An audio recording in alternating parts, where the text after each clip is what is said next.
Okay, welcome back to the Rilton Cup.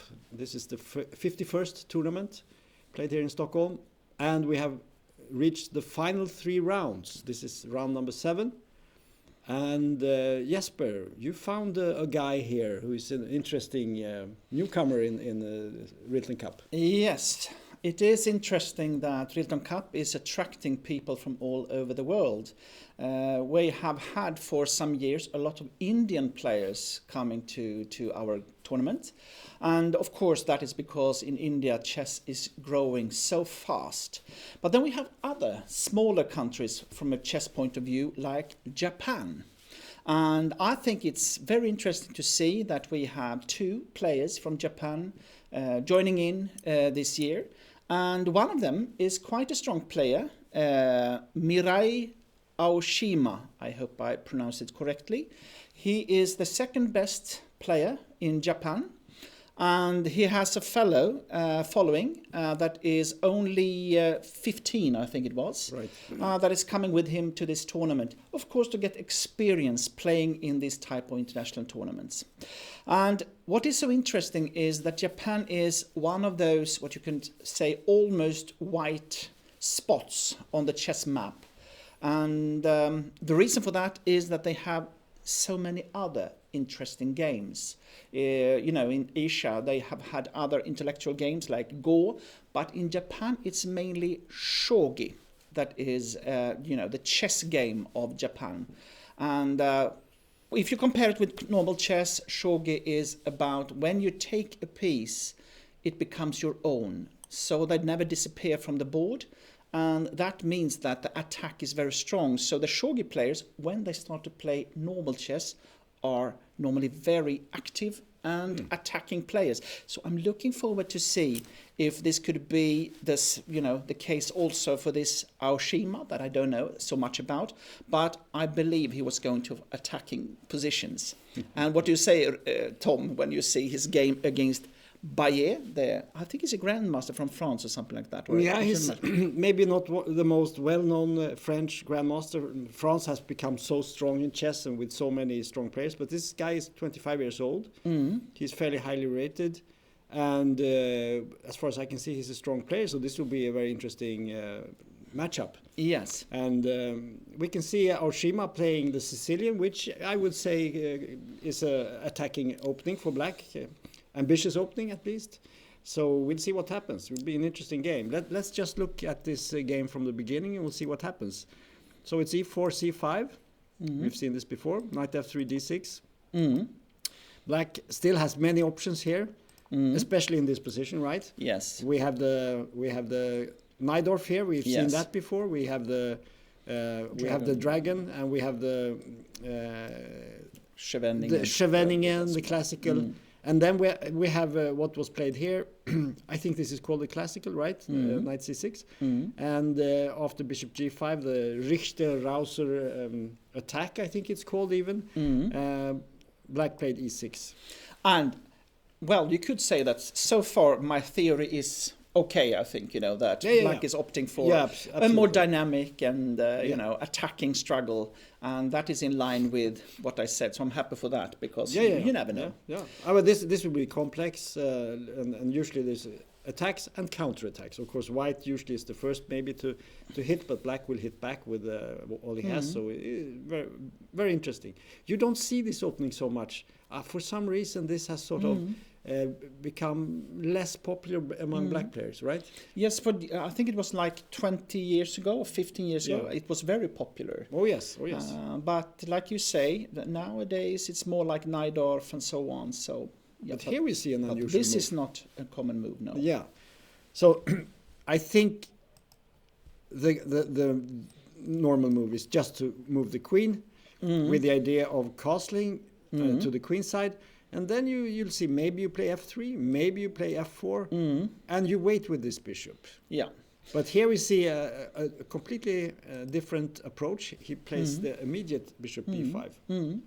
And again, I believe that we have this situation where you, as a stronger player, it's a little bit uncomfortable to go into very beaten tracks and, for a hard duel in the opening. as you do not know how much they have used computers or have a special lines and so on. So here he diverged from the most common moves. Yeah, this is the third most popular move in this position. Queen d2 is the sort of standard. Almost every game is played with that. But also the move Queen d3 has been seen. And then we have this Bishop b5, which is a sideline, but still we have a couple of hundred games with this. Yes. And we can see that some very strong players like Giri, Kamsky, Fedoseev, we have a few guys trying this. Yeah. And I think it goes with the trend, avoid the main line, try to find something else. Yeah. Give your opponent something to think about quite early in the opening. So interesting game. Yes. Should we jump to the top? Yes. Because this is board number 7. Yes. But it's an interesting story about Japan, and I know that you know even more about this, and maybe we can talk more about it later on. Yes. But I think we should go to board number 1. Yes, because at least for us, Swedish audience and Swedish commentators, for us it's of course fantastic to see that we have Edwin Trost in the lead with 5.5 points out of 6. Yesterday he was beating one of the strongest players of the tournament, Kairo Kulauts, in a very exciting game. And today he is facing Erik Blomqvist, a very renowned grandmaster of Sweden that has won the Swedish champion 2 times, and they are mates in the club, so playing in the same team, so they know each other very well. So for me it will be very interesting to see if Edwin can continue to play as well as he has done so far, because I think Erik has played quite a good tournament so far. He has played very safe and very good. I would say that Erik in a way has played overall slightly better than Edwin, but Yes. Edwin has fought. And he has had this ability to survive when things are not so good in the position. Like yesterday, he really had a bad opening, but he managed to turn things around, and this is very, very important. And not to make a draw, but to actually go all the way and also win those positions. But also, if you want to win an open tournament, you need to take risks. Of course. We have been speaking about that before, that some players like Rosenthalis and so on, that are very, very safe players, they rarely win tournaments like the open tournament. Normally they make good results. But if you want to win this type of tournaments, you need to take risks. And Edwin is maybe more risk-taking than Erik. I think also it also has to do with the fact that he is not as seasoned as a player. So he just takes risk because he plays that way. I mean, he tries. I'm sure he tries to avoid risks, but still things happen, right? But I think also interesting here we have a clash of generations. Yes. Erik is 30-something, 2 or 3, I don't know. And Erik is only... Edwin, he's only 16, he will be 17, right? Yes. So Erik is actually twice his age. Yes, that's correct. Yeah, and so this is what we talked about earlier, the clash of generations, and here we see it again. So let's look at the opening. So it's e4 again, Sicilian, knight f3, knight c6, and here we see Erik dodging, the main lines. He could go d4 in this situation, which is we would have an open Sicilian, but he goes for the Rosolimo, I think it's called, bishop b5. And here black has many options. e6 has been very popular for a while now, but you can also go with g6. And we see Erik immediately giving black this double pawn. And here it's interesting because you have 2 options. The more solid one is to take with a d pawn on c6. Yeah.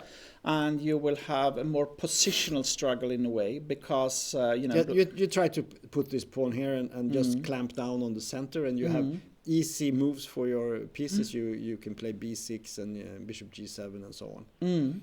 But there is also this b takes c6. that gives a little bit more dynamic to the game, because what is happening now is that normally white's trying to get the center with c3, d4, and the drawback with that is that compared with the other position, that it's more static, and in that sense it's more good for the knights.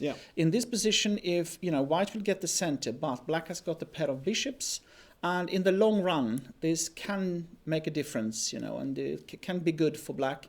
But white will have the center and will have more active pieces. So it will be a clash between two different types of ideas in the position. Yeah. But I can see that this fits into Edvin's style, because this is a position where he will develop his pieces slowly, and he will have sort of he can play for a long time in this position, and he seems to be very strong at that. So very interesting. Okay. And also, if you look at his games so far, it has been that he wants to have the possibility to play. Yeah. No, he doesn't. He has tried to avoid this kind of static solutions. He doesn't seem to go into very forced lines. He likes the positional, grinding a little bit. But it must be possible to play. It should not be too static. Yeah. That's how he has played so far. So we'll see what happens here. It's an interesting opening for sure. Let's jump.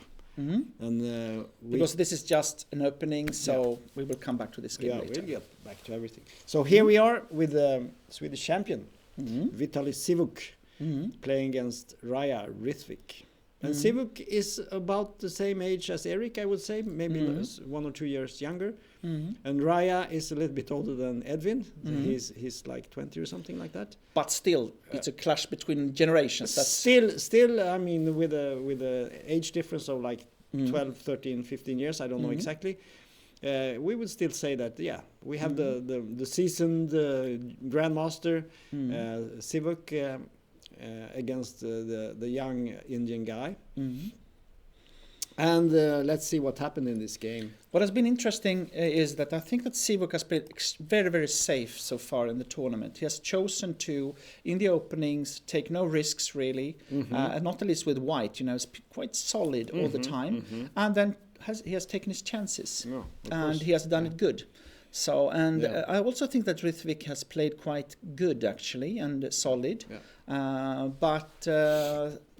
So it will be interesting to see how much Vitaly is ready to take risks to go for a win in this game, I think. We should also mention that these two players have 5 out of 6, exactly the same as Erik, who also has 5 out of 6. So Edvin is in sole lead with 5.5. And we have one more player that has 5, and he's playing on board 3. We will get to that. But after d4, Hrithvik played d5. Very classic play. c4, e6, knight f3, knight f6, knight c3, and c6. Yes. And this type of structure is very, very solid, of course, for black. You have this pyramid here, or triangle. And you can call it Slav or semi-Slav, or you have many names. But in as you said, it's very, very solid. And you have your presence in the center. It's not like when you play one of these Indian openings with fianchetto, and you maybe have no pawn in the center and so on. So this is, and it seems that people are more and more turning to these old, very solid openings where you take the center. Isn't that correct? Yeah, well, at least, because with this type of structure, you do not have to be so afraid of novelties, because there will always, be a chance. If you go for these tougher lines, harder lines. Like the Benoni. Then you can lose immediately. No, but another thing with that is, I think is interesting with this, even though it's, you can play it solid and it can be safe, quite often, there are different possibilities. It can be very, very sharp, if you go for, there are some really long and forced lines. Yeah. Or it can be very solid, and it's a little bit up to white to choose which one to go for in this position. Yeah. And let's see what Sivuk did, because he shows a very, very solid line here, I think. Yeah, there are many ways. You could play something with like e3 and maybe just play queen c2, and you slowly bishop d3, b3, and so on. Or there is you can bishop do g5, of course, as well, you know. and yeah, then it gets really sharp. Exactly. Yeah. And then there are pawn sacrifices, piece sacrifices, and it could be complete mayhem. But you don't see that so much either, because it's so much theory and people don't want to play against a computer. Exactly. So instead he just took care. And now he invites, if black wants, he can take with the pawn, of course, the c pawn and play like this. But then white has maybe some more options because this bishop is not hemmed in. So black took with the e pawn, very normal. And here you can play bishop g5, of course. Or you can do like Sivak played, bishop f4. Also very normal move. And here you can see that both of the bishops for black can now come out. And so in that sense, that is good for black. What is a difference is that white will have an extra pawn in the center and, can play on the king side maybe. Or we have the classical idea of trying to go for the minority attack on the queen side to try to get a weak pawn for black. Yeah, we can mention here that this pawn formation has a special name, the Karlsbad structure. And interestingly, this can actually occur with opposite colored bishops. If instead you start with we can just show that because it's a little bit interesting. E4, C6, D5.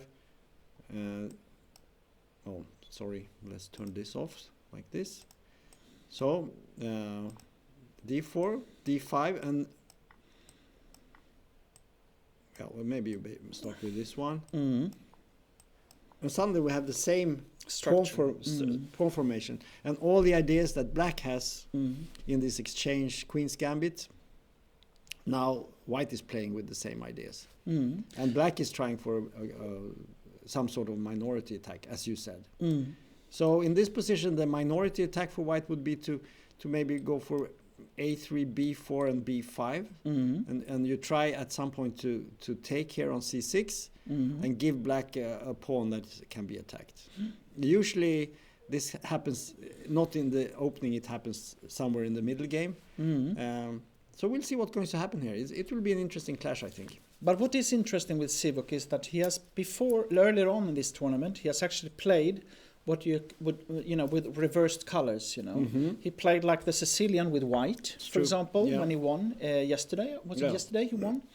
And that strategy is actually not so bad because So what you're saying is he's playing the Caro-Kann with white. Exactly. Yeah.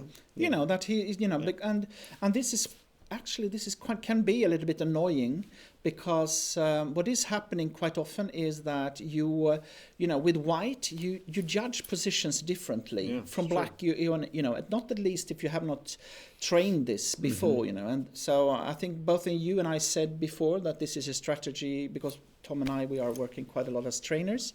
It's something we do quite often, that you try to show positions but with reversed colors, just because that you get another view on it if you play with reversed colors. And so I think when you need ideas in the opening and understanding what's happened, if you try to memorize computer moves, you're getting nowhere. Yeah. Because as soon as your opponent makes something different, which there are many possibilities to do, then you don't know what to do. So you have to understand these positions and these structures and how do I play when I have this structure or the other structure. And you need to be able to play both sides of a position like this. You should be able to play the black side or the white side if you want to be a decent player and have chances. So I think we should jump. Yes, next game. And now we come to this interesting game because again we have a clash of generations because this Sokolovsky, I think he's only like 17 years old, something like this, and he plays Bartosz Soczko, who is somewhere, I don't know, 45 or something like that. Yeah, something like that. Yeah. So he is like almost 3 times.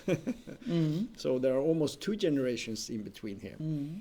And what has been interesting was that Bartosz lost his first game, and that means that he has been coming from behind. Yeah. Yesterday he had a very interesting game that was in the end a draw against his fellow citizen. And well, of course, he wants to be part of the top. So he's a very strong player. Yeah, And yesterday he had a really fascinating game. We were looking at that with this ending and passed pawns and things like that. And his opponent played really good to make a draw. I mean, Yeah. It's very, very strong. We should mention here that Sokolovsky, who plays white, has 5 points out of 6, whilst Sochko has only 4.5. So Black has sort of more incentives to win here if he wants to be in the top. And it's also like this because why does Bartosz then play against Sokolovsky, even though they don't have the same point? Well, of course, it's because it's an uneven field. And then you put up the highest rated player to play against the one with half a point more. And in this case, it's Bartosz who is the highest rated players that has got 4.5 points. That's why he's playing against Sokolovsky. Right. So let's have a look at the game. So Sokolovsky from Israel, he started with e4. We have e5, knight f3, knight f6. So you might say, oh, didn't we say that he was playing for a win? Yes. How do you explain such a move? No, I think that one of the things that strong players or more experienced players do is what they want is to have a long game normally. Then, this with the end games. In the end games, the differences between, when it comes to experience will normally be more shown. So it can be a good choice to play something that is, looks simple and so on. Maybe even white believes that, okay, I will make a draw here, this is not so difficult. And then, just play on and step by step you have advantages that it's not so connected to the ability to calculate but more understanding of the position, and this comes with experience. Yeah. So in this position white has several options. You could for instance d4 here is quite an interesting move, but Sokolovsky chose the standard move, you would say, to take here. d6, knight f3, knight takes e4, and now he plays a move I've seen Carlsen play sometimes, because the normal move here, or the d4, the most well-known move here is to just play d4, and the idea for white is then you attack the knight on e4 with your pieces, and at some point black might have to exchange it or retreat. Yes. And then you have gained some tempi, and maybe you have a slight advantage. So that's the idea behind the white play. But here he just played d3, kick it back and then forward, and black plays d5. So it's very symmetrical, but white is still white, and he has the move, so he should be slightly better, but it's not much. No, now it's I would say it's very, very small advantage, if you put it this way. Yeah. And it's very easy that it simply runs away, when you start to exchange pieces and so on. So I think that it seems like white is quite happy with the draw, I would guess as well. We'll see. I don't know enough of. If I had seen more games of Sokolovsky, I would be more, willing to say anything about that. He might be an extremely positional player. So we see that some of these young guys are very positional. So, but also it can be a smart psychological move, because what he is asking Bartosz is, of course, how much risks are you ready to take to try to win? And then it can be very good to have this very solid position, So, okay, let's see. I think what we see here is two tournament players. And none of them is going to budge. They are going to just, make solid moves and hope for the opponent to do something. Yeah. So, okay, bishop d3, bishop d6, castles. And now white plays h3. If you don't do that, of course, black at some point could play bishop g4. So h3 is probably a useful move. And it also shows some ambition, because you try to avoid exchanges and you keep your pieces, and let's see what happens. So rook e8 was played, c3, and knight b d7. The only problem with h3 is that if one plan for white is, of course, to put the white bishop on c1 on g5. Right. But after h6, bishop h4, it's the problem is that after g5 and bishop g3, bishop takes g3, you have to take with the f pawn. This is true, but sometimes you want to avoid it. I don't say it's always, but if black plays g5, maybe you want to have an open f5. Could be. Yeah. No, I just say that can be a drawback. But what you're saying is basically that when the bishop goes here and is driven back and ends up here, black will take, and white will have to take with the pawn, right? And normally you want to take towards the center. Yeah, but on the other hand, what I'm saying is that maybe the f-file is maybe quite interesting in that case. So anyway, knight bd7, nothing much happening yet. Let's jump to the next one. The problem is, I mean, black will now probably go for knight to e4 if the chance is given, and try to get some kind of initiative, I think maybe we'll see. We'll see. I don't think we cannot say what's going to happen here. This is what we can say is that white has played very cautious. What we also can say is that we don't find any master game that is a high level rated game from this position, which is a bit strange because they have both made very normal moves. But that's the nature of the game, and that's what they want. White has played a little bit too cautious, I think. I think, like I said, black is on with knight e4. I think already now that black is... I would prefer black, But okay. We'll see. We'll see. We'll see. Well, we will remember what you said. Yeah. Please, you will have to remember it. Yeah. Okay. So let's see what we have here. So we have Jan Malek. I think he's from Poland, right? Yes. And he plays against this interesting young 16-year-old grandmaster from India, Vupala Pranith.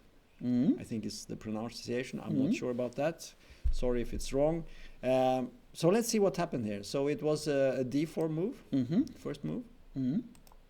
d5, c4, e6, knight c3, and now h6. What do you say about that? No, it's a modern way of playing. Yep.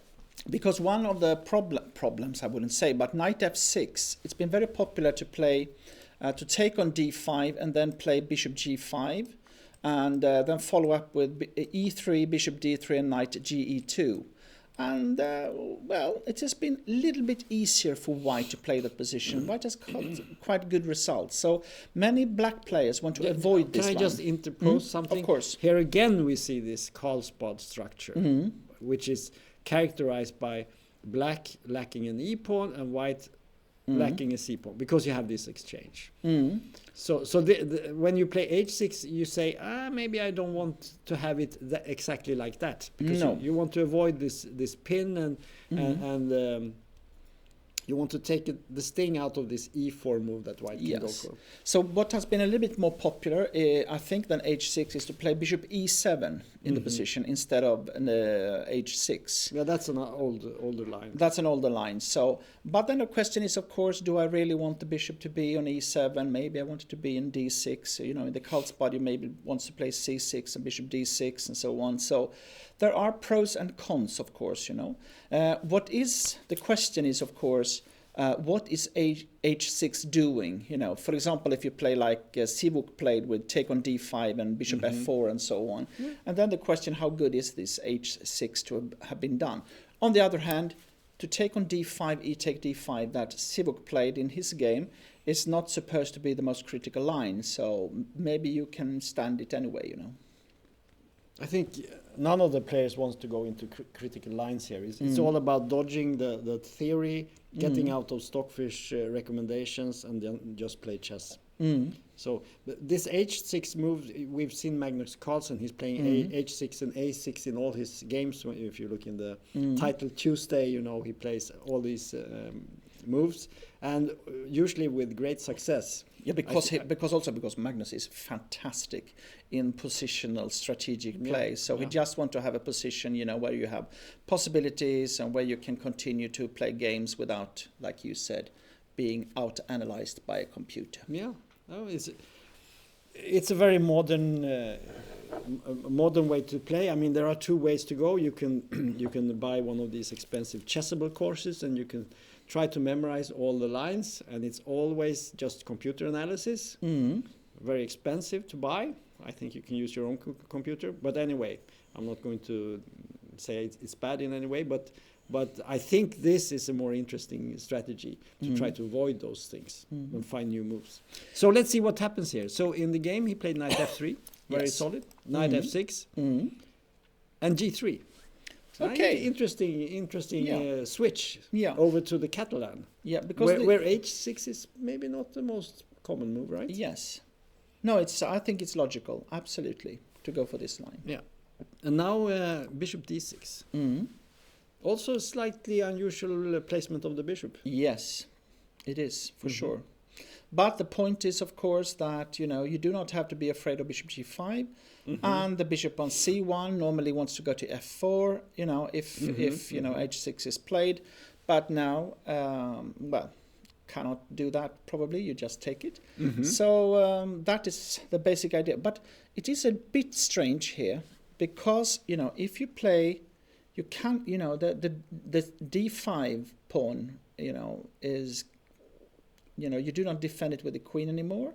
And also there is this idea of e4 in a position, because if you play that and the knight takes on e4 in a later stage, you will threaten the bishop on d6. So that can be an alternative way of playing for white if you compare it with a normal procedure in the Catalan.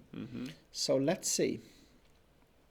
On the positive side, the bishop is more active than on e7, especially if black maybe wants to play e5 himself at some point. So in the game, white played I would say a slightly strange move here. The normal move, for me at least, would be bishop g2. Of course. But he played a3, which I find a little bit strange once black has already played bishop d6. But the idea is, of course, to play c5 and b4. Yeah, this is the point. Because if you do it too early, black will have the chance to... We can check that. So let's say here, the bishop goes back, and now you try to do this. But now I guess you play this. And what happens here? Bishop here, maybe? Yeah, this is absolutely, this is playable for... This is playable. But black gets some counterplay against these pawns. And it's not so clear what's happening. Probably black has counterplay here, some sort of counterplay against the pawns. So but that was a possibility, I think, actually. Yeah, it's playable, but maybe not. But after a3, it might actually threaten this. Yeah. And we can see that there is actually a game with this a3 move, and it's no less than Gukesh who has played this last year, or in 2022. So interesting.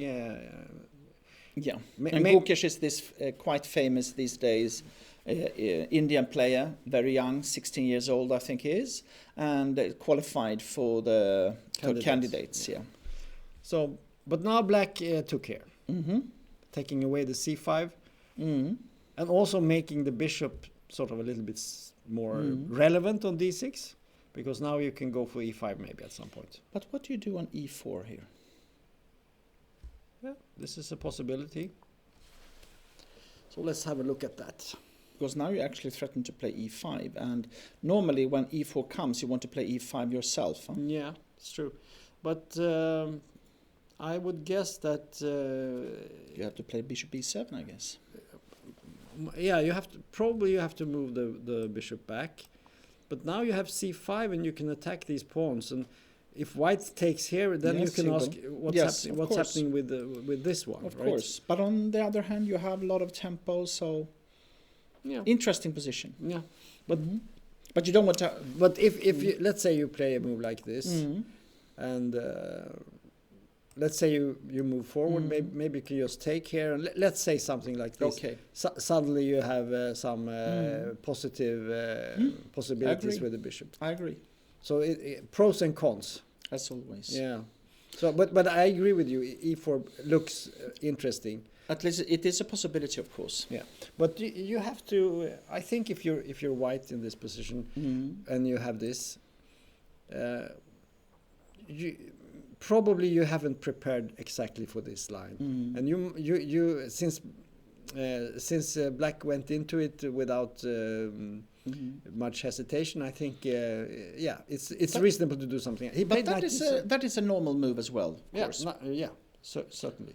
Because the idea is to put if you play g3, a little bit like you said, you want to have the bishop on g2 to have the long diagonal. The knight is ready to come to c4, And when you have this knight on c4, you are threatened to take on d6. So this might be a very, very good move, actually. Maybe I think we had some game where white played e4 in the Catalan, and it turned out to be not so good because you're sort of playing against your own pieces. Yes. So knight d2 looks more harmonious. Yes. Me. And bishop d7, very logical move also. The idea is just to put the bishop here. And you're threatened to play b5 maybe as well. Yeah. Maybe. So, yeah, knight takes c4, I guess, is a very normal move in this position. Perhaps. But I don't know. But then bishop c6, perhaps. So maybe you should play bishop g2. Maybe bishop g2, yeah. Play this move. And then if b5, e4, and then question is, No, then you take the rook. Bishop c6, e4. Ah, you may. Yeah, I thought you said b5. No. What I mean, bishop c6, e4, and b5. The question is if you can play b5 here. Yeah, because I'm not so sure. Yeah. No, I know. I just say that this is one of these questions that you have for the position here. You know, because if you can play b5, at least then the idea of keeping the c4 is something, and the knight on d2 might be bad. Think, you should play that problem. But let's see. Okay, so bishop c6, e4. So then maybe not. Yes. Maybe just castle here. And now e5. And now you play e5.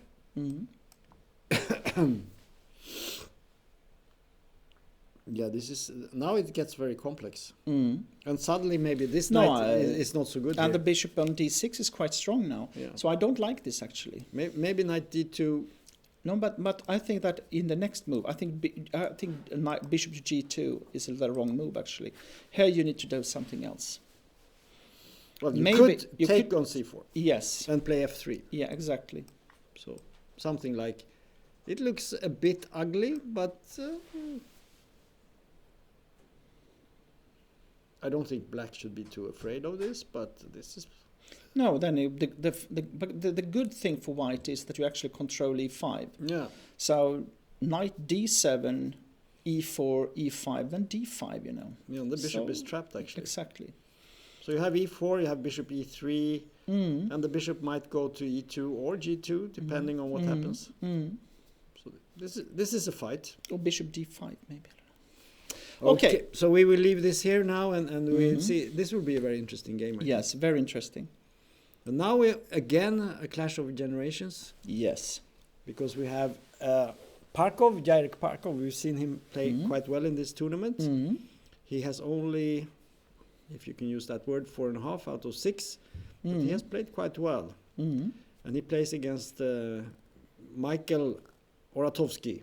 Yes. Who lives in Spain nowadays. We had an interview with him. Yes, you told me. Yeah, and he told us that he had been a pupil in the Botvinnik Kasparov chess school. I see. In the 80s. Not bad. No, and I think he's a chess trainer. So I think he's more or less professional chess person, you could say, or trainer. Maybe not so much a player as a trainer, but of course very experienced, and he seemed to be very have lots of opening knowledge and so on. So, but look at the time.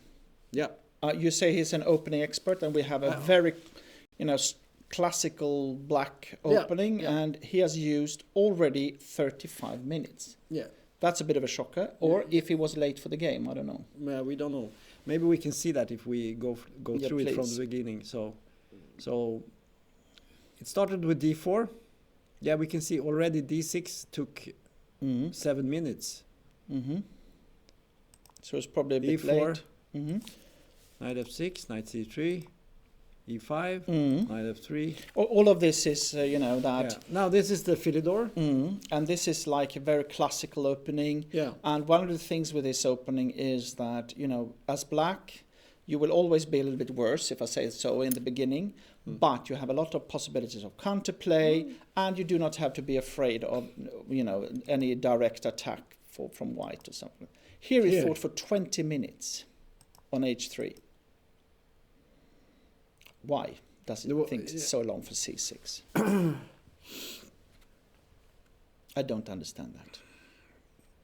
Has he been tricked somehow into something that he didn't really want to play? No. Or I mean, he played d4, d6, e4, knight f6, knight c3, e5. So it, and this he played immediately. So this is, for me, this is very strange. This is very unpractical. And in a game like this, if you do one of these long things on a very simple move, you don't have to play c6. You could play bishop e7, I guess, or something else. I mean, there are many options, but c6 certainly looks like a good move, but much too much time spent on this.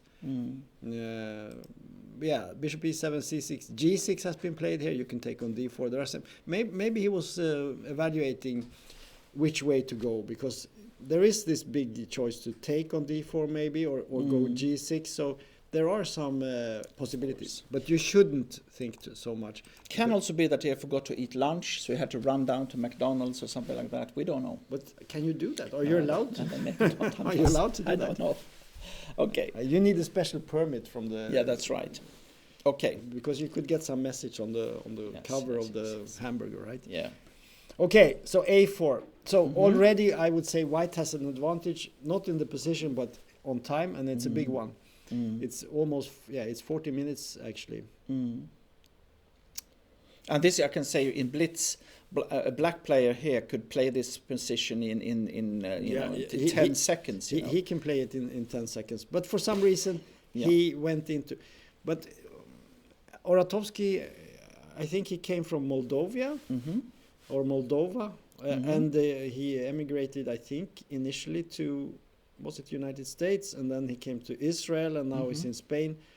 And Parkov is from Israel, so maybe they know each other from maybe he's even trained him. So there could be some personal reasons, some psychological reasons as well. Something I don't know what. But anyway, what normally happens is that black will continue with bishop e7, castle, a6, b6, a6, bishop b7, queen to c7, rook to e8, and so on. Yeah. And white will try to keep his, more space for his pieces and maneuver a bit and try to create some weaknesses. Sometimes you play with the bishop on c4. Sometimes you play b3, bishop b2, it will be. Let's say it like this: there are many moves. Yeah. Let's go to the next game. So we have this is not a clash of generations because we have two very young players. We have this Amit Moksh, I think he's like 20 maybe, and he plays this very talented young American 15-year-old Nico Chasin, we think it's pronounced. And we have an interesting position, I would say. Isn't that typical? As soon as we come into this, youngsters playing, you get sharper positions and more, dynamic positions. And when you look at the older guys playing, when we also have this clash of generations, then it's more like, they are playing more solid and so on. Okay. It also has to do with the conservation of energy, because if you play these high tension games for 9 days in a row, it can be stressful. Okay, so let's see what happened in this game. We have Amit Doshi Moksh, international master, playing white, and he started with d4. And again we see so popular, very solid approach here. A little bit different here, not c6. We had a game with c6. Now we have a game with knight d7. I don't think it makes a big difference in the end, because these are sort of standard moves. You can do them in any order. Bishop f4, like in the Civic game. And now we see this. Okay, so we get into a sort of Ragozin line. I don't know if this is proper Ragozin, but it's sort of with bishop b4. And again, we see the exchange here, and we get into this Karlsbad structure again. Okay, but a little bit more sharp, because we have this knight e4, so black is creating tension here on c3, and typically you have to protect here, and also black has sometimes these ideas, attacking this bishop, maybe exchanging it, maybe harassing it with the pawns. So queen c2, and here it comes, g5. And this now it's not such a calm, simple position. No, black is, it's ready to take weaknesses. But on the other hand, what will happen is that black creates a little bit chaos among these white forces that normally try to develop very cautious and to normal squares. And now, there are ideas like g4 or going for h5 even. What is happening now is that most likely black will not castle short side due to g5, but also that can happen. But and white wants normally to the knight on e4 to clarify itself. We'll play bishop to d3 and maybe knight to d2, just to see what will this knight on e4 do. Because if you take there might be a good diagonal from d3 down to h7 or something like that. So this will be interesting to see how this continues. Yeah. So we can see here that there are some high-level games played in this position. We have a Grishuk-Carlson game from 2014, 10 years ago. And we also have a game between the Chinese player Bu against Vishy Anand.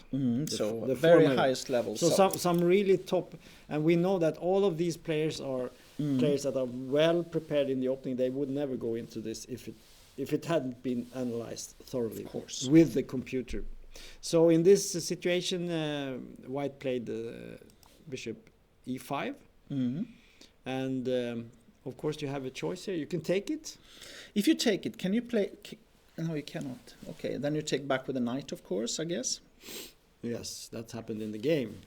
But I guess you could do f6. I don't know if that is a good move, but it's a possibility to play f6 also. I guess that after f6, the most likely move is that you move the bishop back here, right? And then I'm thinking, what happens if you go all in with this one? Of course. Yeah. And here again, it might be that you just go for h4. Yeah. And then take on g3, f take g3, and then you castle alongside, and it will be a very sharp game. Yeah, and also you have a check here. If you could also be, if you want to, you could perhaps interpose that just to disturb black. But it's not clear that it's a good move. No, maybe not. Maybe you should just take back. But this, even though it looks a bit ugly, it's also very ugly for black. And white has the knights are good, and the bishop can come here, and he has always. He can put the bishop here at some point, and he always has castling here, or even the king side. Yeah, the problem is that it takes some moves for black to come with a king to the queen side. So. And also this knight is horrible here. So you have to be cautious here. So I think it's a good choice to exchange, because the knight is not good. So No. I like this as well. So taking. Okay, knight takes, and c6. Now black has got a pair of bishops. But the g5 is a very committing move. So the question is, what is most important? So he has given something. He has given a weakness in his pawn formation, and he has gotten something. He has gotten the pair of bishops. Yeah. And this is often the choice in the opening. You have to make choices like that. And black has made a... Yeah, this is a committal choice, because... if white manages just to get this, a normal game and get all his pieces out, this could, in the long run, this could be a weakness that makes black's game difficult. Because at some point white could play something like h4, and maybe it's not so easy to find a good square or what to do. So in the game, it continued with bishop d3. Now we see f6. Yes. Forcing the... Yeah, and we can see that they are still following this Bu Anand. So Anand, can you take on e4 here with your bishop? Yeah, I guess you could. Of course, you could just take back, maybe. My idea was, if you take back, can you make... and if you take on e4, you simply you simply take and play king f7, and the rook is guarded on h8. Yeah, and the queen. And black is simply winning. So, but this is also this type of small tactics that you have to watch out for always. So he played Knight f3, moved back from e5. Then we have queen e7, very logical, protecting this one, which is of course irritating for white. As you said, you want to drive it away. And he played castles. He castled simply. Interesting. No, because also if you know now in this position you couldn't play a long castle here because then you take with the bishop on c3 and play queen c3 check. Huh? Yeah, and then c3 is falling. And then c3 is we falling. can just show that yeah, because it's an important move. Castles here, you can, if you want to, you can do this, and you have a very nice check here. And after this one, I guess you could take like this. And take on d1 and you simply win it. Yeah, and white has some compensation here. Bishop maybe. e6 and castle alongside. Yeah, it shouldn't be anything. So this is probably just bad. This is only for bullet chess. Yeah, this is even winning, I'm sure, for black. Of course. Yeah. Of course. But in the game, he went for the much safer option to go here. And when we say safer, of course, it looks a little bit provoking to go for this because there is this h5 and so on. But what white will do is probably to play knight d2, start to, to swap off the piece in the center, and then the break e4 can come at a proper moment. Yeah. And there is a bit, the pawns on h7 and g5 that you normally want to go for the white king with. They still are a bit away, and also your own king is not really, it's not ready for that type of attack because it will be a counter-attack on that one from white side. So no, black needs to contain the white ambitions in the center. So you need to prevent white from expanding too quickly. Once you've gotten your king to either side, the king side or the queen side, then it's not so dangerous anymore, but right now it's a bit dangerous. But black has a very strong move here, I think, bishop f5. And now white played actually slightly surprising rook fc1. Why not knight d2 here? Yeah, I'm also thinking what happens if you play something like this, just to try to... Of course, black can take on d2 and take on d3. And no, because one normal way of playing here is to play with f3, rook e1 and f3. No, but let's make it simple here. Let's just take here. You cannot take on f5, then I take on... Yeah, I guess that is not compensation. So you have to go so here, take here. And I'm just thinking, take, take. And maybe even play castles. I don't know. How is that position? Or should we go the other way? But then there's... I don't know. No, and the position is, okay, it's quite equal, maybe. I think now the g5 is not such a gigantic problem. Knight e2, knight g3. Yeah. Something like that, maybe. You can go here. Try to take a grip on these squares. Maybe we can play something like this. Maybe. You can go here, maybe try to... but maybe even f4. Or maybe protect. I don't know. It's not so easy to it's not so easy to analyze and say. I think it's probably playable. But still, rook fc1 must be. Yeah, the idea is of course that you cannot play long castle because then you take on d5. Yeah. And if white, and the question is if maybe black does not take on d5. Really? Why not? If long castle, take on d5, isn't it winning immediately? Rook takes. Oh, rook takes. I'm sorry, then I totally miss. Yeah, but I think I think this is possible, but it looks very dangerous. It looks dangerous. Yeah, because even though I made a tactical mistake. Yeah, but this happens. But because black's attack here is very slow, because as soon as you move this knight away, there is nothing to hit. But white has many things he can do on this side. So this looks maybe even a3. Yeah, something like that. You just need to open up b4 and go for that. Yeah, this would be a very strong minority king side attack. And now you cannot play bishop to d6 because then you take on d5. Yeah, and yeah. So this is probably very dangerous. But so rook Okay. FC1, interesting move, and black played bishop g6, and this is the position right now. And bishop g6 is also a little bit of a waiting move. Huh? Yeah, it's a waiting move. It's a waiting move. And I think the main idea is just to secure the bishop and open the possibility to maybe at some point move this knight. Perhaps. It's not. And It's not 100%. a3 bishop d6 most likely. Probably I move back and just keep the position. Anyway, should we go to the Oh next? yes, please.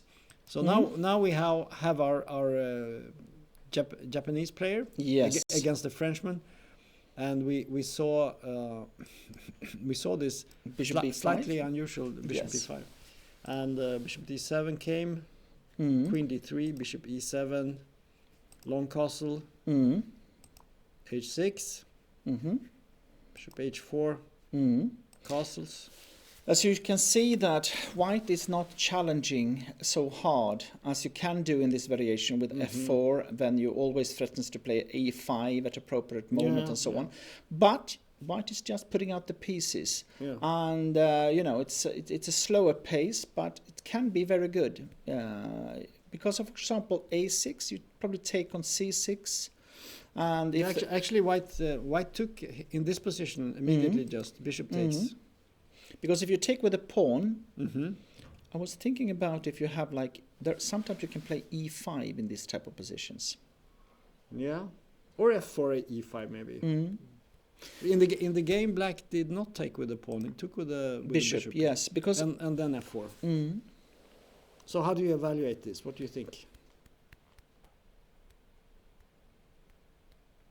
I wouldn't say that white has a very strong game here, but I mean it's an okay position, but it's one of the things that can, you know, those things that you always need to think about. If you take on c6 and take on f6, you know, does he has to play take with a pawn? You know, this is like a classical so idea. this could be a threat to take. Sometimes, and yes. Take. And the question is what happens with this pawn. And normally, then you try to take on c3 or you know some kind of game like that, and that could be interesting.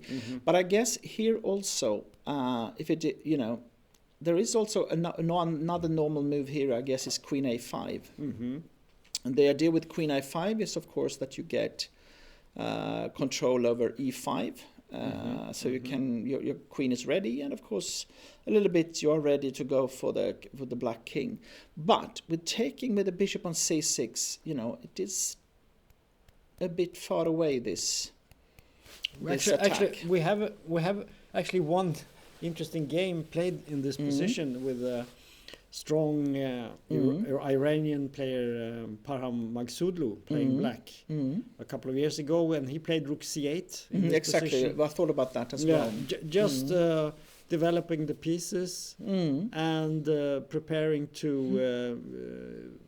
try to harass white on the c file. What also can be interesting sometimes is to play g4, of course, because if you take on with a knight, then you open up the G file. So sometimes this sacrifice is interesting, and quite often it's dangerous, of course. But if you play black in this type of positions, you have to be ready for this type of battles. There's lots of tactics here, and I would say that within the next few 3, 4, 5 moves, we're going to see things happening, and there will be a clash here. Yes, for sure. Yes, also because this is, like you say, it's only one game played from this position of top players. That means that you have avoided the most common lines. Yeah. So the players cannot be so well prepared for all these kind of small tactics that. Especially in this opening, I would say you have a lot of small tactics that are supporting the strategy of the different players, which means that if you make a small mistake somewhere, you can simply lose sometimes immediately, due to this kind of e5 or g4, g5 ideas or something like that. But right now, at least to my eyes, it seems that black should be okay. Black should be okay, and probably white is also okay.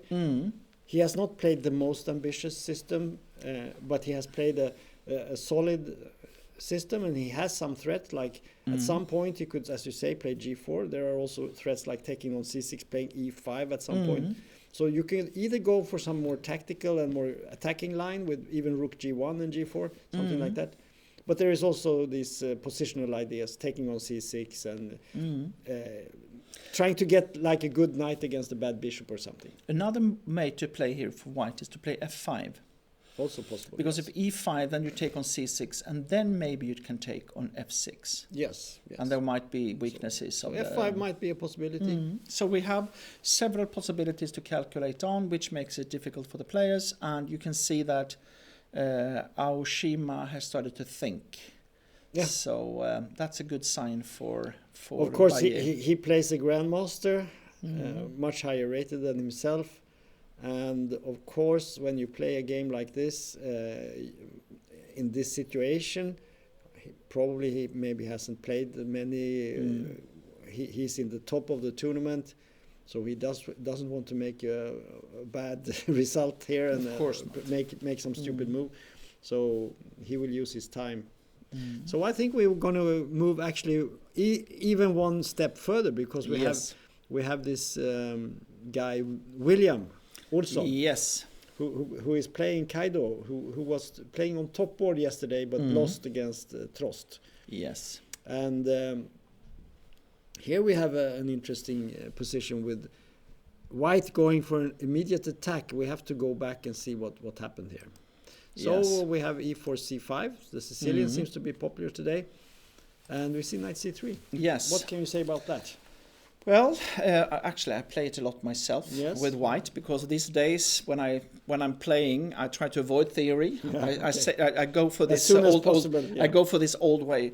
But the thing with this closed Sicilian is that, well, for example, Spassky played this during many years with great success, and the attack from white side can be very dangerous. It's a slower start. But if black is not, on his toes, there are several good possibilities to play for white. So it's easy to underestimate, and not the least, normally they have not prepared so well for it, Right. So I like it. I like to play it, and also it's very flexible. There are many moves. You can get out of the stockfish lines very easily, I think. Yes, and I even remember you and I played some game where I think you played this, and then you played knight e2, ge2, and we went over to an open game. It's I played the closed Sicilian quite a lot, not so much in recent days, but I think it's actually a very good system to play today. Okay, so what happened in the game was knight c6, and now he plays bishop b5, which I don't think is what you usually played. No, what you have different possibilities. The classic move is g3, right? Yeah. Yes, and then you also have this. Yes, exactly. The Grand Prix attack. So but I sometimes play f4, and then they get nervous about the Grand Prix, and then I play g3, because you normally want to play f4 anyway. So so this is a little bit tricksy. Here you have options to put the knight here, and then you can go with the bishop here or here. I think it was actually Fischer who played it the first time with black against Sadie in New York. But in this game we see bishop b5, slightly different idea. Again, out of theory, and most likely Kaido's idea is that William Olsson, that younger player, maybe well prepared, get out of it and start to play chess.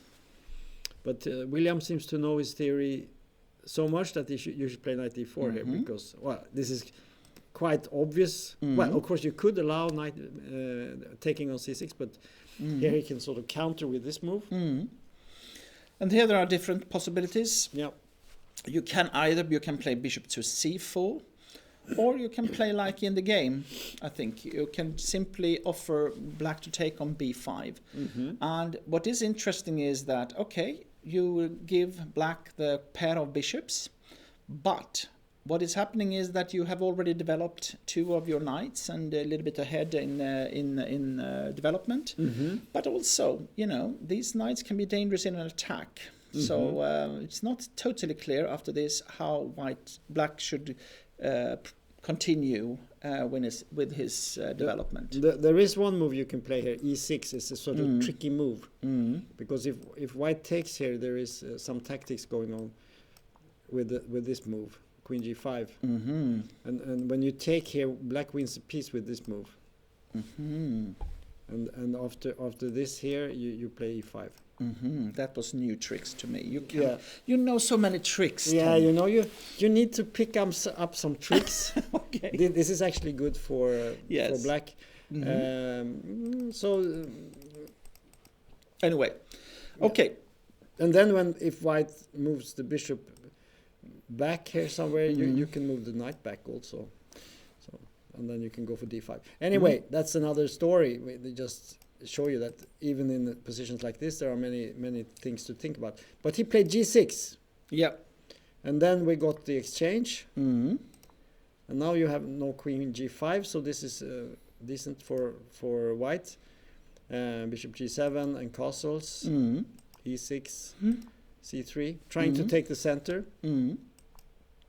a6, bishop a4, Mm-hmm. b5. Now it's a little bit like a real opus, almost. Same type of position. But I think that once after in this position, I think that white should be very happy with this position actually, because this e6, g6, and the bishop on g7, it's a little bit, to have this pawn on e6. You would prefer to have the pawn on d6 instead of e6.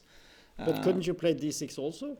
Yeah, of course. But then then it might be weak, if you play like d4. But in this position with white's pawn on the d5, do you think it's really weak on d6? Maybe, but it doesn't look so weak to me. I mean, no, but if you play d, you mean that black plays d7 to d5, or what do you mean? well, in the game, we can just look at the game, because in this position, black played d5.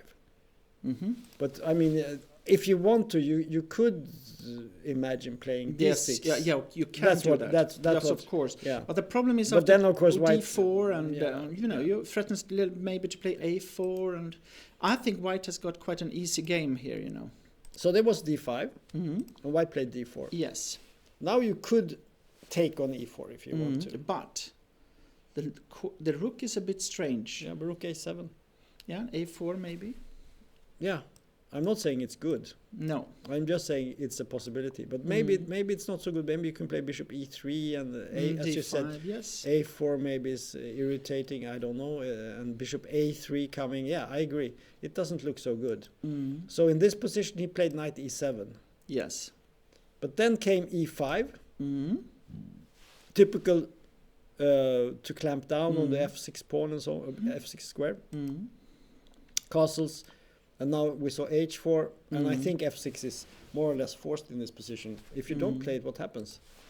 If you don't play it? No, white has got a very simple idea. It's to undermine the You side, threaten to go here. and then you even threaten to play h6 and play against the bad bishop on h8. It could happen, but but you could play f4, yeah. Yeah. So if let's say you get the pawn all the way here, and the bishop has to go down, and then you play f4. It's very difficult to ever play with this exactly. bishop. And then you turn and start to play on the queen Yeah. side. So, okay, but now still, if you take it and then play, for example, bishop g5.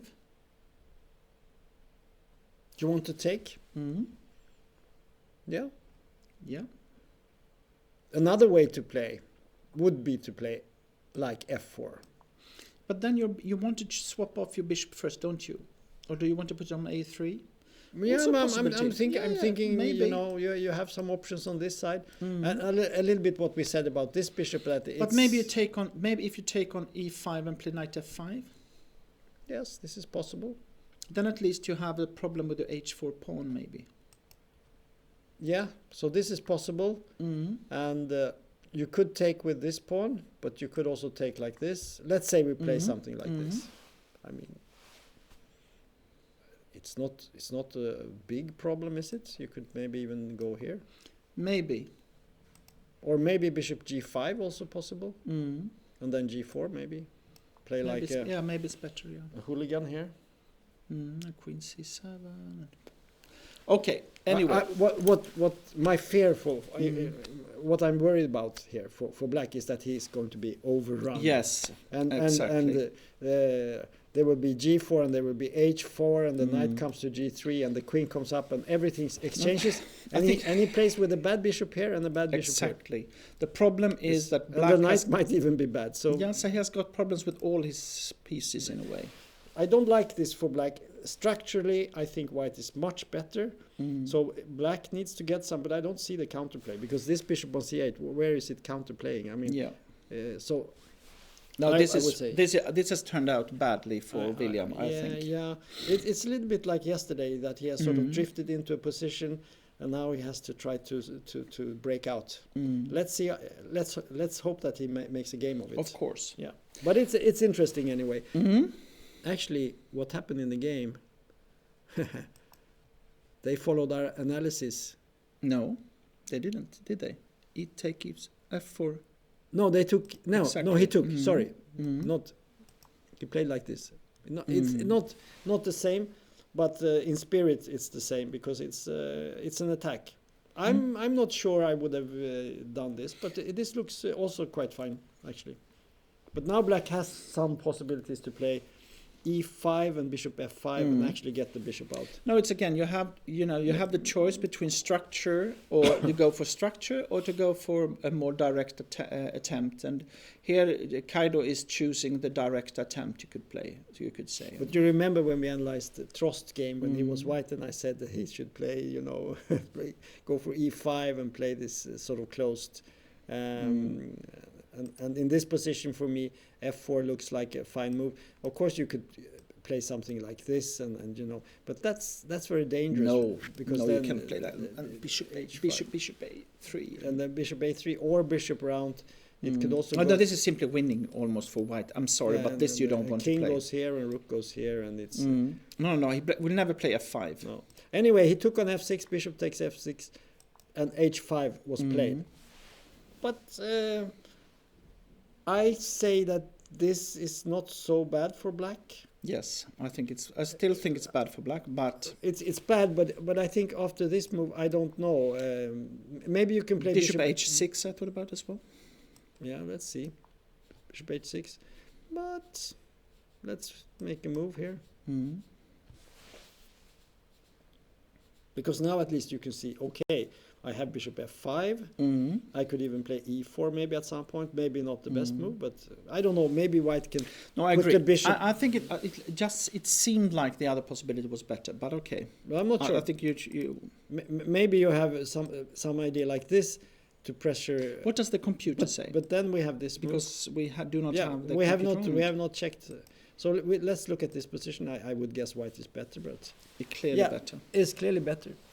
But it gives E5 as the best move for Black. And I think what you need is you need to create some problems for White here. Okay, I think that this was a good way. D take E5, bishop take E5, and bishop G5. That was quite strong. Yeah. Because then you threatens to take on D5. And maybe something like this. That was a good move, I think. Yeah. Because now you can even follow up with F4, Yeah. Yeah, this looks very nice. We can check the computer, see what it says. It says that it's, but maybe Black can sort of somehow keep this position. I don't know. It's because now also bishop to B3 is in also close to. Yeah. And you threatens to take on G6 and then take on bishop take G6.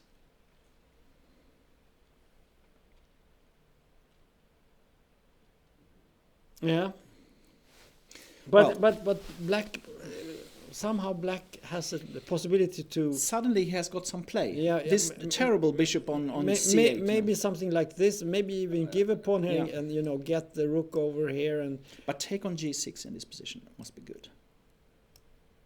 Yeah, maybe. And you want to take here? Yeah, that was the idea, but. Yeah.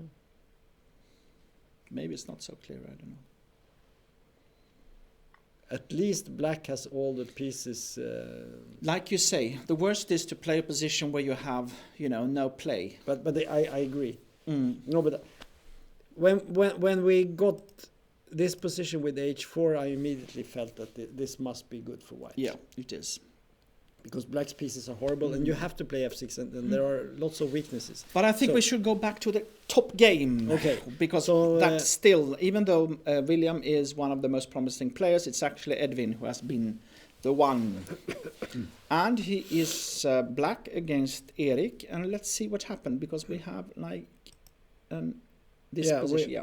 I think we went. Did we get all the way to this position? Yes, we did.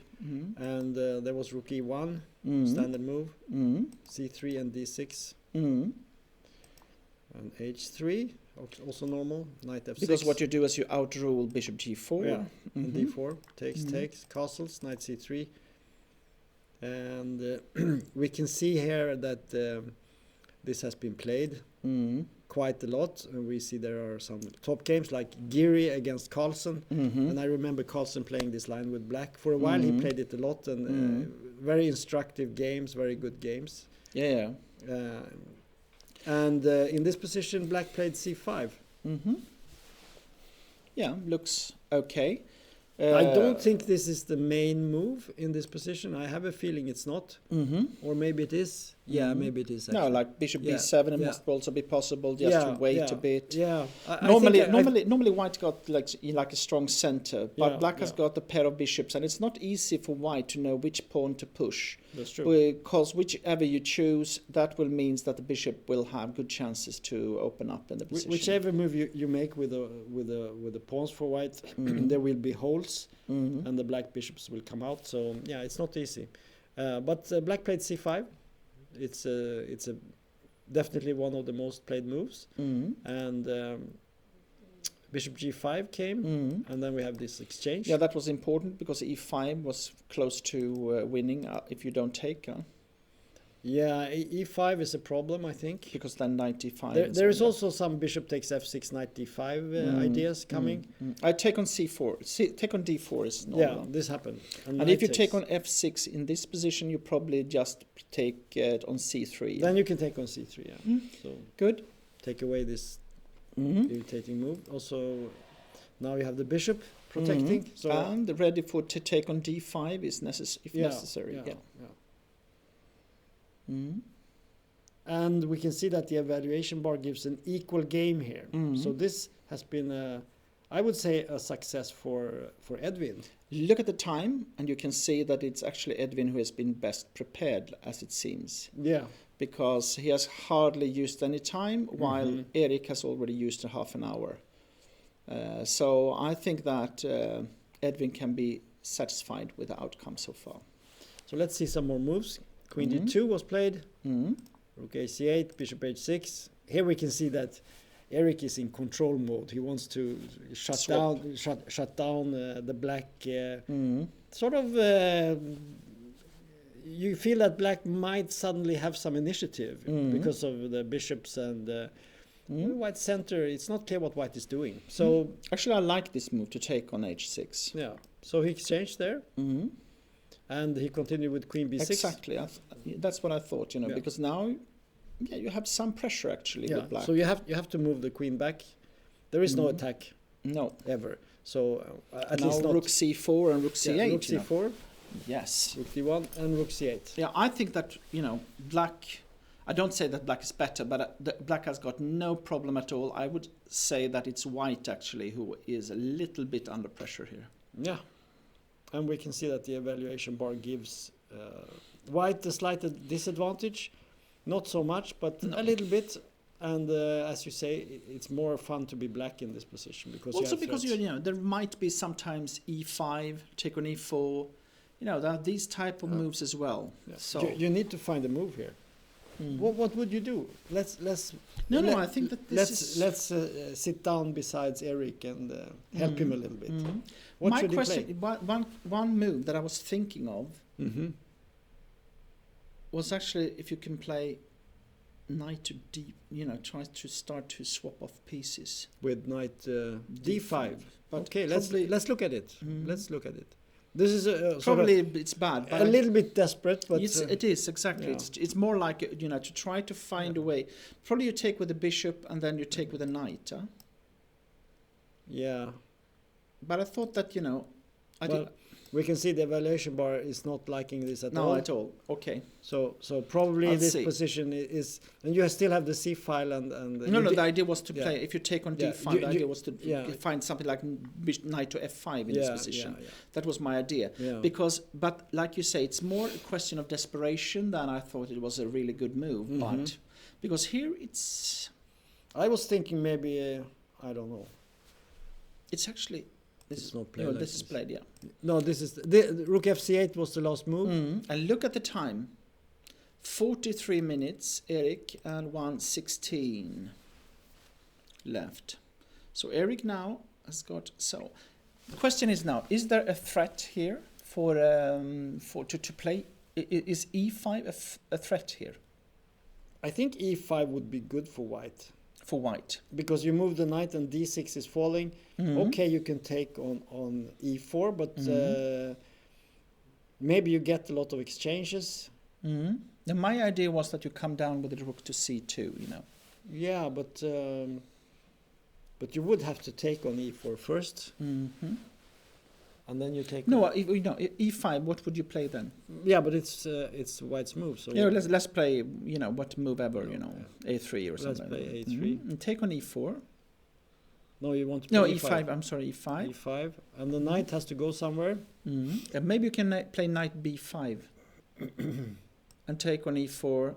Then is not working very well, huh? Or maybe it is. No, there seems to be some forking opportunities. Yeah, okay. Here. Yeah, rook take. Well, that's. Should we take? Take. Rook d8.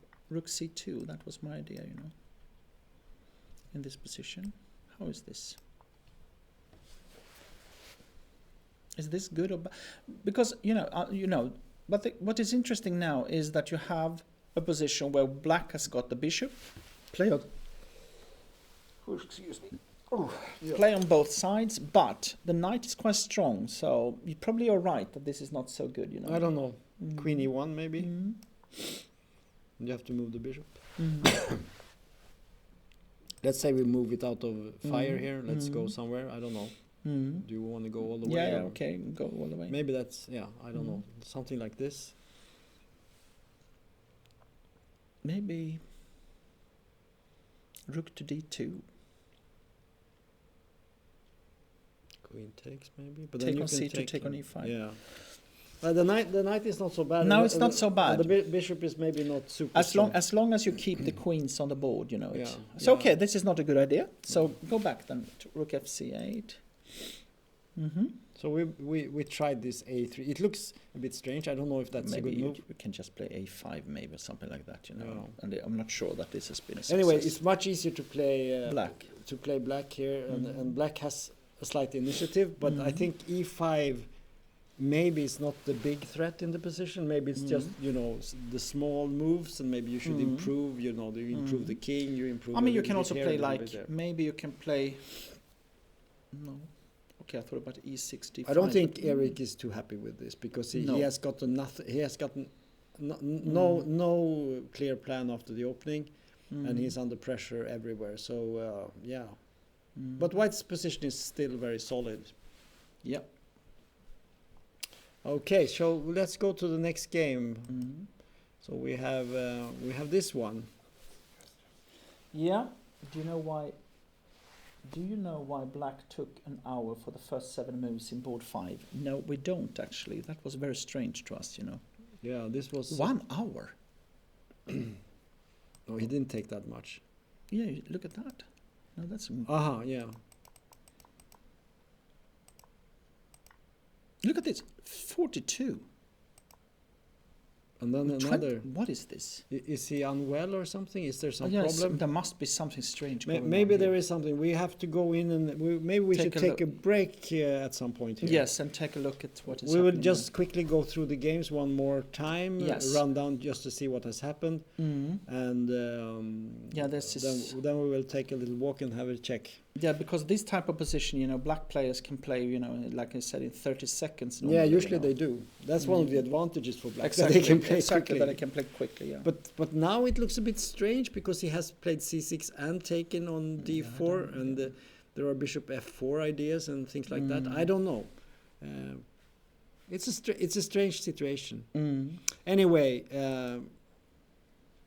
let's quickly check what's happening in this game. I think we had this position where he played. Let's see now. No, this is bishop new. f4. We saw. We had this position. Yeah. Black answered with the same type of move. E3 here, and now a slightly adventurous knight move here. So what can you say about that? Normally you play it when you have the chance to win the bishop. But in this case, black can actually play bishop e6. But then bishop d3, I guess. Yes. So, I mean...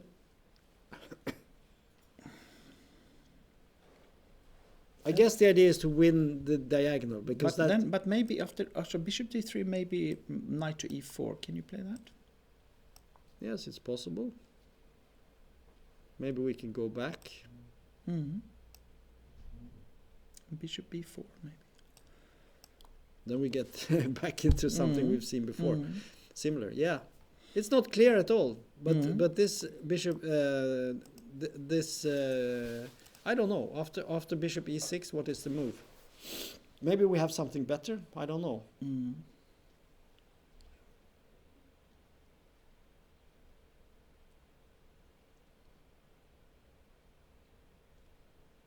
Anyway, this didn't happen. Okay.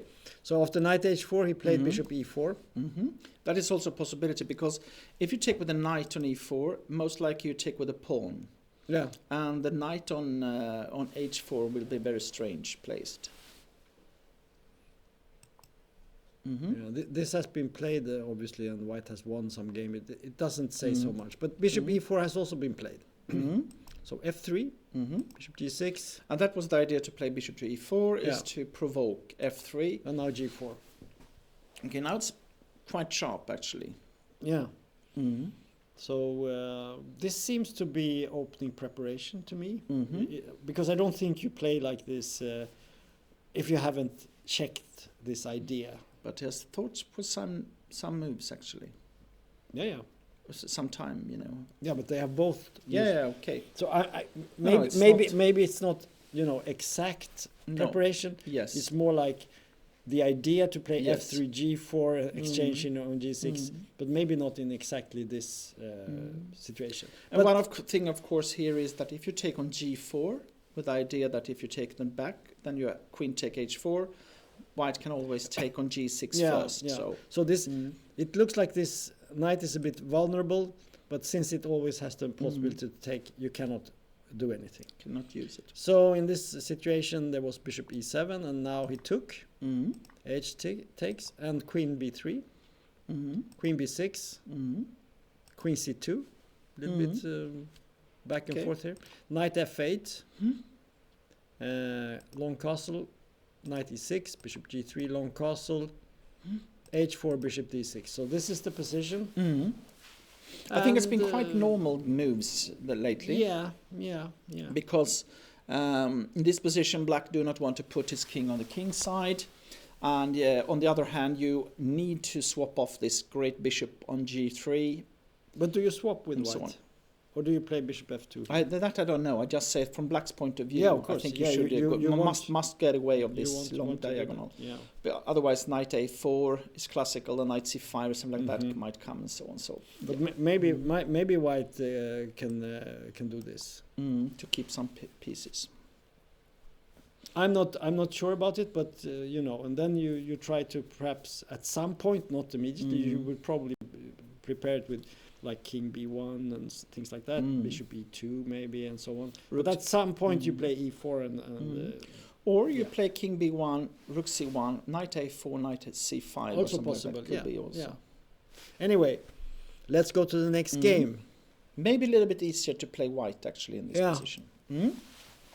Oh, here we have what has happened? action. Action. Okay, so let's see what happened. So Because we said that this is so slow and nothing is going to happen. And you said black was better, and maybe you're right. Let's see. Rook e8, c3, knight d7, bishop g5. Here we have it. But he plays knight f8. Safe, yeah. Queen c2, h6, bishop h4, and g5 here. Yep. But he didn't take. He played g4. Also very aggressive. Very aggressive. Now he's ready. He wants to do something here. Yeah. The thing is that white has played very slowly. Yeah. And and black is more developed in a way. So he's trying to make use of that. Yeah. And ready to take risks to win here. The problem for white is that if you take on d6, probably play queen take d6, and you have this threat down on h2. That is, it's a bit annoying, I guess. There's also possibility to take on f3 and g2. Yeah, that's also possible. Yeah. And just make a mess of everything. So probably have to take, if you'd have to take on g4. Well, he didn't. He went forward. He went for this move, and now you can actually take on h3 and you win a pawn. But he has an interesting idea. He played queen c1 here. But this looked like a little bit like, one move chess. You make one move and you make another move, and you don't really have a plan, because white has sort of allowed black to come with this attack. I don't know if this is good or not. What is interesting is, of course, that it's getting very sharp from a very simple opening. Yeah. But let's go back, because I just thought that the position before, the move before, in this position, or after g4 actually, why not? What would have happened if he took on g4? Because that is actually the normal move instead of knight e5. You mean in this position, right? Yeah. So take. Oh, you take on g3 now. Now you take here, I guess. And then knight take g4. Take. And suddenly you have a jump here. Oh, this is not nice. And you also have ideas like playing maybe queen here and take here, and there is something has been wrong here for white in this position. He was sort of I think he played surprised. Too slowly in the opening. Too slowly. So, but still, this position is still interesting. So now take on g2. No, he didn't.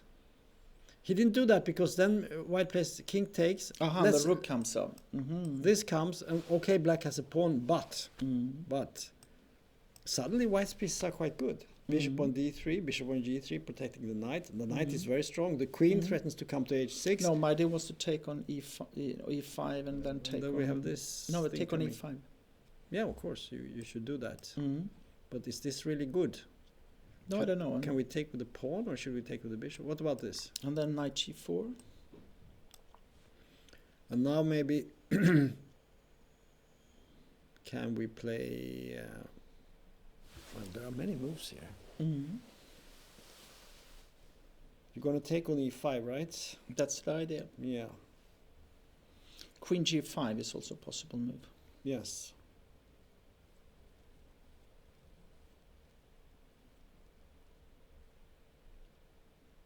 Yeah, this could be good for black, but it's not clear, because no, here is calculation needed. Yeah, this very forced very lines. Complex. So it's dangerous, but let's say we play the most natural move in the queen position. g5 was my idea. Yeah.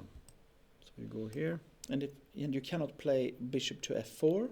No, now maybe check. This move. Yeah, and queen g7, and it's a mess. But you have some ideas here for sure. But yeah, f5 is the next move for black if you get the chance, I guess. f5. Stabilize. Yeah. But okay, it's still. But it is black who wants to go for the attack, And now suddenly it's something else. But again, I think when you have interesting options, you want some sort of clarity. You don't want to go into a position where there are many options for your opponent, even though you see that you have things in whatever he does. I think it's a bit unpleasant. Can you sacrifice a rook here? Take on h6. No. There is no mate. No, that must be too much. Yeah, because both knights are protecting, so there is no possibility. No, you have to take back. And then you said take here. Yeah, that was the one suggestion. Yeah. Could also be knight g4 immediately, maybe. Probably pawn takes and knight g4, yeah. So why didn't he go for this? Maybe...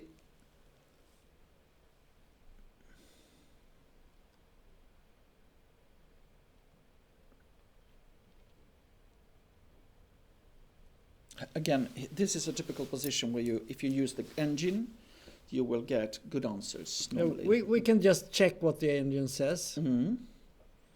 Okay, Equal game. Equal game. Rook e1, it says. Yeah, I mean the white pieces are fairly well placed. Rook h1, queen g5, as you said. If you move the bishop, you can just develop. But rook e1 seems to be the good move. Just keeping e5 and then threatening rook e1 is not easy move to make, I think, because you are so into this. No, but that's my point. That Sochko is a very experienced player, and he knows that when white has nicely placed pieces, there might be some move. Just I mean, he is very reliant on tactical counterplay here, and if there is something that closes down that, it's not so easy. But let's see what happened instead, because that was also very interesting, I think. Yeah. So he played takes and queen c1 and knight g4, going for. And we can see that the evaluation bar actually gives black an advantage here. And if you take on g4 and take on h6, what is happening then? Take. Probably take back. You take back. And if you take with a queen take. But there is no big threat here, I think. No. Because you have always this... Do you play like take on g3 simply, or do you go for that?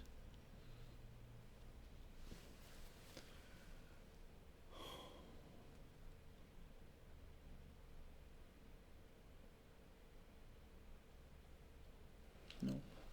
I don't know. Maybe you just take on g2. Again. Yeah, but again, then you have the rook is ready to go to h1. You know, it's a little bit unpleasant now. Yeah, but you have this rook e6 move, I guess. Maybe. Forcing the queen back.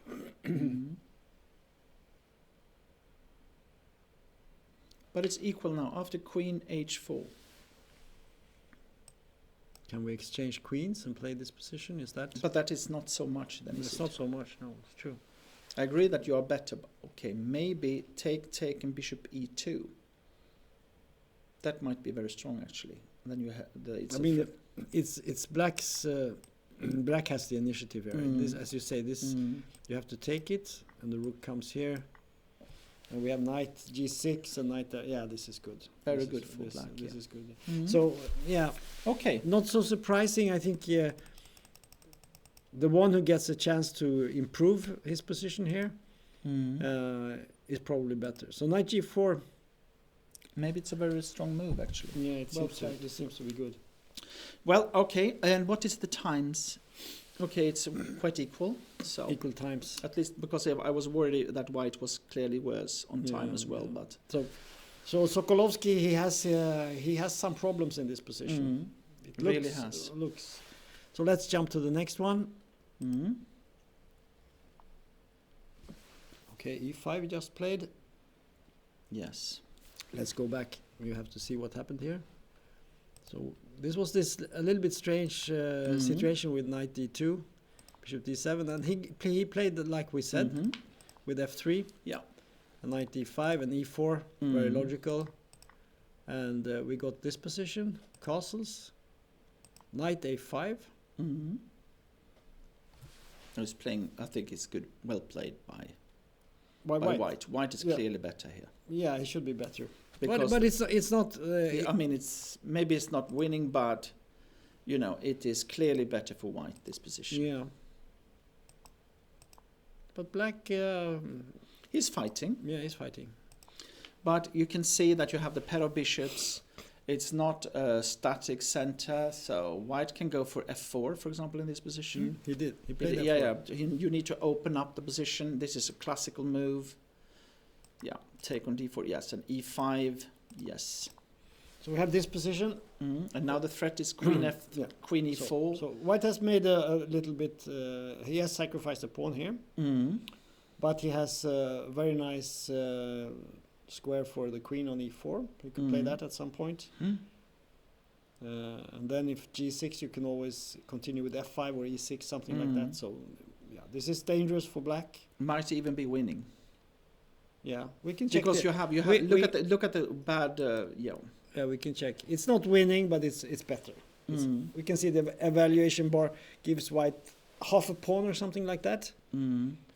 But in reality, also, when you play this type of positions with black, where you have very little counterplay, white has got the easy moves like rook a e1, f5, e6, and this kind of attack and play. It will be much more difficult to play black. And if you are in this position, but instead of queen f3, look at if you had any better moves, because I was also thinking there are other moves like. No, maybe it was good. Yeah. Okay. So let's go to the next game. And but on the other hand, Praneeth has been quite a good fighter in this type of position. No, I think he never gives up. I don't think he is unhappy with this because he has a pawn. That's always something. You can suffer a little bit for a pawn, and the white bishop on b2 was not so impressive. Anyway, in this position, this is the game where black, for some reason, has played a time gambit. Yes, and he has gambited like an hour or something like that. And he's thinking in this position. I think his position is not. It's not like he has a lost position or anything like that. It's perfectly playable, but he has a terrible problem with the time because only 9 moves played, and he has only 18. So he has actually 31 moves to make in 18 minutes. There must be something strange here. There must be something strange. We will have to go and check it out. Check up and see if there has been some problem, Yeah. Or if maybe there's something wrong with the times. It happens sometimes, but we're going to check that. But this is typical. This can be actually quite dangerous for white, this position as well. No, because the reason for that is that with a4 played and g5 played, where do you want to put your king in the center? Yeah. It's not clear here. And black can play, sometimes there comes this, attacks like, f5 or knight e5 sacrificing a pawn just to open up everything. And there's another aspect, and that is the fact that when your opponent has little time, you sometimes want to win quicker. You want to utilize the fact that your opponent has no time. So you start to maybe even play a little bit faster just to... And that is bad strategy, actually. What you should do is just play your normal good moves. Think, use your time, make good moves, and see if you can, increase your advantage on the board rather than playing on your opponent's time. So let's go to the next game. We have the game between the juniors here. Moksh against Chasin. And we have a position that is, we saw this very before. Interesting. Yeah, we had, let's see how it was. There was some, let's see, go back a little bit. Yeah, we had this f6. Black plays very actively. And we have bishop f5. And the rook fc move. FC1, and we saw bishop. This was the position. And you suggested a3, I think. And this was played in the game. Bishop d6. Right, bishop takes e4, d takes. Okay, that is not an obvious move to me to take on d3, e4, but what is happening is that you closes the position a bit, so it might be absolutely okay. I think white sees that it's not so easy to ever gain access to e4 because black always has f5 or something like that, maybe. So in the game, there was bishop e4, d, e4, knight e2, and as you say, it looks a bit dangerous with the bishops, but on the other hand, the knights now has targets. So in the game, it continued f5, knight c4, bishop c7, and now d5. Yes, because white takes the chance here just cause problems for black before black has come to castling and so on. I mean, bishop. If the bishop could have come to f7, it might be very strong actually. So I guess that's why as well, you know. Yeah. I think the principle is when you have play with the bishop pair against the the knight pair against the bishop pair that you have to be very active. And here you have the idea of playing you know, the rook d1 looks normal as well. Yeah. This happened in the game. What happened? There was castles, rook d1 and rook f6 protecting d6. Interesting. Yeah. Because here you have moves like queen b3, I thought. Could be. I mean, there is the possibilities to play d6. But I don't know, queen b3, you don't threaten to take. No, but the what b7. about d6 now? How is that? You have to take it. And then take back, take, and queen b3 check and take on b7. Is that? There is rook b8, you know. Yeah, and then take on a7. And take on b2. Yeah, how is that? I don't know. No, just say that, you know, this could be... Yeah, you could play that. Because what you want here with white is not to let black start to play with two bishops and an attack or something like that. So you want to do something normal. The line you suggested is definitely a possibility. We'll just have to see what happens. Okay. So we go to the French-Japanese encounter. And we see something of what we talked about actually. Yes. Because he played as Magsudlu, he played this move, and now the Frenchman played f5. You suggested this move, and it's a typical move in these positions. You try to force the black pawns to move, and you create weaknesses. So it was e5. He took on f6. But go back. He took an f6, yes. Yes, and then he took on c6. Should he have done that? Take with the bishop, or should he take with the pawn? You mean black? Here. Yeah, you can take with the pawn, but of then it's very queen dangerous. g3 check. Okay, yeah, I give up. Yeah, we take. Yeah, you I don't give up, but I say that it's correct. Yeah. Bishop take. Okay, and take, and now you can take with the rook. But then knight e5 is. If you take with the rook, then you have this eternal knight, we call it. No, so you must take with the pawn. Can never be expelled. What do we call them? Expelled from d5. So he took with the pawn, and white took this pawn on d6. So now we have a situation where white has a pawn up, but very importantly, this pawn here protects. Oh, sorry.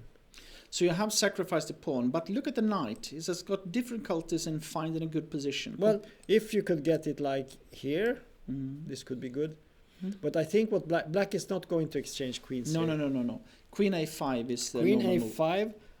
Queen b6 is also a possibility. And then maybe knight a4 and knight c5. Yeah, but then there is a check maybe on e3 and take on e4. Take on c. Take on e4. Okay. Yeah, maybe something like that could be interesting. You're correct. I didn't see that, so that's good. Okay, so either queen b6 or queen a5. I think both looks nice to me. He played queen b6 in the game. Yeah, and normal. Yeah. So black has maybe not full compensation for a pawn, but he has enough. Yeah, also because you have this idea of bishop to g5 check and bishop e3 or something like that. So you know, it can be, and as it is a struggle with kings on different sides, the attack is more important than the pawns in one sense. Yeah. Or at least it can be compensation with an open line, like in this case on the b file. So. And you could imagine, like, as you said, you get this check first, maybe the bishop even managed to get to this square, and you can play on the b file. There are ideas here to play, and so at least it's compensation. But yeah, and I think White's attacking chances are extremely slim here, because g4, h4 it takes a lot of time, and I think before that you have to protect your king side. So very interesting position. Let's go to the before our little break, and let's see what happened here. So we had h5. I could have played so much better. I could outside, just E5, like you said. Yeah. D takes, takes. And then he played knight d4. Yeah, bishop g5, as you suggested, was probably a better choice. But he played knight d4, which is not bad, of course. Queen d6. Now he played a4 and b4. Logical.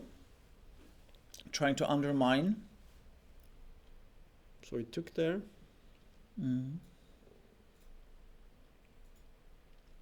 Well, Culottes, he's sort of he does not want to mate immediately. He's not going for the Actually, kill. it's a little bit more. Now it's more like a positional. Yeah, it's a position. Now he has the pawn on h5 and he's stressing the kingdom. But I think after queen takes here, Bishop b3. he's just going to go here, Threatening to play rook b1. just playing very simple. And what he says, well, you have to solve your problems yourself. I'm just going to make good moves and No, we'll see actually, what happens. this looks good for white Yeah, still. white is better here. Okay, with this we will take a break. Yes. And we will be back in 15, 20 minutes, something like that. That's good. Yeah, okay, thank you.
Okay, we're back after a short break, and we have lots of games still going on.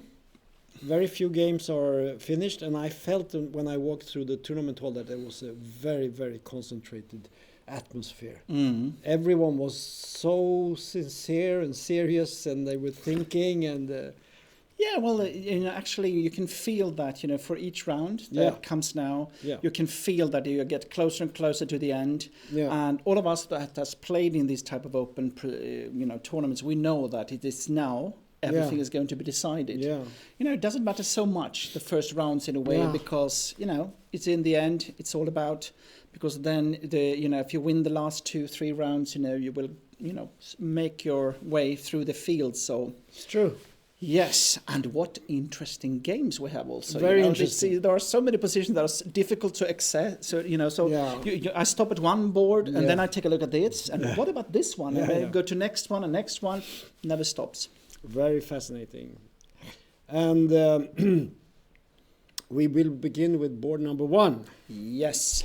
And we have a situation that hasn't changed so much since we saw it the last time. No. But we're going to go back and just see how we got here. This is the game between Erik Blomqvist and Edvin Trost.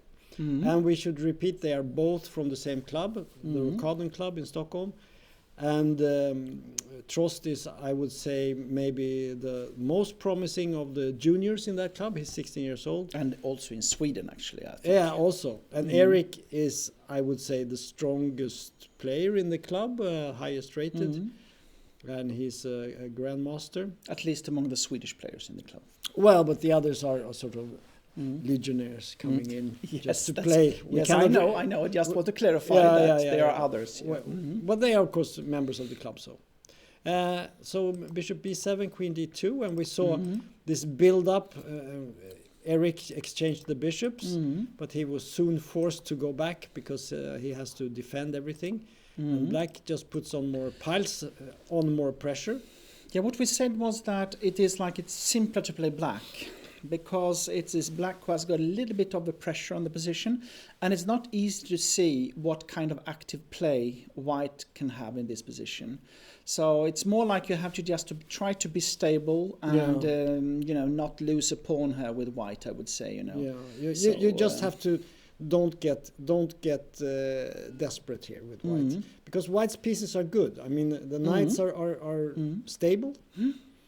And they are protecting a lot of squares, but it's sort of unnerving to sit and be under pressure, especially the pressure on the pawn on e4, the pressure on the pawn on, and there's a pressure on the knight here also. So there's a lot of pressure going on, and White is not pressurizing anything. I mean, he has nothing to hope for here. And we all know that to have this situation where you do not have any really active plans, but you just should stay put and wait. That is not easy. No, that's very difficult. When you have little time, and we could see already at this stage that Erik has got more or less half an hour less than Edvin.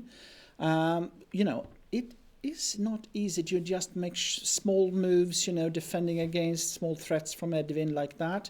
On the other hand, when I tried to force the play, like e5 or something like that, you showed quite convincingly that suddenly White got chances. Yeah, because then Black has suddenly weaknesses. Yes. So the best way, especially when you have your opponent in time pressure, and it's much worse than it looks here, because this was a couple of moves ago, but look what happens. Rook e3.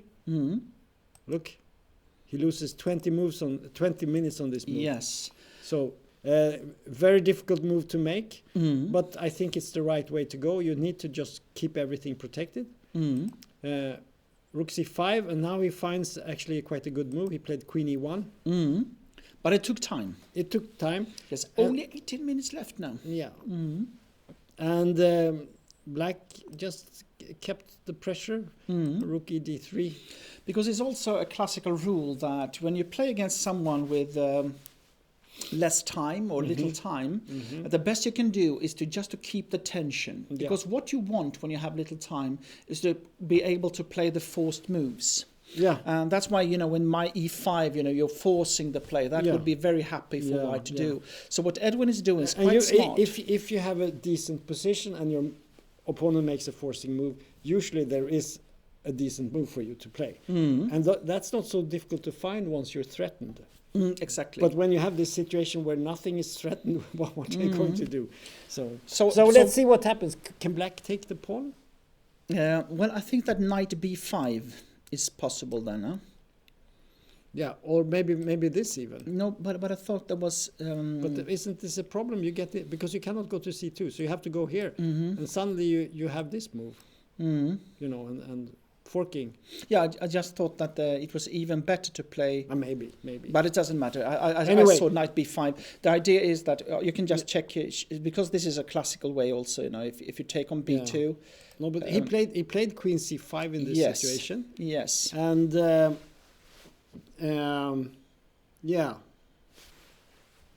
this did not happen. We are here.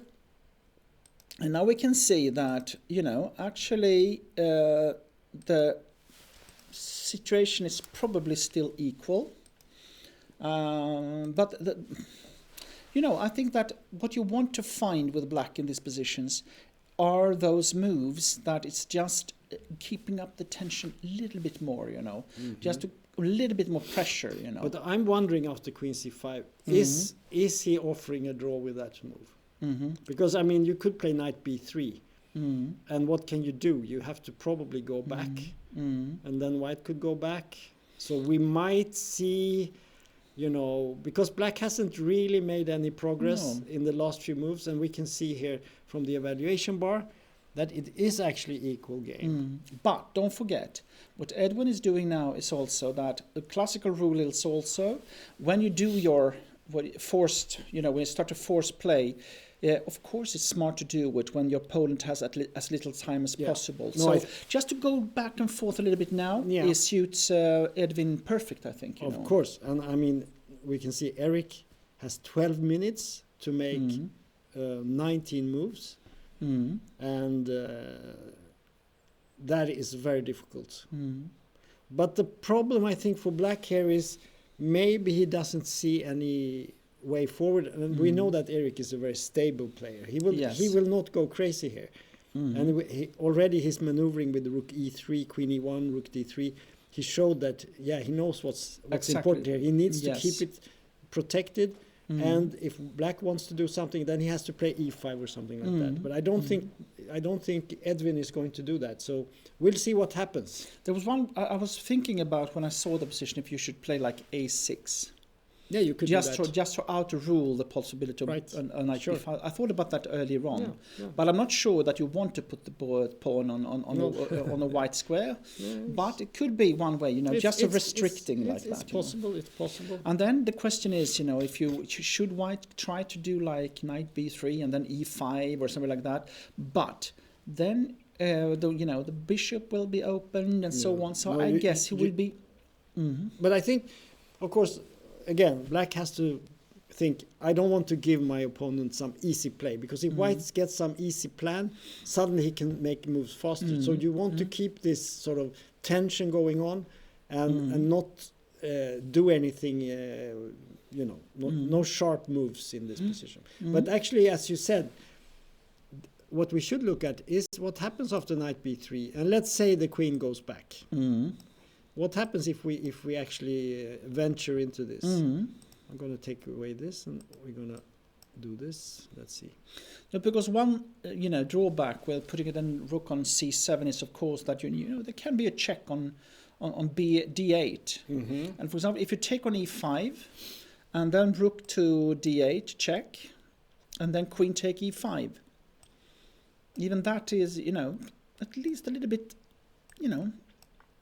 it's a little bit, suddenly the black, even though the bishop is strong now on c6, so on b7, the question is, white has also a little bit of play maybe. I don't know, could you go for some mate here? Maybe, knight d5 is possible, maybe.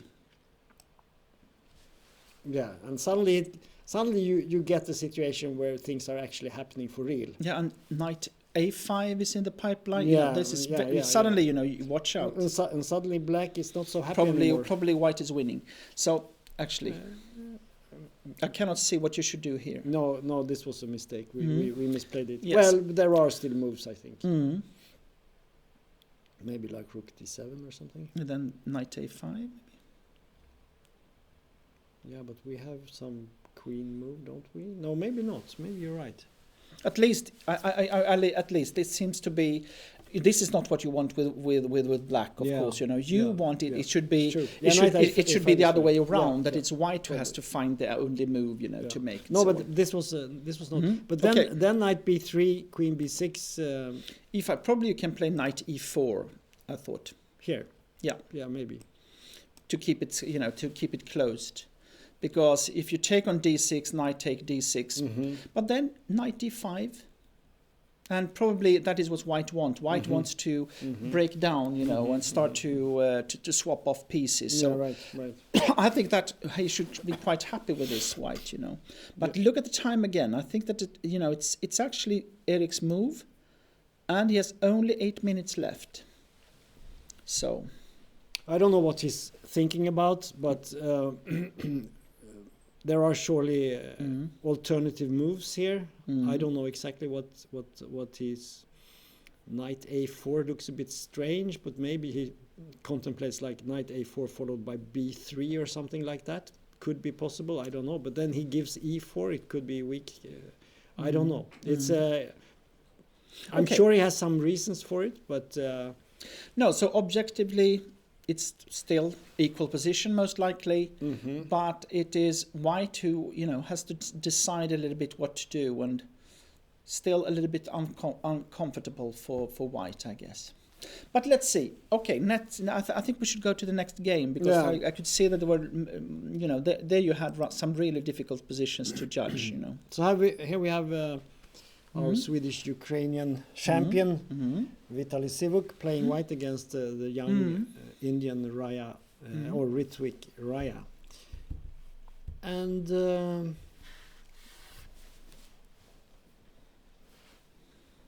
And we have this position. Not much has happened here. No, but you can say, when I see this position, no doubt it's easier to play white.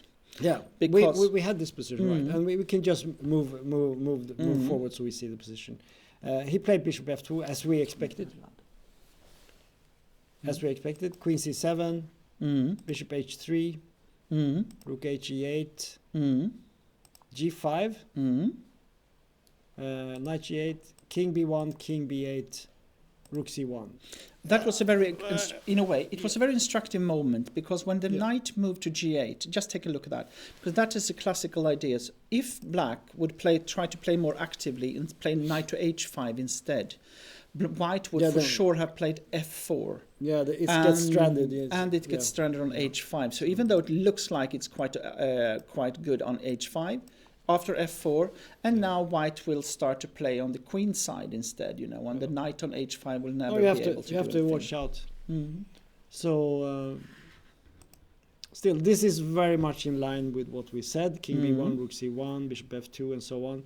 It's a fight. And sometimes white even plays with a3, b4, this minority attack, because if black do not have any counterplay, this can be a possibility. But you have to watch out for this knight making a tour here, maybe something like this, coming in. And, so it's a game. It's a game. So let's go to the next one. And here we have this fascinating situation. And we have to go back and see what happened, because we had the knight g4 situation. Yes. And he played a move we didn't actually look at. He played f4. Interesting. And there was f6 played. What? Okay, f6. G takes h3. So it's a sacrifice. Yes. And here... what is happening here? It's hanging on g4. Two pieces are hanging, so he has to give the piece. So he took on e5. Yes. D takes. But this was an interesting moment because here I saw this move when he took on e5, d take e5. I could see that they were evaluating bishop take e5 as well. But he came to the conclusion that he had to play the bishop to c5 check. But with that, you need to follow up with queen g5, and suddenly we are close to an ending. Let's look at it because it was played in the game. So two pieces are hanging, so you have to give one. So why not take on e5? And he did. And then he gave this check. So here you could wonder what happens if you take the pawn. Yes, I had an idea of taking on h6 in this position with the queen. Because if you take on then g3, rook takes f8, then you have rook take f8. So we're going to look at that line. So this is a terrible mistake. Yes. Due to this sacrifice. And checkmate. Followed by mate here. So that was a trick in the position. Yeah. And so he took the. So instead he had to give a check. Yeah. King h2 and then queen j5. Yes. And he sort of puts the brakes on everything here. But on the other hand, the question is if play like bishop f4, probably you just have queen h5 or something like that, and then it's. You have to watch out. This pawn here weak, is very weak, and the queen can easily target this one. But then, of course, the question is, what about if you take on g5? Yeah. What can you do? I mean, if you play bishop f4, as we said, it's queen h5 looks very dangerous, almost winning, right? So how is that position? Because I'm not so sure that this should be terrible for white, because a knight d2 it's a game. How should black? I think white has done better than we thought. Exactly. So I'm not sure that he played correctly. Black might have made a mistake. It feels like that, because I had a feeling that he, when I saw this position with when he could take on e5, I just had a feeling that he might have missed this trick, but maybe not. No, I agree with you. This looks looks okay for white. It's not winning or anything like that, but it's okay. No, the problem for black is a little bit how to put the pieces. Yeah. Because in a way, the normal square for the knight is e6. Right. But then the bishop on c8 can hardly move. Yeah. And black has to worry here because white could just double up on the f file. Yeah. And he has a bishop here, and the knight could come jumping and so on. No, I think actually that white might even be better here. Could be an attack. Knight d2, knight f3, knight d4 or something like that. Right. And just the rooks. And the e pawn, it's isolated, but it's also a pass pawn. So it could be a pawn that, in an ending, it could be very strong. So I think we should jump. So many things happening. Yes. And here we have this game. Yeah, this is really interesting.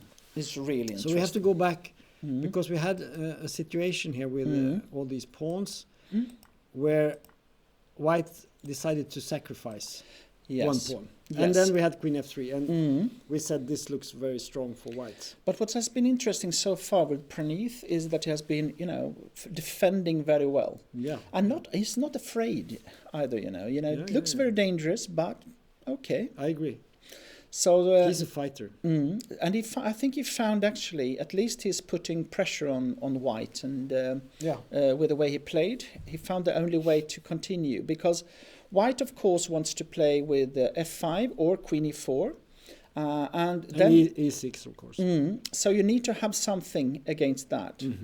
So he played queen d7 here. But here I thought about, why didn't he play queen e4 now? Well, I would guess g6. Yeah. Let's have a look. So queen e4. I mean, you could. No, I think you cannot play the rook and flee because white takes the g pawn. But if you play this, you play f5. Yeah. This I simply do not understand that. Well, but is it so clear? I guess not. Otherwise, if it was very clear, I guess he would have played it immediately. Because what happened, if you wait until... But maybe you can go here. And queen g4. Now it threatens also to play maybe bishop e4. Yeah. And take on g6. Maybe you have to give... Yeah, but we have d3 check here. We shouldn't be too... And then king g2. Yeah, but maybe this is hanging afterwards. Queen, you know. I'm just saying. Maybe you could even go for something like this. What about, well, f6 with the idea of queen to f5? Yeah, this looks very bad. Probably this is just winning. Probably g5 is not good. No. But the question is, what is the big threat here? You take on g6? Or e6 to play?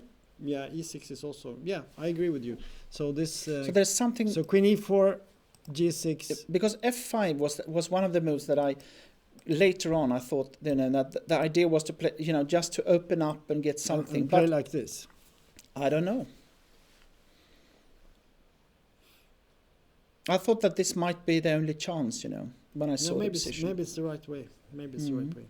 You keep the white attack under control. Yeah. So f5. Probably that's the reason. So in the game, there was rook e1, but this cannot be a bad move, right? Rook e1. Now the problem is, after rook e8, I think he played, if you play queen e4, then f5 can come. Yes. That was my idea, you know, that maybe you should have played queen e4 first. Yeah. Because now, queen e4, f5, and suddenly, okay, you cannot take en passant, because then queen is hanging. And maybe then the... And here he played rook e2, e2. And b5. Yes. The idea is, of course, to come with a knight to c4. And then f5 was played, and knight c4. Exactly. So we try to get to this position that's actually... And this is actually what we have right now. That is a committing move as well. Yeah. But actually, after e6, it's a little bit... This long diagonal, look at the bishops. They are not so impressive anymore. No. So maybe he has played well, Praneeth. If you play e6, you have to move the queen somewhere. I don't know what. I think if you had the chance, maybe you even want to play e7 in this position. Yeah, but maybe you just keep it like here. I don't know if queen d5 is, but maybe just king h8. Maybe it's nothing. I was thinking maybe at some point you could play the bishop to c1, but then there is always knight e3. I don't know. Yes. I don't know. Yes. So this is very difficult. For me, it is a little bit like the table has turned in this game. Maybe. Because this attack, you know, that's why I just felt that when rook e8 came... There is also this knight e5 move, you know, this... And then he will maybe try to sacrifice or something like that. Yeah, you know, but this... it's not clear what that achieves. But anyway, it would be interesting, this position, after queen f3, queen d7, I think it was. Here, I wonder what the computer would say about this, because it just feels like... Yeah, it gives an advantage to white. And it's actually, yes, queen e4. And then f5. f5 seems to be the only move, huh? Yeah, g6. Yeah, it's, probably this was best play, and probably. Then take. Yeah. But actually, it's not winning anyway. In any way, it seems. And now. Because also this, I thought about even, you can maybe play this endgame, or rook e1 or something like that. Yeah, I like this move. Because now you cannot play rook e8. Then you check. And take it, yeah. So, like this, just to show the audience what's happening here.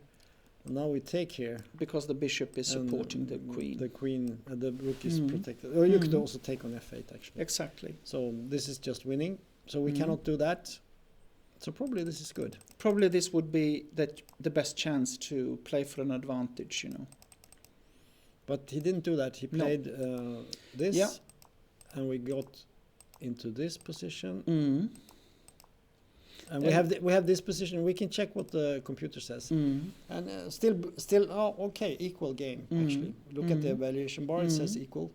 So black is defending, and it's not clear. You know, Praneeth has been defending well. You know, he got these positions that are a bit dubious. Yeah, he was completely lost against this Jarmola from Poland. But he is fighting well. He's fighting well. So okay, we have to go to the next one, and now we have this this strange this time 58 seconds left.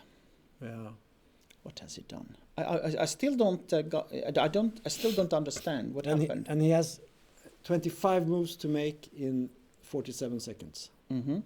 Well, he gets half a minute for each move he makes, but even so. But the position still looks well. White is better probably, but he has got a pawn extra. It's not. Don't lost. forget. Yeah, but there is some attack going on. yeah. I mean, it's just like when you look at it at the first glance, it looks like White is simply winning, but Black has got an extra pawn. It's not so easy to break through, from what I can see. So we had this position, I think, and there was Bishop E7 played, and now G4. Very aggressive castles, and we saw this thing with the knight coming here, and here he played F6. But he uses much too much time on every move, and that was interesting. This is, because if you take on F6, then probably even Bishop take F6. Yeah, then there's big difficulties. All the pieces come to life. So G6 very strong, I guess, and we can see that the computer actually agrees it's the best move. And now Bishop C4 was suggested, but he played Rook G1, looks also quite good. Knight E5, Bishop E2, good move. Queen E8 is also quite... Castles. Yeah, and this position, White played Queen D2, King H8. I mean, if you're White here, it's very tempting to play on Black's time. But that might be a big mistake, right? But I like this plan: Knight D4 and Knight F5. So, yeah, at some point you want to play H4, but maybe you want to block G4 first, so you can break the position. I expect a White win here. Yeah, me too. But we'll see. So let's go to the next one, and we have the junior section here with Moksh, the Indian guy, against the American. It was this game, yeah. And it was interesting because we have the knight, we have the pair of bishops against the knight. But as you can see here, and here you can see that White has actually won a pawn, but Black has got good compensation. Yeah, we had this position, and you said what happens after D6. And we get this was was played. Okay, it was interesting. Played, And so we had all these exchanges. We had the check, Bishop F7 takes, Rook B8. So we have this position. And I was not sure if this was correct actually for White. Because like you say, there is a lot of active play now. Maybe you should have played like a doubling on the D file instead of going for these forcing lines. Here you have, Queen D2 is in the pipeline. This is dangerous, I would be nervous, Yeah, and we can see the evaluation bar says it's equal game. So Rook D1 was played. That is actually, at least it looks normal. Queen E5, Queen D7. Wait, Queen D7. You can take on C3 there. No, but then it's Queen E8 and Queen D8 and Queen G5. Is it a draw then, or? Yeah, it's a draw, I think. Maybe. Check. You have to go up. No, my point is, who is playing for a win? And, well, I don't think Black is playing for a win here because what can you do? You have to. King, and then take this away. So King F8, Rook D8, and take on F5, and so on. Yeah, it should be a draw in this position, at least for White. I think White should be happy with this, Well, you have to go to F8, only move. Bishop G6, then you have Rook check. So here, Rook D8, and then take on F5. Well, now you can check on H6. No, but then King E8. It's okay. It's okay? You're sure? Well, sure, but it looks like, why not Rook D8? I don't understand. It looks much better, I think. Maybe. Rook D8, and he has to go down. And take on F5. Yeah. And then this. And then Rook Queen G5. Queen G5, yeah, that was the idea. Yeah.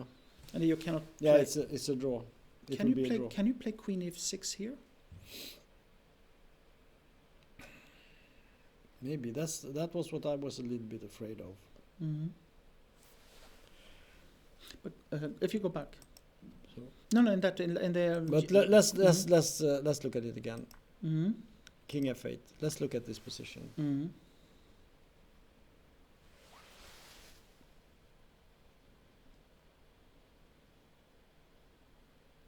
Rook. Maybe.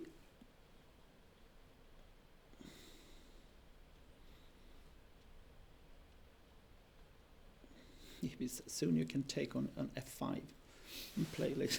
Yeah. You know, but because what I thought about was to give a check on D8 with the rook, and then take on F5, and then take on E8 and E4 check, and then play something like H4 or That something was- like that. You know. I know you didn't like this move, but Mhm. what happens here if you play King this? E8.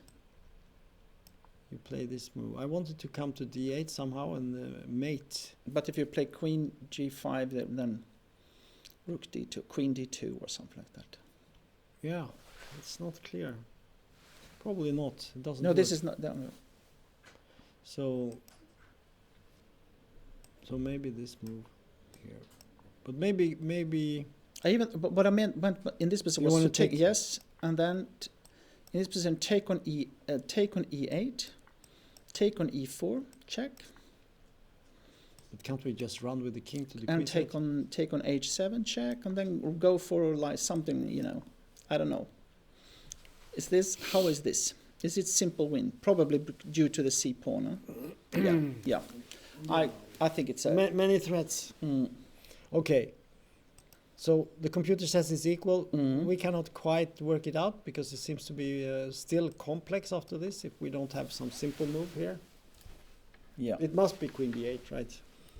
Everything else is impossible. Mhm. So we have to take this. So Mhm. far, everything, and Mhm. there's only one move for him, I think. Mhm. This move.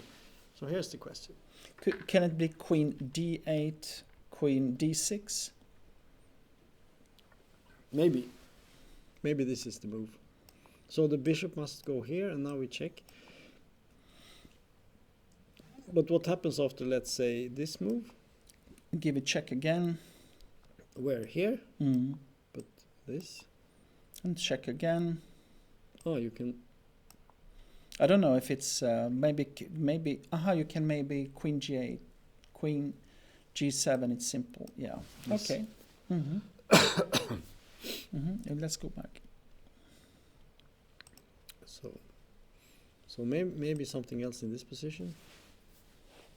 Anyway, maybe we don't need to because it wasn't played. Mm-hmm. And they might have made a mistake, but I think the computer gives them. Okay. It's just we not finding it. So Mm-hmm. maybe it's not so important because they didn't do it. Okay. Mhm. Knight A4 was played. Rook B3. Now it's important that the queen is on the D file because then it supports the rook on. Right. Mm-hmm. And then Rook D3 going for Yes. a mate. If you take it, it's Queen A1. So Mhm. Rook C1, F4, and Knight C5. Mm-hmm. And yeah, it's complex. It's still a game. Mm-hmm. And if you play But queen, it should be drawish, right? and now you cannot play. Yeah, okay. You can take. What can you do here? Take on A3. Yeah, let's say we take here. Queen take E4. You can do this. But that's what I'm thinking. You know, Mm. let's play something like F this, take E3. and it should be a draw. This must be a draw.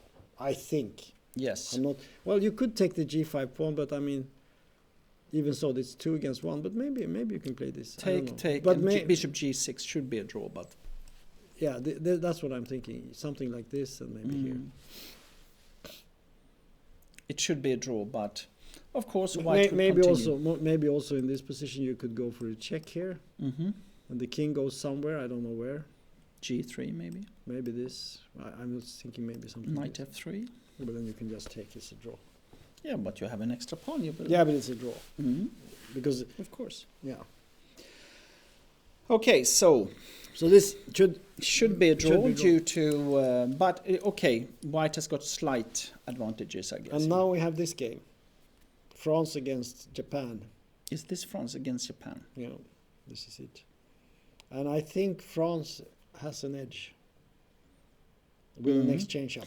But what happened, because I saw this game and I Yeah. thought it was quite okay for... So we looked at this position. We had this win of a pawn. Queen b6, queen d3, rook f d8, queen c4, rook d4 he played. I like. Yeah, take. And now he had this move. Maybe this was a miss by black. Because now suddenly, I don't know. So go back, maybe... That was very important, I guess.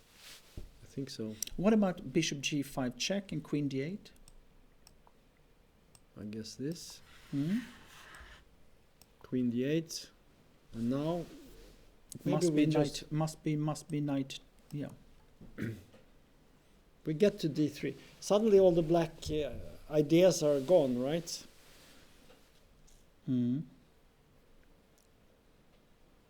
But I think his choice here to take on d5, I don't believe in that. Yeah. e5, maybe this was a miss also. What? Oh, what's happening here? What kind of a game is this? He sacrifices all the pawns. Well, there Because are some d3 dangers. is a threat, huh? d3 is a threat, and d takes e4 is a threat. Of course. So he sacrificed the So if e-pawn. because if you take on d5 with a pawn, that is the normal move in a way, you know. Then probably d3. d3 and queen e3 can come and so on. It's very dangerous. So he maybe this is brilliant. We could check with the computer just to see what it says. Yeah, it wants to play e5 here. Only move, maybe. Only move. e5 takes, and it actually gives f6 as the best Again. move. Oh Yeah. my God. That's And the idea of that is that if bishop takes, you give a check on g6, and then you take on d5. this is the idea. And I think if black plays like g6, then you can go queen f. What, then you take on f6? But then you take. Sorry, that's not the right move. I think so- maybe you just play... No. Maybe play rook f1 or something. Exactly. But then you can play d3 again. Yeah, but... Maybe rook e1. Okay, queen d7.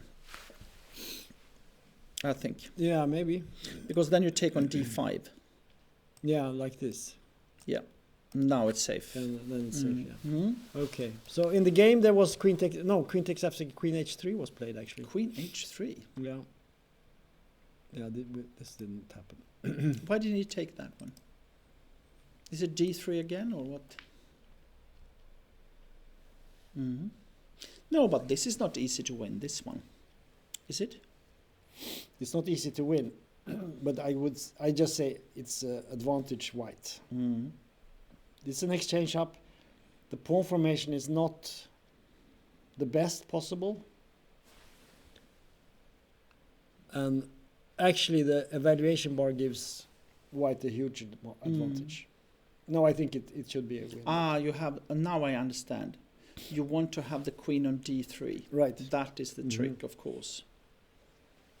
I think he played very good in this part, white. Yeah. It's very easy to make a mistake here, you know, and suddenly there is a lot of but is that let's see in this position here. Yes. No, he didn't play the best here. I think maybe he should have done something else. This rook d4 was most likely a mistake. Queen f2 as well. Yeah. Yeah, something else. Just as we said, you know, keep the position. If black wants to exchange, let him exchange. But he went for this very forcing move, and it had a drawback. Yeah, queen f. I think that queen f2 will look like the type of compensation you are looking for. You know. Then the knight will still have very little to be, you know. This is dangerous, you know. Yeah, and g2 is weak, and what to play, you know. Yeah. Because if you play like queen f1 or queen e2, then you can give a check and then play rook d4. Right. Also rook b8 at some point, going for c3. Mm. Okay, so Okay. in the game, rook d4 but the most impressive. But I'm a bit impressed by this, as you know, that he went for this, because, you know, here still you would have, you know, the feeling that, okay, I might have the chance to make it, you know. Yeah. What happened here? E5. Can you play d3 after e5?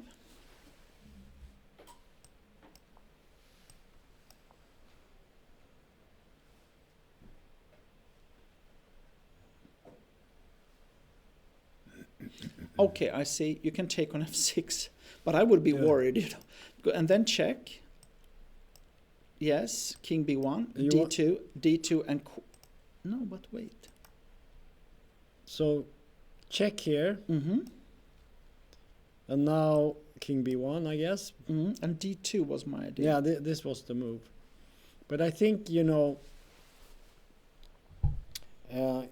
you can go into a queen ending here, right? Probably you can play like a3 or something like that. Yeah, that's what I'm thinking. And then you get a queen ending with some extra pawns. Mm-hmm. And it should be good for white. So let's show this. It is good for white, but at least it's a big threat here. But we just make some Luft here, as they say in Germany, and then you take here. Mm-hmm. Let's take this away. So take.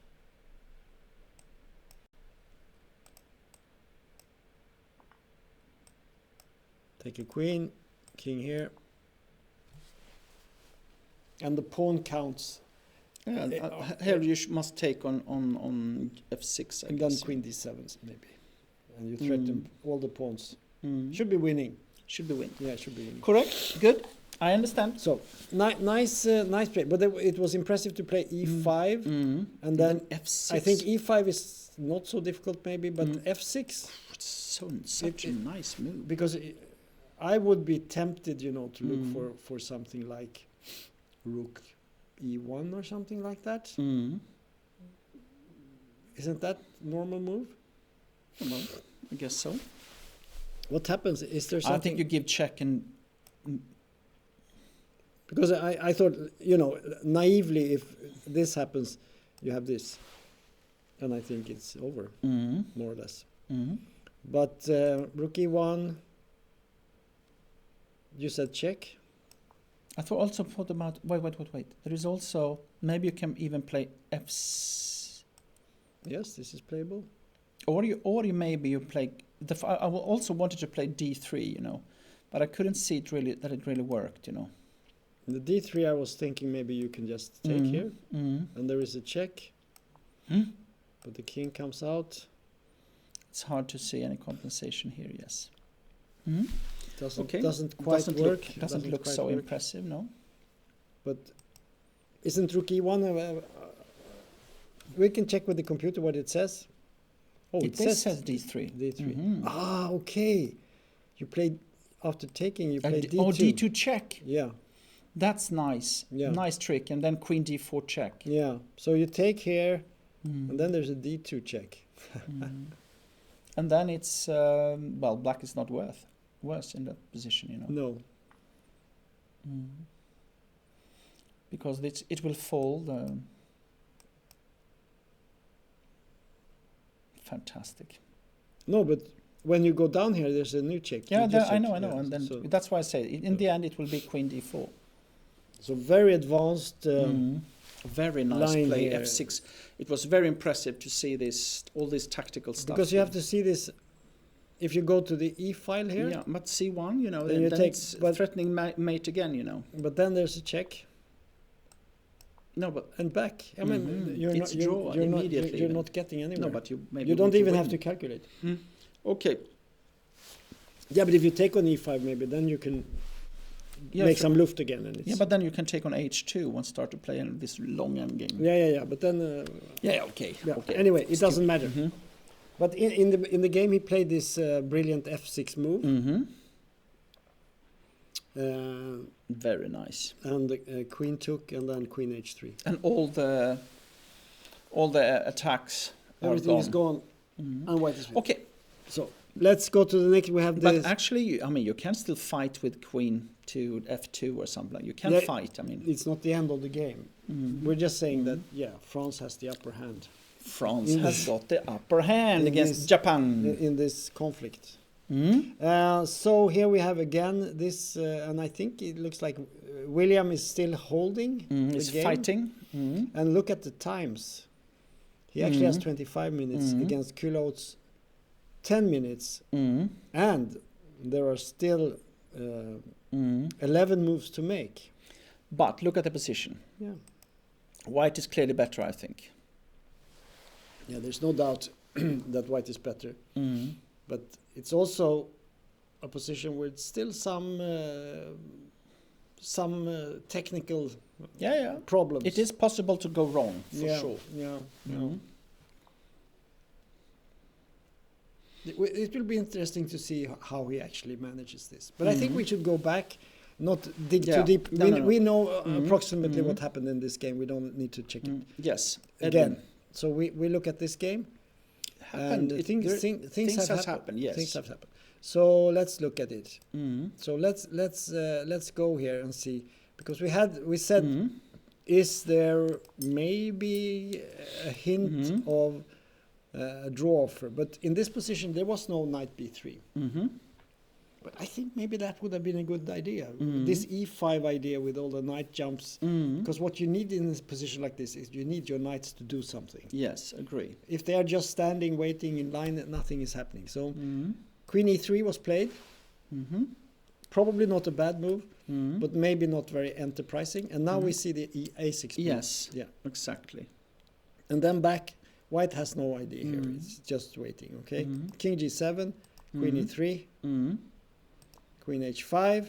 But it's good that it's just, I think it's quite strong that it's just waiting now. That he realized that, Erik. And just, don't try to force anything. This is true. But for the opponent, it's quite encouraging because he knows that he has, all the options. He can do whatever he wants, more or less. So f3. Now, this weakens the position, but it also strengthens the position. It's very double-edged.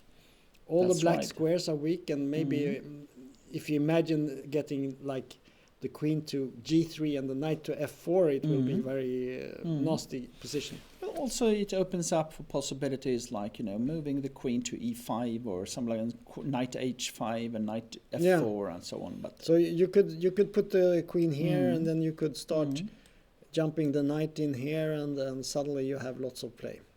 Because now when you play knight h5 normally there is a g3 possibility, and that is outruled. But this said, the good thing with this is suddenly this bishop is back. Exactly. So and you can easily protect these squares by moving the knight here. Maybe it's a very good move actually. And you can actually control these. Can be a good move. Yeah.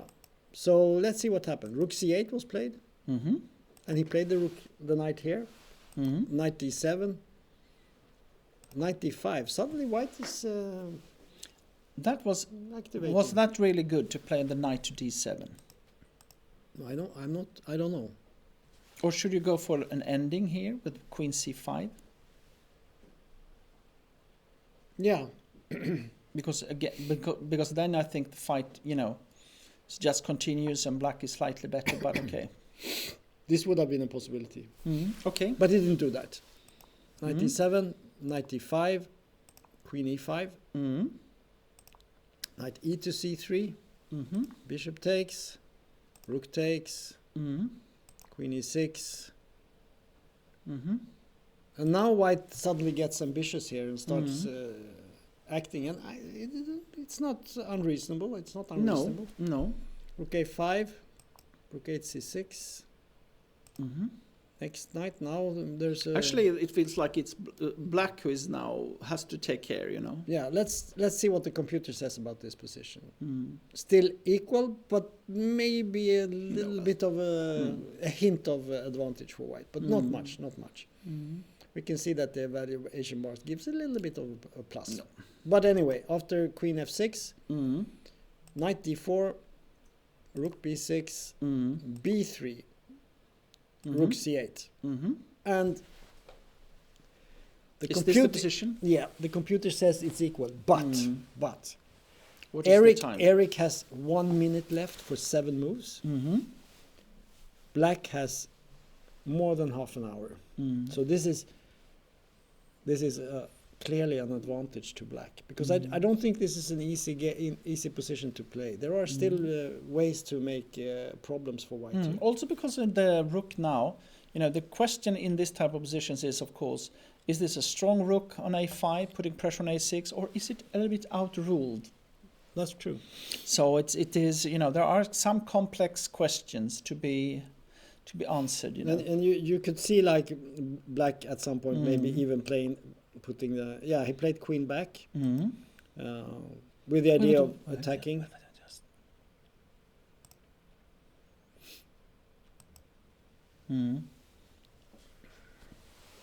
I don't think there is anything. No, I just immediately, but I don't know. Okay, knight c5, for example. That's one possibility. I don't know. Is there anything else? Maybe something somewhere. I don't know. Could be. Well, rook a8 looks a bit too passive, I think. Then you might even take the c5. But knight c5 looks quite good, I think. Yeah, so we go here. And what do you think about this? I think that when you consider the time consumed, I think that Black is better. Yeah. But I also think that I'm a little bit suspicious to this rook on a5, actually. Yeah. So I'm not so happy about that choice. No. Because also now, e5 can be coming as well at some points. Because if the knight has to go to c2, it's actually on this, open file. But I just say that there might be some tactical tricks, Yeah, but if you go here, then the knight could maybe swing. Then I take on. I was thinking about taking on b3, and then it might be queen c3 or queen b2. Yeah, there are moves, of course. Then there is at least a little bit dangerous, Yeah, it's true. Well, there is rook a2. But so what I say is that it's not easy moves to make in the position for White. You need to take care. Maybe you should also play like a move with Black. You could also play the move like h5 to be ready to play h4 to try to do something, Yeah, there are many possibilities. And you can always hope that White at some point gets a little bit nervous and maybe makes a move that is... Because I'm thinking if White wants to force matters, he could play a3. But then you could take... But then this is dangerous. And rook takes, and you get the a pawn, but Black has the rooks and the queen and the weak king. Exactly. And so this is very dangerous, even though it might be tempting, just to clarify things.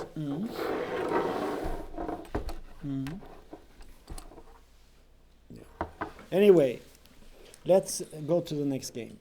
So we have this game. Oh yeah, here it has happened. Yeah, some strangeness, I would say. Yes. Let's see. Really strange. So we had rook c1 and knight e7. I think we suggested this as a possibility. Knight e2, knight c8. Now it comes, your knight. E3. Yeah, it comes jumping. It was obvious. I mean, it was such an obvious route. Of course. Rook c2, queen e7, b3. And Black is... No, it's knight a6 and knight... Because I think also this jump is kind of this was irritating. Actually... I wonder if he played best here, This is strange, actually, for White. It shouldn't be like this, In worst case, you could have taken on e6, of course, to avoid... but that would have been worst case. So a4 happened, knight a6, queen d1 and f5. Maybe Black has the initiative. I think Black has got the initiative now. I think that Sivuk has just played safe moves. Rook e1 he played. No, he didn't manage to, because he has weakened his queen side so horribly. And suddenly we have all these jumps, knight b4, bishop b4, I mean, all these jumps. And it looks a bit dangerous for White. Because now you can also think about if you should play like rook c8 and c5. With this was played, Yeah. No, but this is dangerous, and we can also we can see that Sivak's best feature here is actually his time. Yes. But I don't think it's not so pressing. I mean, there's 5 minutes, and Black has easy moves, I would say. I mean, c5 is not difficult. No, he's... You could even double on the c file. The bishop is suddenly very bad here after f5. I mean, what can you do? Well, No, he could maybe play h5 but then at you some can point. take on g5. Maybe take on g5. So maybe he has to play something like that, you know. Try to mix things up. No, there is like he has misplayed the position. Yeah. For sure. Yeah. No, I think apart from the time, I think Black is a big favorite in this position. But the times make it more even, I would say. Yes. So I agree. we will jump because we wanted to catch all the action here.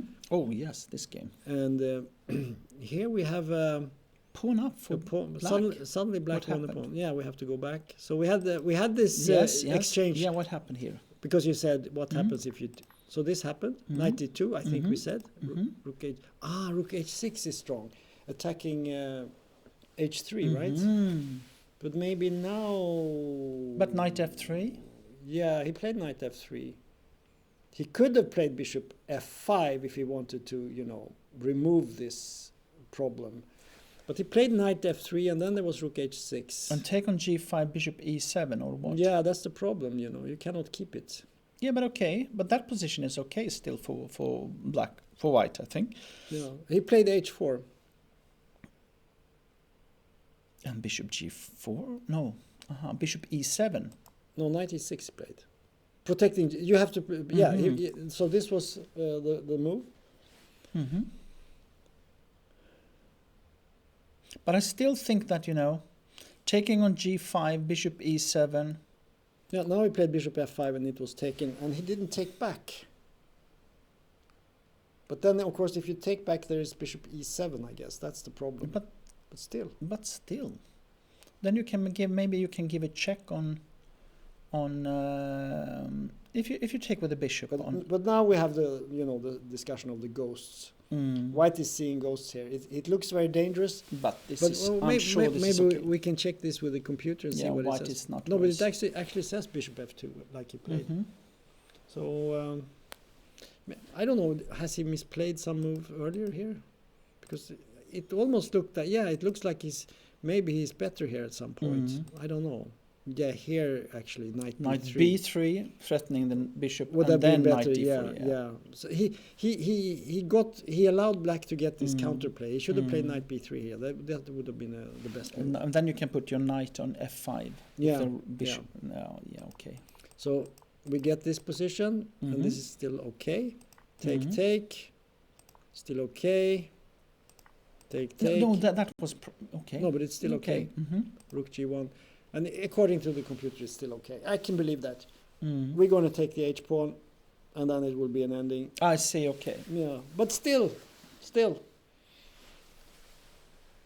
I would give Black some advantage, also due to the time. He has double the time of White. So. And rook e8, knight d4. Yeah. I mean, you can go wrong, but Black still, you can go wrong. Yeah, it's true. Also because you have like knight e4 and rook f6 coming, maybe.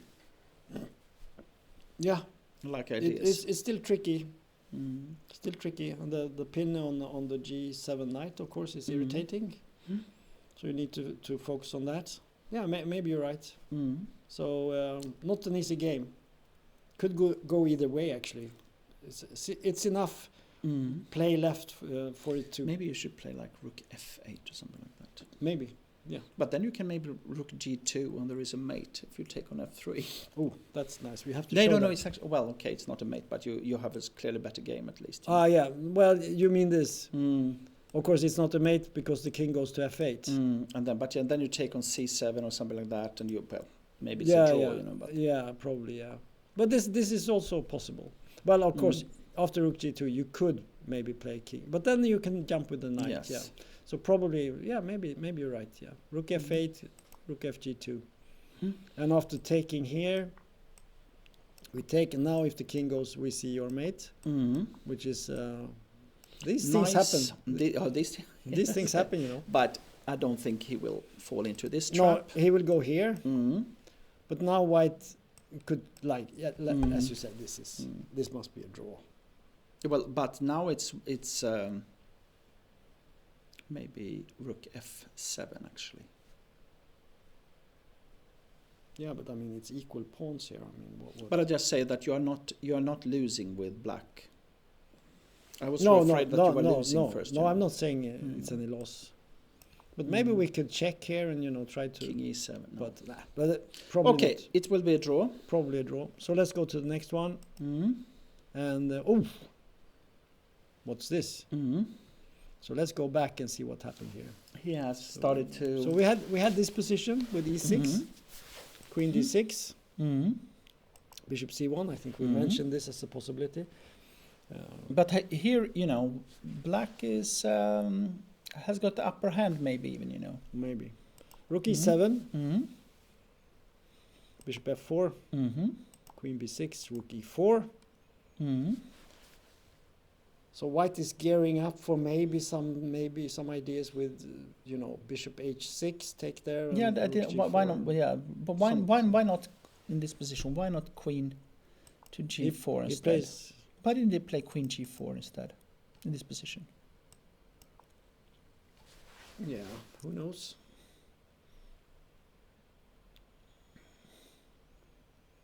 But even if you take on h6, but it's not really an attack, right? Well, I think it might be. It could be later on, but you need to have more pieces. Because if you play knight to e3 now, then you want to make an exchange. Do you play queen g6? Yeah. But I don't know do you really play that?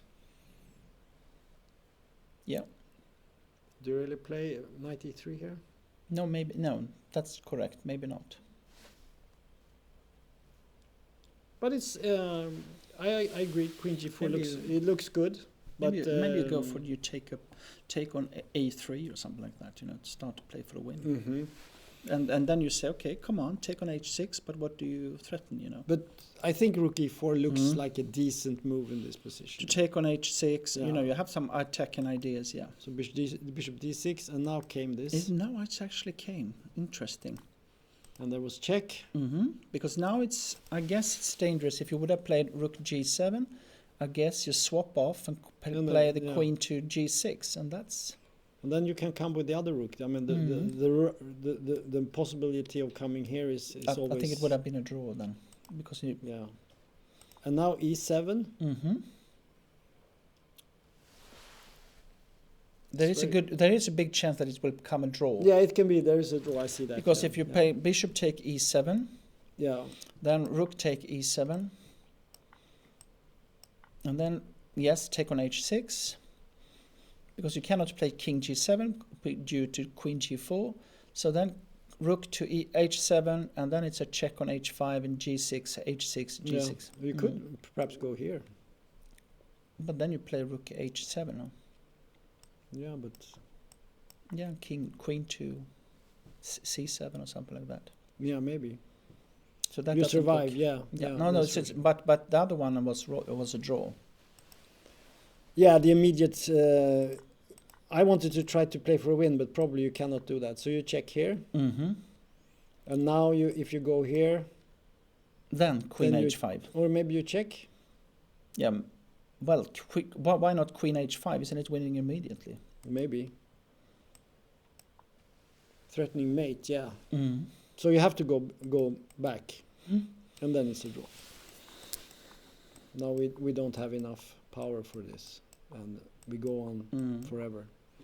So I think white is playing for a draw here, which is an interesting information. No, but also I think that maybe and this can be quite difficult, to play like that. You have had a better position before, and now suddenly, it is like the table has turned. But okay, rook e8. Come on, let's go for the win here. But then maybe queen d5 is very strong. I don't know, or queen g. I don't know what is happening here. Let's have a look.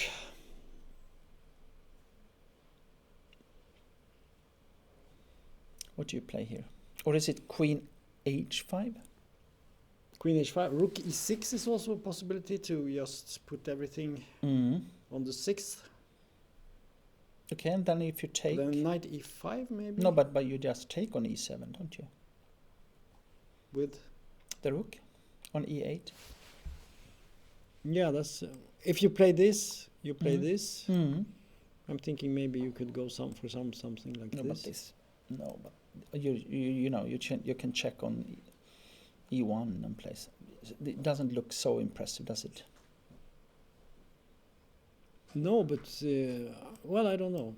You also have a check here at sometimes you can check with the queen up. But maybe you can just go here. Maybe you can just play something like this. But then you can give a check actually. Yeah, that's right. This is actually made. No, Here we have it. but go back. This is, I think that. But you know, if you, I think in this position, think this is I think this is better. Yeah, maybe. Because if you take with the bishop on e7, you have rook take h6, and you're threatening both on e8. So if you take on this one, again you take here, yes, and now you take yes. And then now you can go here if you want It to. will be a draw again. And it's a draw. Mm. No, but I think this attack of whites is good for a draw. Look at Edwin, he's shaking his heads. So let's go see what's happening. Mm. No. So we had this position, b3. Mm-hmm. Mm.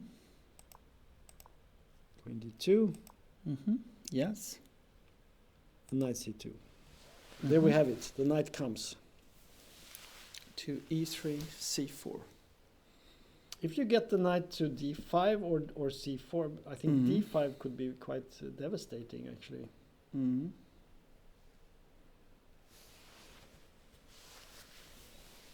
And we can also see that Eric has... Can you take on b3 here?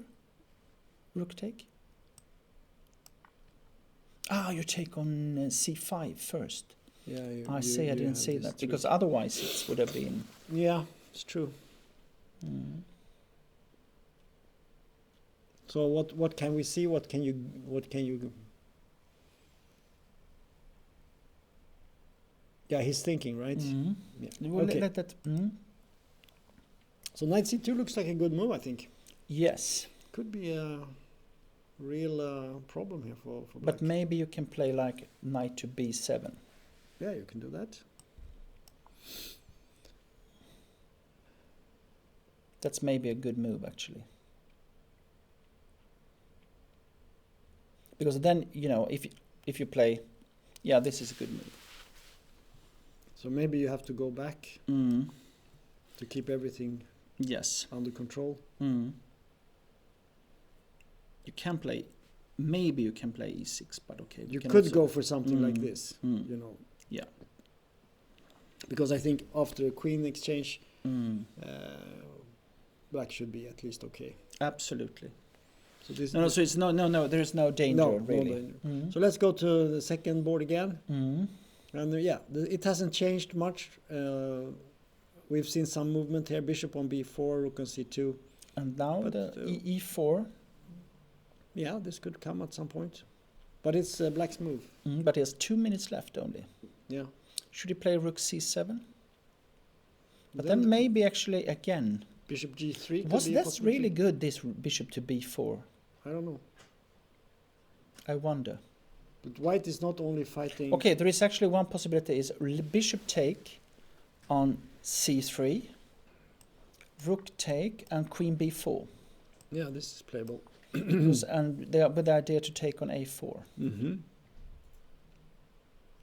So can white move the king here? Or maybe you can play bishop e1. And if you take on c3, Yeah, a4, this is possible, yeah. take on a4, rook d3, and then queen b6. I mean, or maybe b5. here. So you can retreat. But still, it's no, rook a2. Rook a2. You gonna win the queen? But then knight b, yeah, you take it, yeah, okay. After knight b6, you have rook a5. That was the idea. And the queen is actually trapped. Very nice line. But I don't think it was very forced. But I'm not so sure about bishop takes c3. Actually. No, it looks very. Looks dubious to me.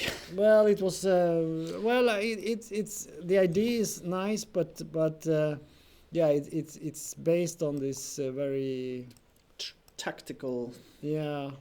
So we. No, I don't like this. But what happens if we go here? Maybe then you can just attack. Yeah, like this. Exactly. Well, yeah. No, this doesn't work. So you have to be a bit more careful here. I don't think you should take.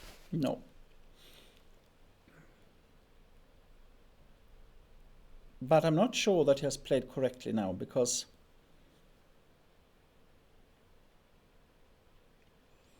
no one is sure about anything here. no. Can you play? Can you be? Go Yeah, for I thought about that as well. I thought about that as well. Go for broke, as they say.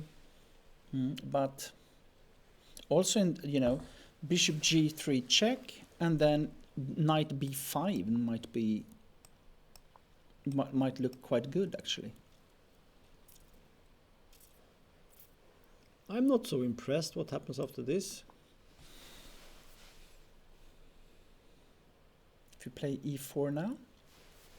Now we're getting into the murky territory, right? But this is what white wants. White wants to open up, Yeah, but he's opening up his own king side.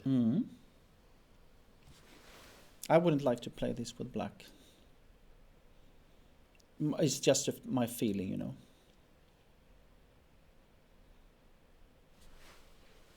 No, I agree. It's not so clear, but let's say we take here. Take on c8. Take back. Take on d5. Maybe, or you take on... Yeah, take on d5. Yeah. And then you play something like d6 or something. Take on b3. But let's say we are not so scared. We go here and I take on b3.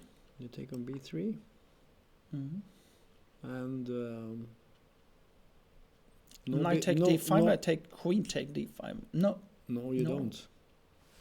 I don't forget the knight on a6. That's a good one.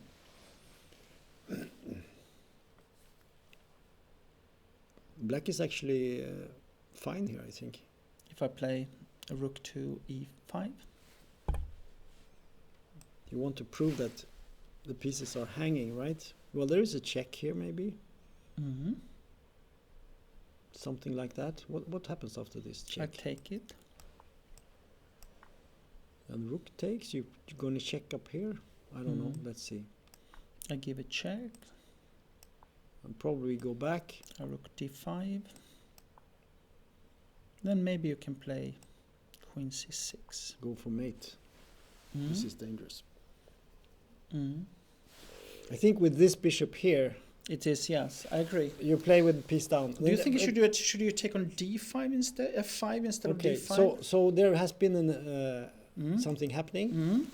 So king a8 was played, knight a2, and bishop d6. So what happened here? We had this position, and we were looking at bishop takes c3. This was definitely not very good. So what did you play? And we looked at c5, but he played king a8. What about if you now play e4? I don't know. He didn't do that. Again, I think he doesn't want to, be too aggressive here. But let's see what happens.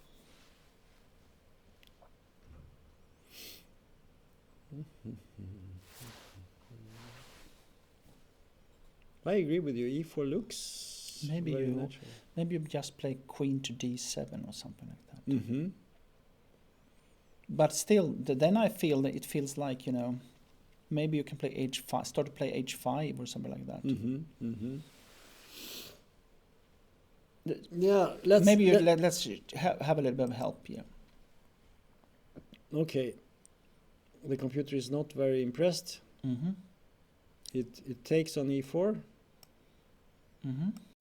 F takes e4, and it plays F take e4. No, it doesn't. No, I think I think it I think it takes on c3 actually. No. Ah, you're threatening on b3. Yeah, I think this is the move. That was the key. I see.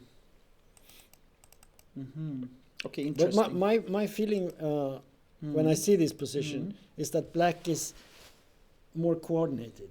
I agree totally. And e4 it could work, but it's very loosening, and you have to be careful. So this is the position now. Bishop is on d6. And look at the time. 47 seconds. Yeah. How many moves? Is it 5 moves? No. Where are we? This is the 31st move. So there are 9 moves in 47 seconds. So nine moves to go. So watch out for e4 break somewhere. You know? Yeah, it could come. But Sivak is not that type of player. He doesn't like to play, taking risks. No. So I don't think he's going to play it, because he has a sort of safe position here. It's not so easy. Of course, c5 is a threat, but I don't know. So let's see the next game. That was also Sokolsky, but okay, we can take this one. Yeah. Oh yes, we forgot about that. But in this position, we said Queen h5 with the draw. And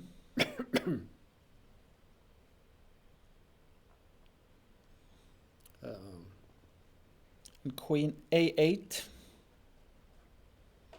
You just play Bishop b8 or something like that. Yeah. And just try to be Also, clever. Also Queen b8 maybe. Okay, one possibility is of course to take on f6 with the rook. Yes, this is possible. This is definitely possible. That is a way to play for a win, huh? On the other hand, white is actually protecting f8 with the bishop on d6. So, yeah, maybe you have a chance to make a queen move, and that's. But he played it. Rook takes f6. So it's just playing for a win, because now yeah, Queen h5. h5 is dangerous, huh?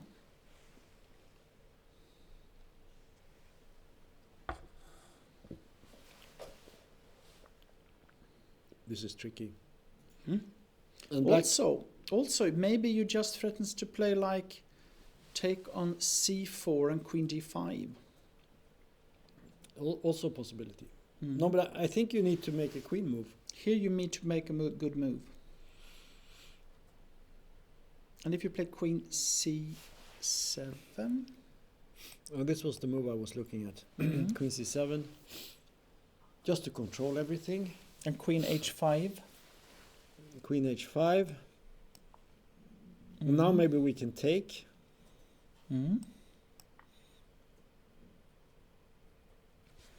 Or what happens? That's there is a check on f8, but the question is how good is it? Because queen g6, you take the rook. So I take on e7 maybe. I take on e7. And then you're going to play an f6 check if you take with the queen, and if the bishop is mate on f7. Yes. So it's winning. So you have to do this. f6.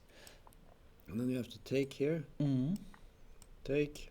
Probably rook takes. You must have, otherwise it's... But now you can take here, and you can take, and you take the bishop. Yes, that's right. So white is winning. So this is actually, it's not over. No, actually in the game there was not queen c7. He played knight e3 and queen h5. But this is similar to what we had now. And it's good for white, right? It looks very promising. Black is not coordinated here. But now you can take with a rook, maybe. Yeah, maybe. So rook takes. And again, rook f8 is, at least it's dangerous, but the question is how dangerous. Maybe not dangerous enough. No. Knight e3 was probably a good move in this position. But wait. Okay.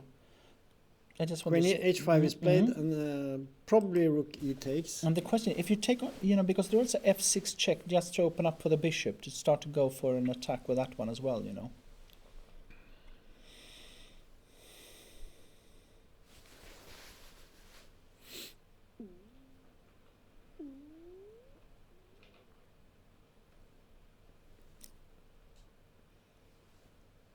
maybe. Can you take? Okay, take on h6.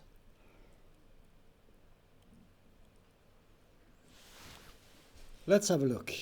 No, but you just, I think you take, and then you play rook h7.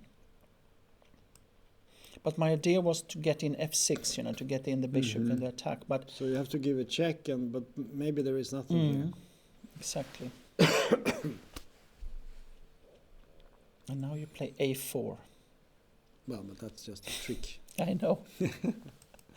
So queen h5 is played. So black has to find the best move here is probably rook e8 takes e7. But I want to see that line again with rook. If you take here, just take a look at this position. Rook f8. Wait. Just wait for this position, because here you also have queen g6 with the idea to take on d6 and threatening to give mate. So this move might be. Is it? How good is this? Can you play the rook to the rook e g7 maybe? Yeah. But look at the rooks. They look so strange. Yeah, but they are good enough maybe.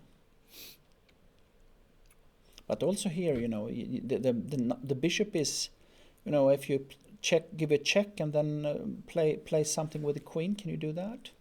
And you want to do this? Yeah, maybe. I will do this. Now the question is, can you threaten the bishop somewhere? It's difficult, huh? Black has all pieces connected around the king. You need a miracle here. Well, but there was a move played here.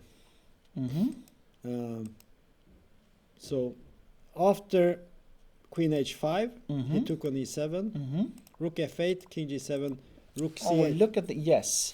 Because now you're threatening to play, that's what I felt also. This is dangerous, because now you're threatening to play f6 check. Yeah, but there is bishop e5, I don't know. Then you play, can you play queen g6 check? No, you can come out. The rook can come out. Yeah.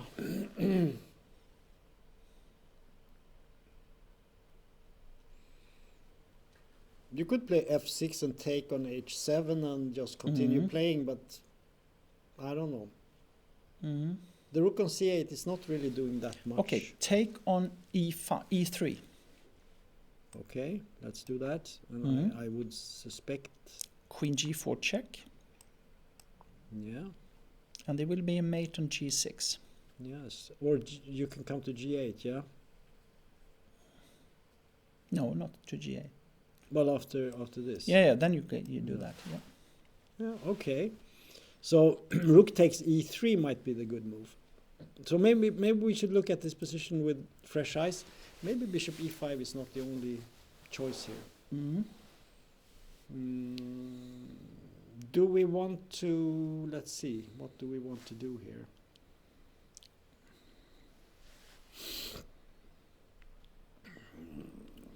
Maybe you need to play like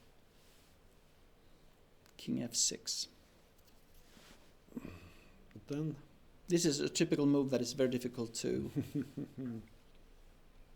But then, okay, rook f8, king e5, f6 check. Winning.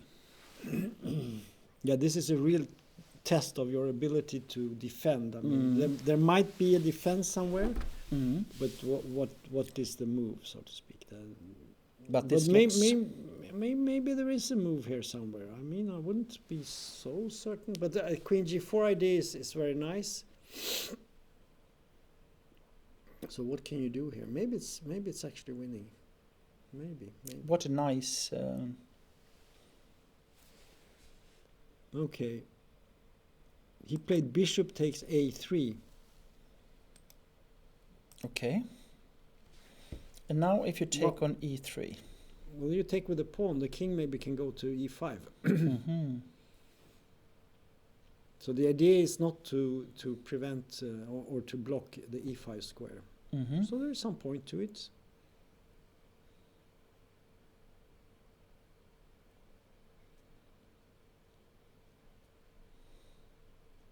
Very tricky position.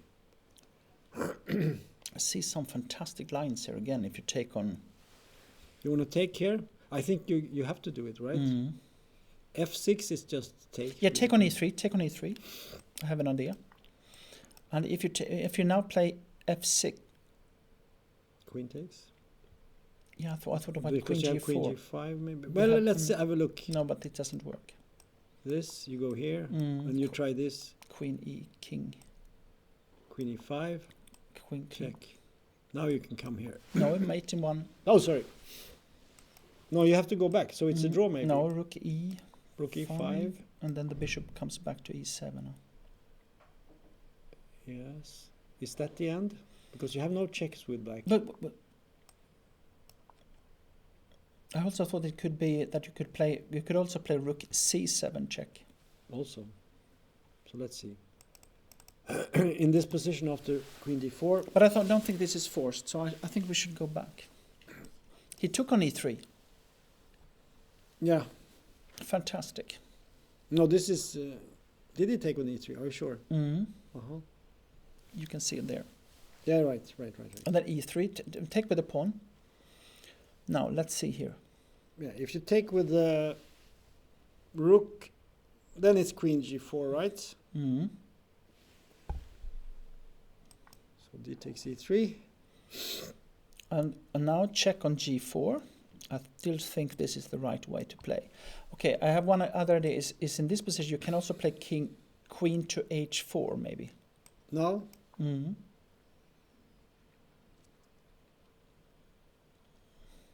then you're satisfied with the draw? Well, maybe not. Okay. Oh, maybe you can, on this move, maybe you can check here. Yeah, that was my idea. Because after this, maybe you can come here. No, you need to play. No, then this comes. And f6 check. Well, then you take here. Oh, I'm sorry. Okay. Doesn't work. So queen g4. He played it. He played queen g4. But king f6 is only move, huh? No, maybe, no, this is also possible. Because after check, you run up here. Here you can make rook c6 check, maybe. You can do that. And then you check here.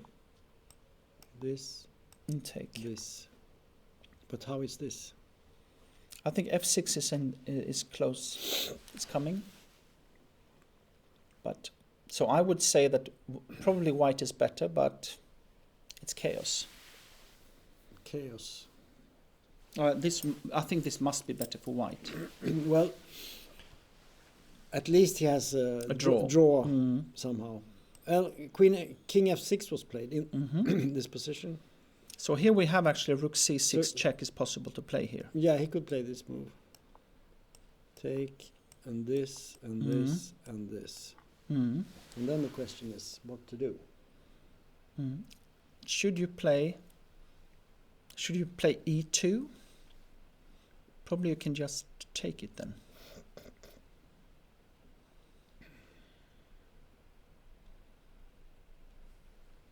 White must be better here. Yeah, it must be winning. We can check it with the computer just for fun. I think it's winning. It looks winning. Yeah, it's good. Very good. At least it's so good. let's go back and see if this was actually forced. So when did it start? What a fantastic game this is. Yeah, this is incredible. Because here it's equal. Rook h7, e7. Now bishop takes e7 was a better move here. According to... that was the draw we saw. Yeah, this was the draw. That was what we actually expected, right? So this was probably a mistake. Yes, it is. Rook f7, f6 is very good. Knight e3. Rook c1. Rook c1 is obviously good. He played queen h5, which is also good.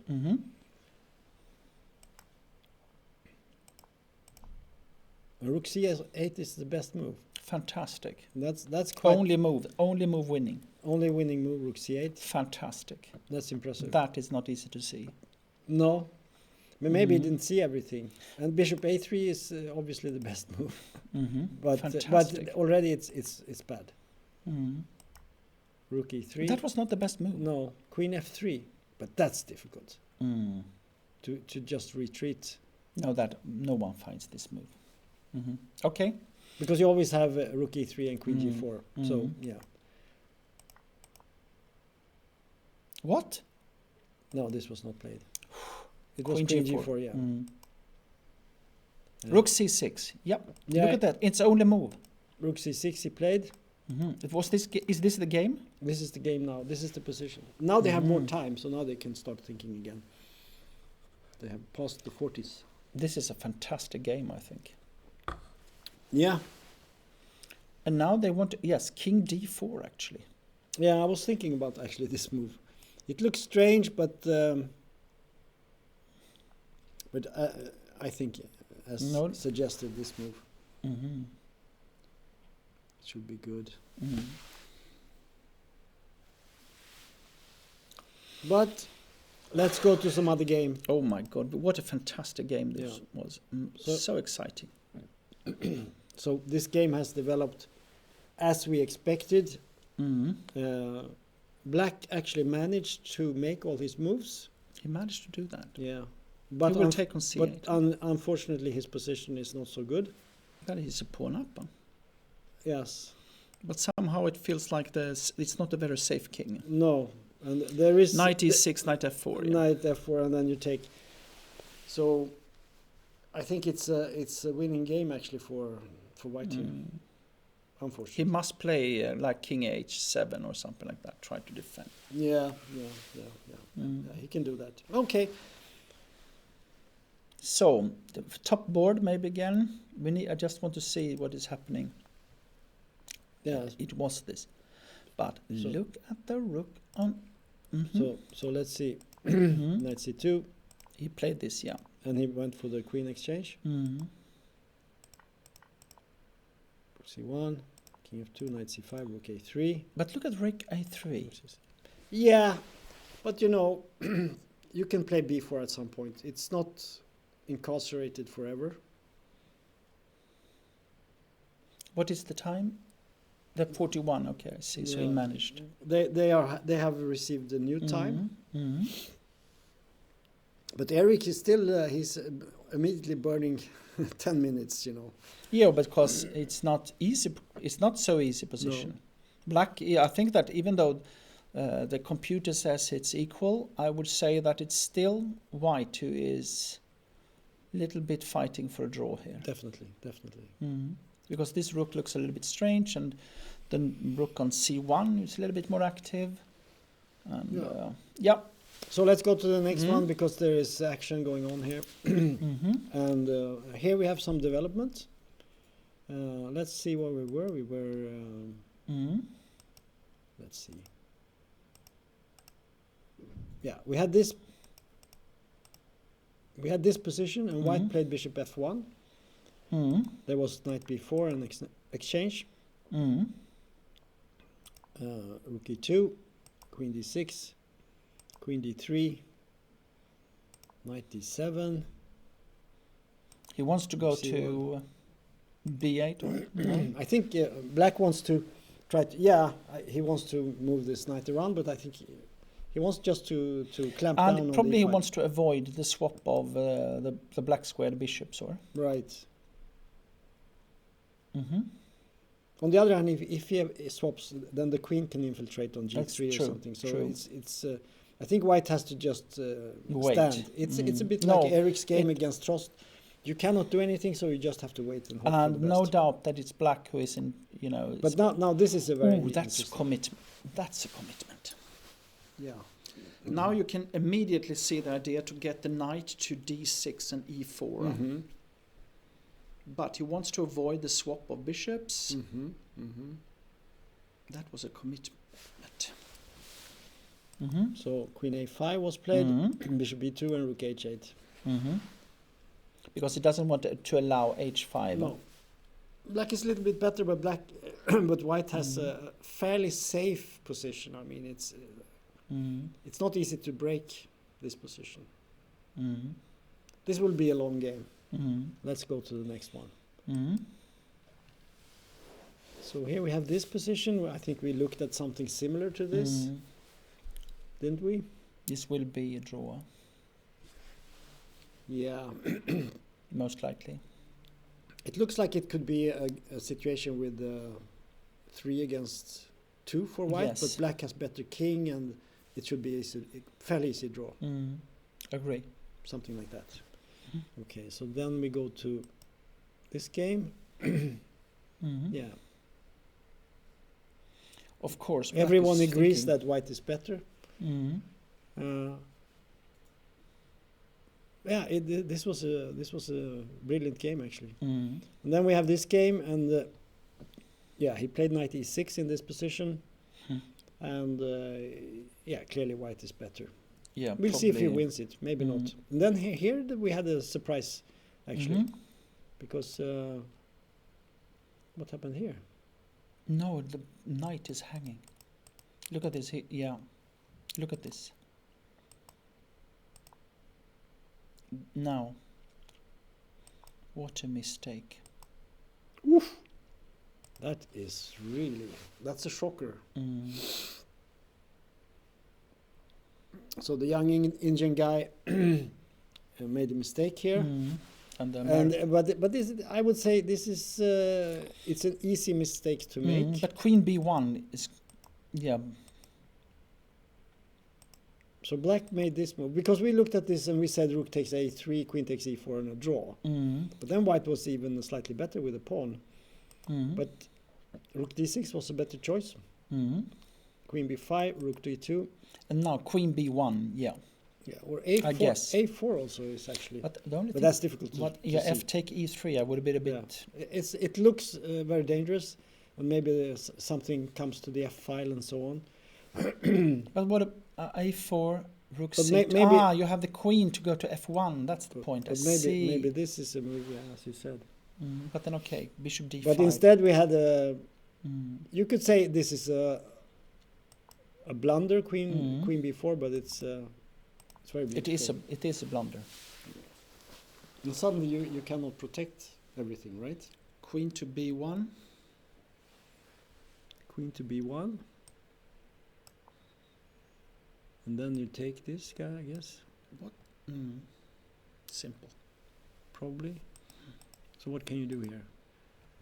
You cannot take this one because the mate. Yeah. And you cannot play the bishop here because then you just take it. Or the knight to c b3, yeah. So you take. Exactly. Yeah. So basically you win a piece. Did he play queen b1? No, I don't think he played. No, I think he gave resigned. up. Yeah. Okay. So then we have this game. We said that France was leading in this game, and Not only leading, he's winning as well. he's winning. Yeah, he's winning now. We can just see what happened here. We had a. He must keep the queens, you know. Let's see. We had queen h3. This was the situation. We got a check. King b1, bishop b3, preventing this queen d3. But queen f3 also quite good. Queen e6, rook f1, king g6, and g4. But now it's that was a big mistake. Black has played badly here because you must keep the queens. No. But before, I mean, this idea to put because you cannot allow this. I would play some. But what about this is no? already lost. I had one idea. If the bishop was on f6, no, the bishop on f6, and I was thinking about if you put the bishop on f6. I mean, the g6 and the bishop on f6. Do you want to play like g6 now? Yeah, maybe. Maybe queen here. Do you want to go to e6? Maybe.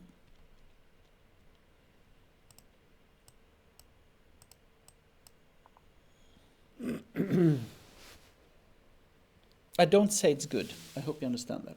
No, this is lost, I think. But king to g7. But you cannot, in the same moment as you swap off queens, you're lost immediately. Of course, yeah. You should try this, even though it doesn't look very promising. You should still do this. But white has many options here. You could.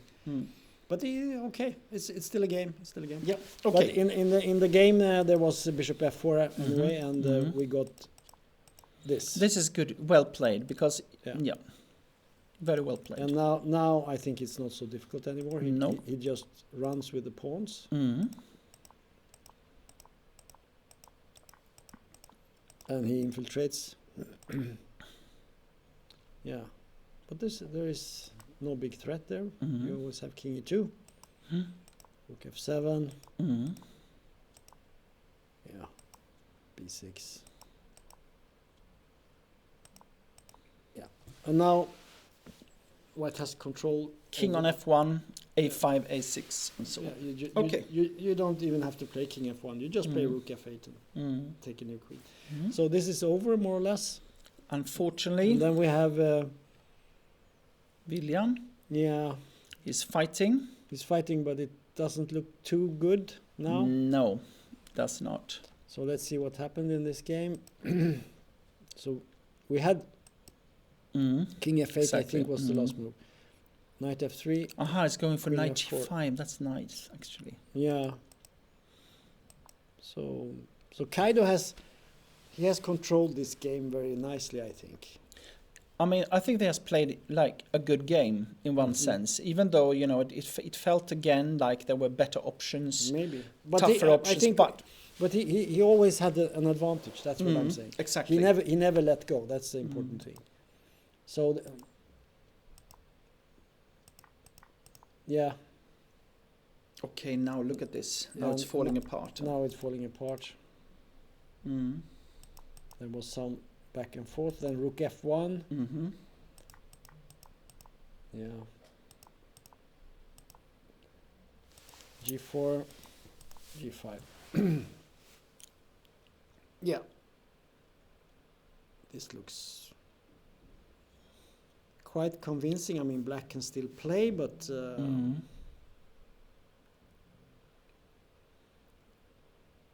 you can just move the king up. Mm.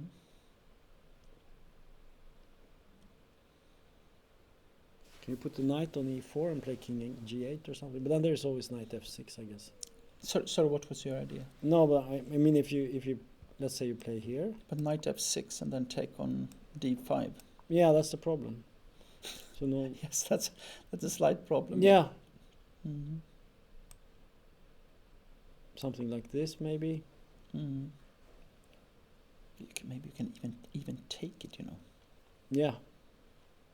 and then just play a5 even.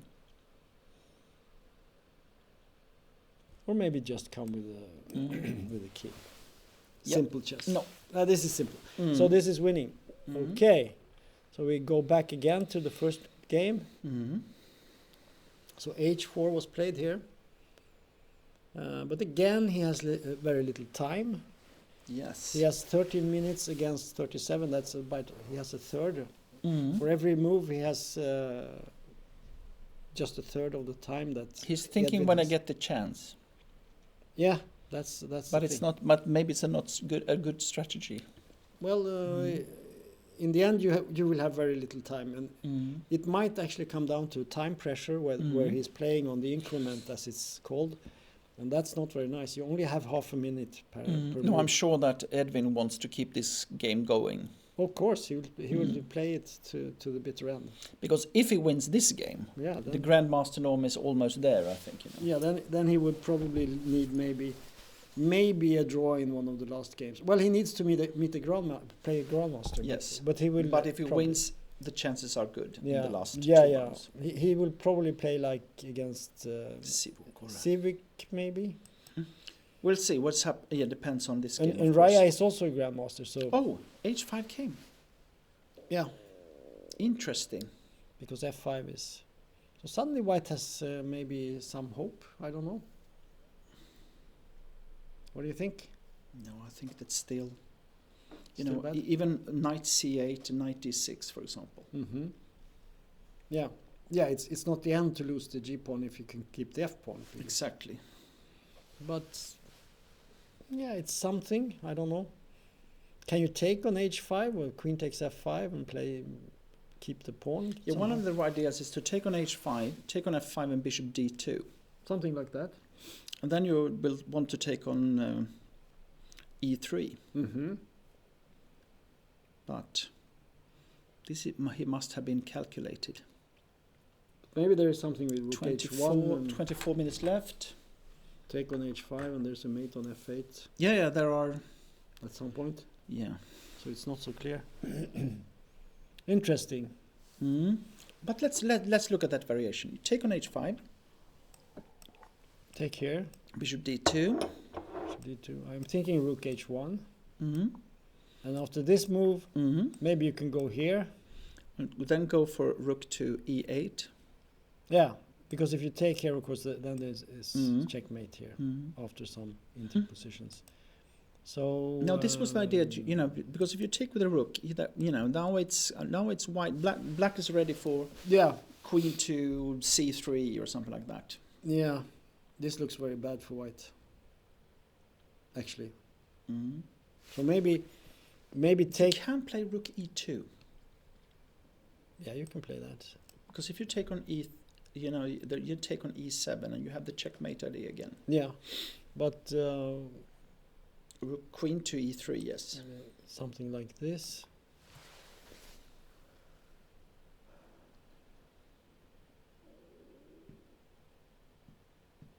Now you threaten to take on b3.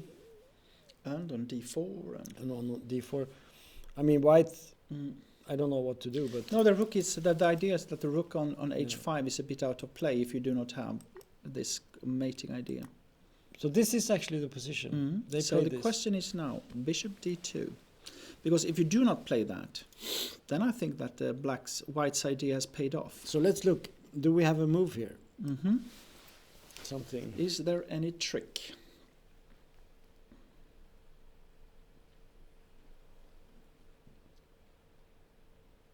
Because of course, if you play like rook h1, let's do it again. After take on e3, can you? Okay. Of course, rook e2 now. You can play the queen to e3. I thought it was like an idea to play rook e1 or something like that. But again, rook. You mean something like this? But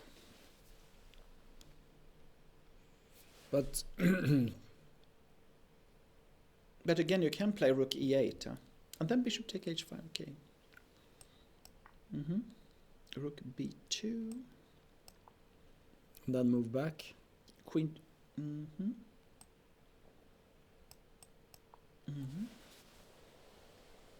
Yeah, and knight c4 is coming, so then it's safe. Okay, so bishop d2 is a critical move. We need to find something on that one, huh?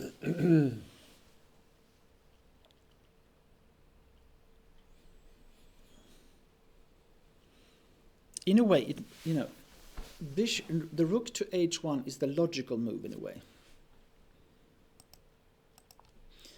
But also here you can maybe play queen to c3. Yeah, but what's wrong with this? No, I don't know. This is so logical to me. Black must be very good in this position. Yeah. Because this b3 pawn is so weak. And what did we do here? Was it queen c3? And if you go for something like this, what happens? You take on d4.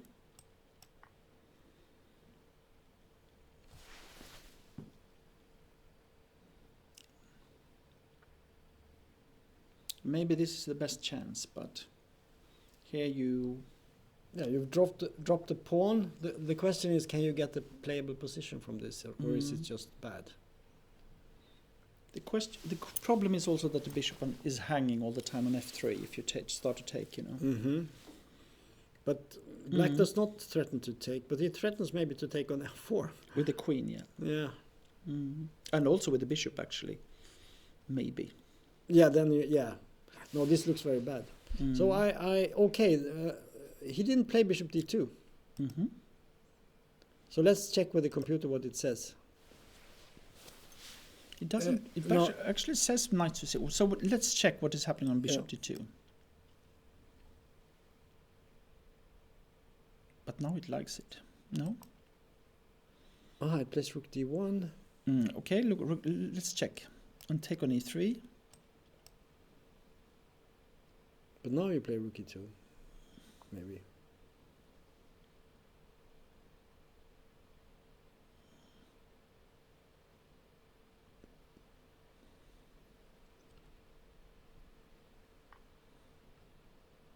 Bishop e1. Oh. What a move. That was a trick. What a trick. And after this, Bishop e2. Amazing. yeah. So Okay. knight c. So this was. What a trick he plays Yeah. for Sifuk. Yeah. That's nice. Then you can always ask yourself how much he saw in advance and so on. But I mean, in this position, of course, the black queen. I was thinking about that when we analyzed that the queen is actually not so well placed on a5, and here we saw that it can actually get lost, which is incredible. So he moves the knight back to give an out for the queen. But also, of course, the knight is much better if it comes to d6, e4. Right. So it's logical to try to make it good again. But, And the threat, of course. well, bishop d2 now, I guess, is a threat.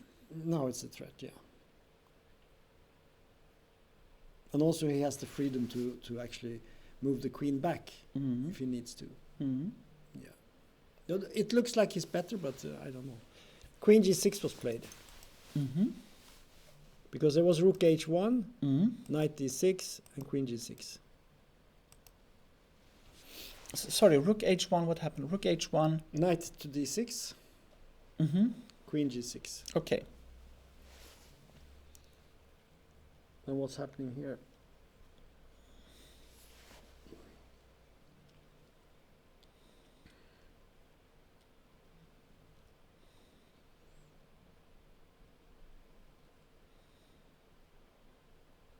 I still believe that black is better here, but Can you play h4 I thought about that as well. with the idea of taking on it? Because after take, let's say rook takes, you can actually take here. Bishop takes, And take on e3. and you take here. And suddenly your play looks quite good. But you can take on g7 here, maybe. Try to survive. Yes, this is true, but you could take, check, I don't know. Exactly. And then its question is if you do you dare to take on? Maybe you should take on d2. No, I think you should take here. And then you maybe play a6. And then you play this, and then you say, okay, let's have an attack. Yes, exactly. Very dangerous for white. White has lots of pieces on the king side, but no defense. And look at these, those two pawns, free pawns on. Yeah. But there you are have many forgotten your king, my friend. You threaten to take with the queen here, maybe, or bishop check. Knight c4. Everyone is covering. Yeah. This will be mate. So, good chances for black, but it's not clear. So let's check the next one. A draw.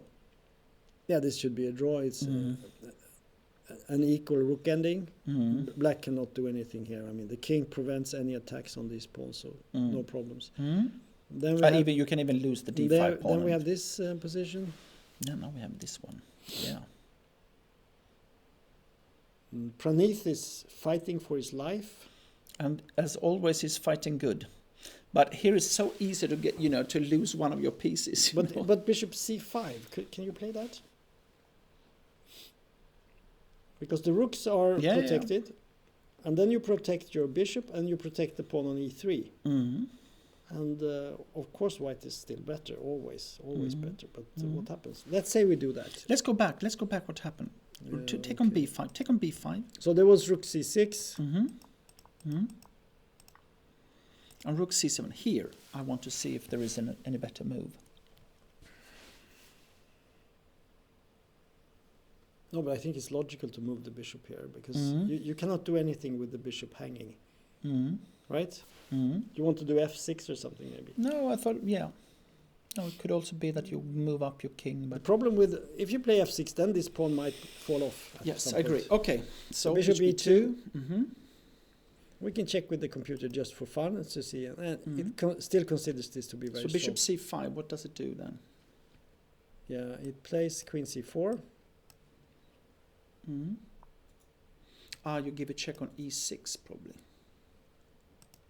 Yeah, and then you play f6 maybe, something like that. Or you play like. Probably this check. King Mm. has to go back. And then maybe king g2 or something like that. Yeah. You might even mobilize these guys Mm. You You have know, some resources. and just push and if black has no black's only chance would be to get some counterplay, but it's so difficult to coordinate because as soon as he moves a rook, the bishop will hang, and yeah, it's very difficult to actually get anything going. So Maybe the it bishop should really- be on b6, not to Yeah, be. you have to move that. But even so, if the king comes to f3, it's very, very safe. So this is winning, no doubt. Let's see the next game. Okay, so Parkov won won. this game, yeah. Mm. And I mean, yeah, Oh, that's nice. that's nice, yeah. Rook takes g6. The Mm. point, of course, is that if you take the queen, it's mate in 1. And if you take the. And if you rook- take the rook, you lose the queen. That's right. And if you play king up here, what happens then?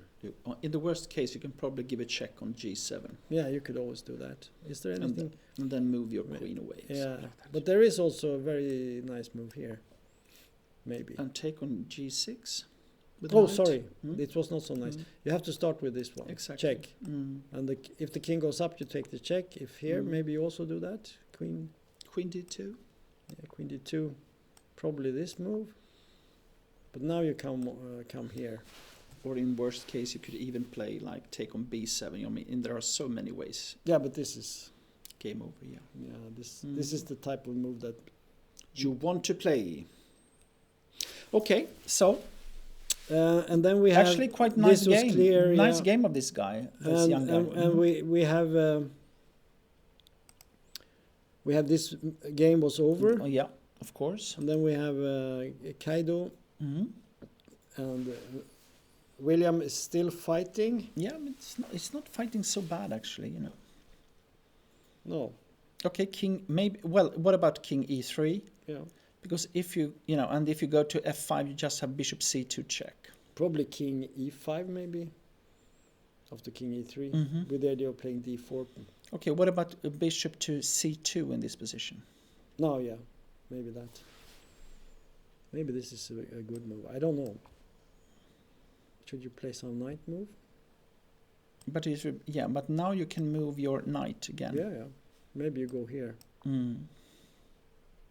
But maybe then you can do something like this. But then you can do this. Exactly. And suddenly, yeah, that's lost. No, but this should be. Let's just check with the computer, see what it says. Yeah, it's completely over. Exactly. Not unsurprisingly. No. There's also the possibility of getting a passport on this side at some point.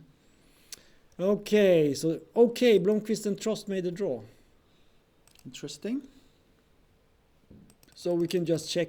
Mm. So we had h4, king f8, king e2, knight e6, knight d5, and the young man offered a draw with much better time. What about knight b4 now? And maybe that was the reason. Knight b4, let's check it. So this interesting move. Rook b6. I can say, okay, so the knight is trapped. Yeah, this is the problem, I think. So you go here, Take, you have to play this. and then the rook goes back. Nice trick. And then we come. No, c6. Oh yeah, you can do it immediately. Yeah, you don't Mm. have to go to a8. Yeah. So this one. Then now black is winning. No, so in this position, probably white has to play back, and then we have this. Yes, famous- and we have this mechanism. Probably he saw that. Maybe that was the reason. Okay, good game. I think actually from both players in a way, you know, even though it felt like Edwin had made a better preparation, got a better game, but it was not so much. And Eric was cool, just keeping up, you know, 100% doing anything stupid, just you know, letting Edwin try something. Right. And even though he was thinking a little bit too much, I think, you know, it was still always okay. So, well, good game. And Edwin still keeps the good chances to get a GM norm and, of course, to be part of the, to maybe to even win the tournament. So, look at this A6 king.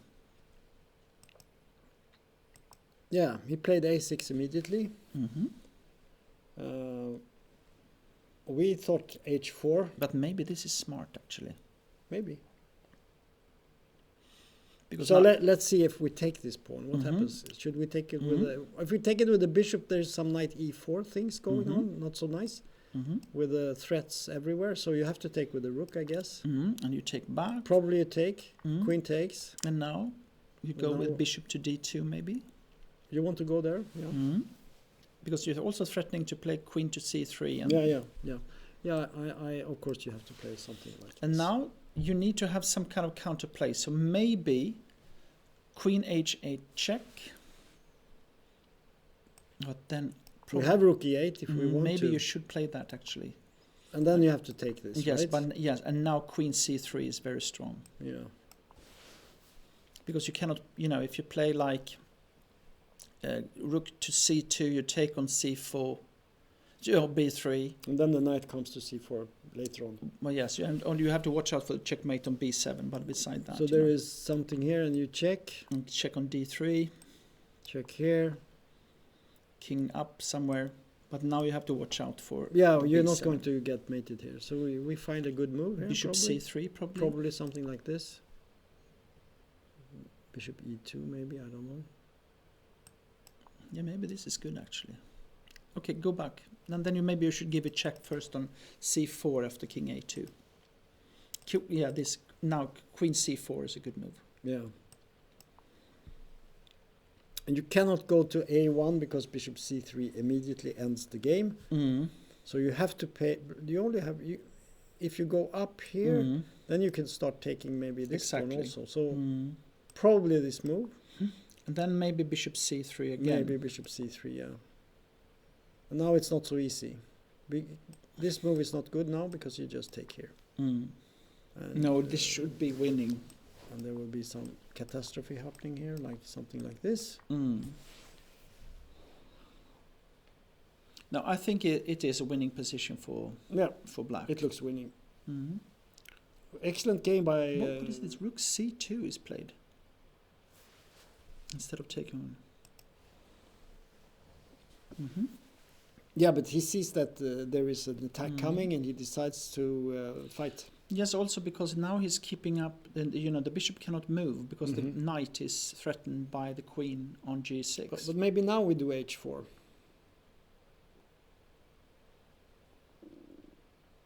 Yeah, maybe.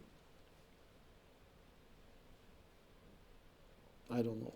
Anyway, this looks very good for black, and he seems to be playing it very carefully. So I expect him to. The thing is, of course, that what could happen, yeah, is that you play F5, F6 instead, just to keep up the protection of the knight. Yeah. So Rook C2. So on H4. Just try to do something, you know. Something. Yeah. Maybe you're right, and maybe it's not so easy. Yeah. I don't know. So, because for me, H4 seems to be the wrong move. Yeah, it could be the wrong move. Because I would like to play something harder, tougher here, you know. What do you do? Yeah, maybe... do you want to do some Bishop C3, maybe? But then, after Queen B4, you always have King A2. I think that's the point here. Bishop C3, take on D6. Also, yes. Yeah. No, you have... But maybe you could do some rook move here, rook D8 or something, you know, prepare. But I don't see Bishop C3 doesn't look like the right move. So what do you do here? B5? Looks very strange. Looks very strange. Yeah, but just to break up, it could be. Could actually be. B5, it's so tough. I mean, you can take on c6, you know, with the rook. Yeah. And then it's hanging on d5. You know, this is no. Maybe it's not possible. Oh my God. And then you take on d6. Yeah, and Take then on you d6. take d6. And then it's a check on Yeah. d5. No, that's what I'm saying. You need to prepare this perhaps if you want to do it. But that was rook c2. I think was a really, really good move.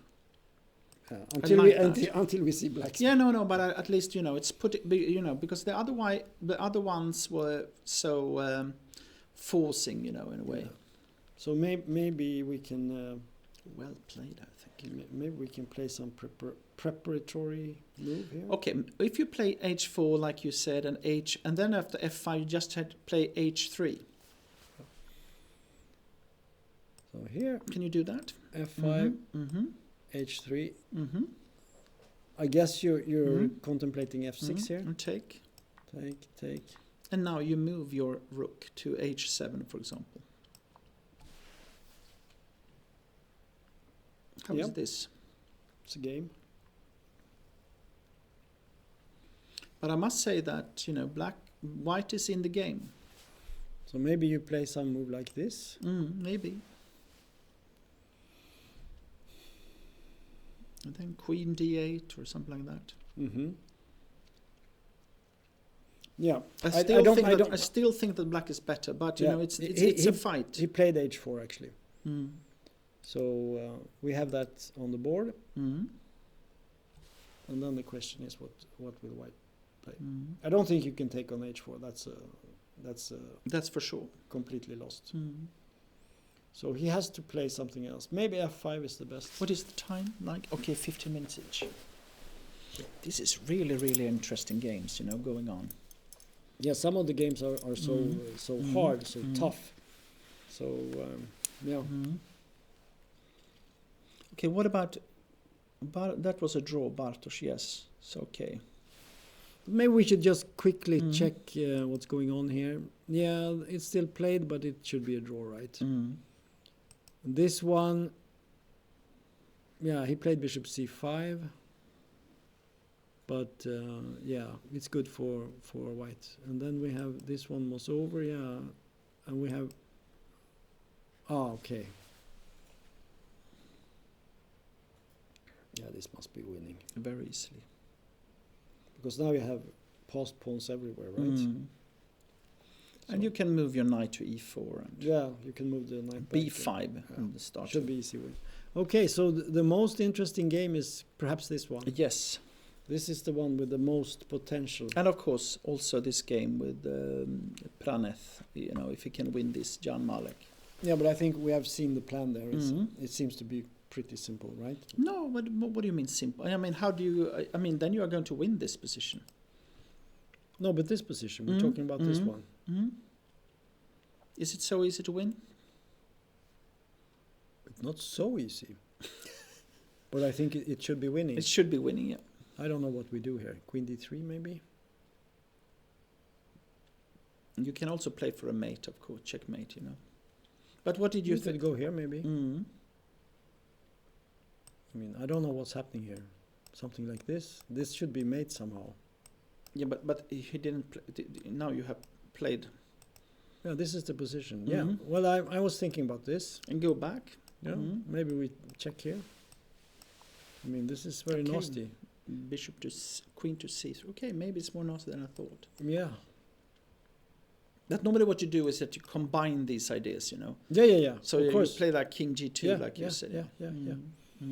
You shouldn't move this bishop when there is a. Of course. So king to g2 is. But this move. And all these checks and threats, and you know, it's not going to work. No. What is the time? I hope. What is the time? If you go after bishop c5, because got better time for white as well, of course. Yeah, king g2, very good move. Exactly what I think he should have played as well. Yeah. There are many moves because I think they all sort of lead to the same end result. Because these checks will come at some point. But yeah, this is winning for sure. I mean, there could even be, you know, plans like going here. Bishop, yes, of course. Bishop h5 and just play f7 at some point could be very devastating, because it's difficult to keep everything protected. But I think the most effective way to win is maybe to attack with the queen and bishop. Maybe you can actually play, if you play rook f7 now, you play bishop c4. Yeah. Maybe. Yeah. Or you can start with the queen because check. it's such a nice mate, you know. Bishop c4, take on f6, queen to Yeah, b3, king to d4, yeah. check on d3, king e5. Let's show it. I'm not sure everyone is following you. No. Line. But what did you say? Rook f7. Yeah. So this then move, bishop c4 was my idea. Yeah. Yeah, bishop c4 is a possibility. Because bishop c4, then if you take on f6, then it's a check on b3. Yeah. And then king d4, check on d3, king e5, and mate on d5. That was my idea. Yeah. That's quite nice. But he played rook hd7. Better move, I think. Because he saw that this check... Maybe White should have taken this check when he had a chance, but I don't think it matters, because he still has this enormously potentially winning plan here with just pushing. Yeah, maybe you should play king f3 now. Yeah. Because you cannot move the rook. You know, if you play, you know, in this position, if you play king f3, you can't rook to d2, because then you have a check on a5. So king f3 could also be a possibility. No, I think maybe you should start with that, actually. But the problem is, of course, that then you probably, after king f3, you probably just play bishop to b6. Yeah. No, I think he should have taken this check on yes, d3 maybe. and forced the king to the side, and then he could harass with the queen. Maybe you shall play, what do you say, queen c4 check now after rook d7.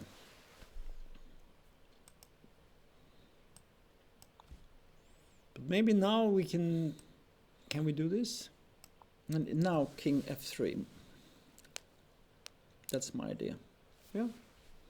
Securing the bishop.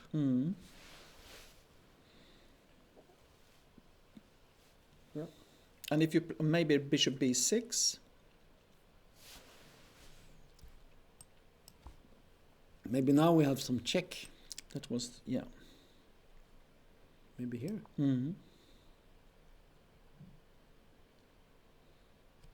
The king has to move. Maybe rook c3.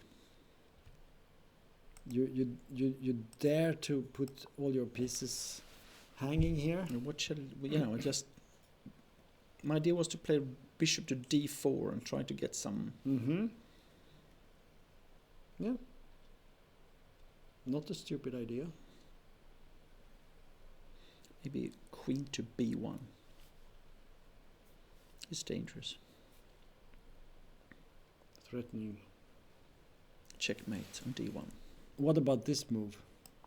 Double threat. Oh. Then you have to move the rook back, right? To c7, yeah. Probably only move.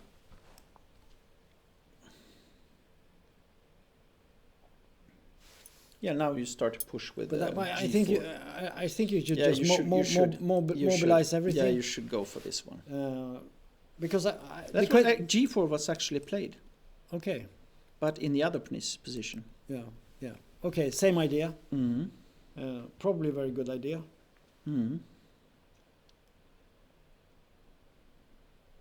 Yeah. Should be winning. I mean, if White, the only thing is to attack the f6. This is good actually. Because if you get h4 g5, then then you can. Yeah, this is. But I think he plays correct now. Actually. Yeah. So what can you do here? Can you? No, because the thing is that What happens if you go here? Yeah, you can just play h4 again, because you cannot take it because it's a check on a5. Yeah, right. Yeah, that's right. That's the problem for Black. Any unprotected piece will be picked up. Maybe take on f6. I mean, but there's a check. Yeah, and my idea is that you should go for king d4, take on c7, check on f2, and then take on e2. Shouldn't be. Let's see. Okay, so we did this. I just tried something. King d4. Yeah. Do we have an alternative check here? Mm-hmm. Picking up the rook. That was not nice, Tom. I said that every unprotected piece will be picked up. Okay. And if there are several, you can choose. Okay, that's a rule. Okay, let's see. So in the game, there was bishop d4 played. Mm-hmm. Okay, it's trying. Mm. But now we can actually play f7 if we want to. Mm. And pick up the bishop. But don't forget, then the e2 might hang. Yeah, you want to do this. Let's see if it. But you take it with check. I take it with check, you know. Always. Mm-hmm. So Okay. it will be like this. Should be easy win. Takes Yep. the pawn. And, yeah, this is Okay. winning. Go back. Go back. So f7 you said here. And now if he, what can he do? You know, because he cannot go down with the rook because then you have queen a5. But the question if he can protect with the bishop. On g7.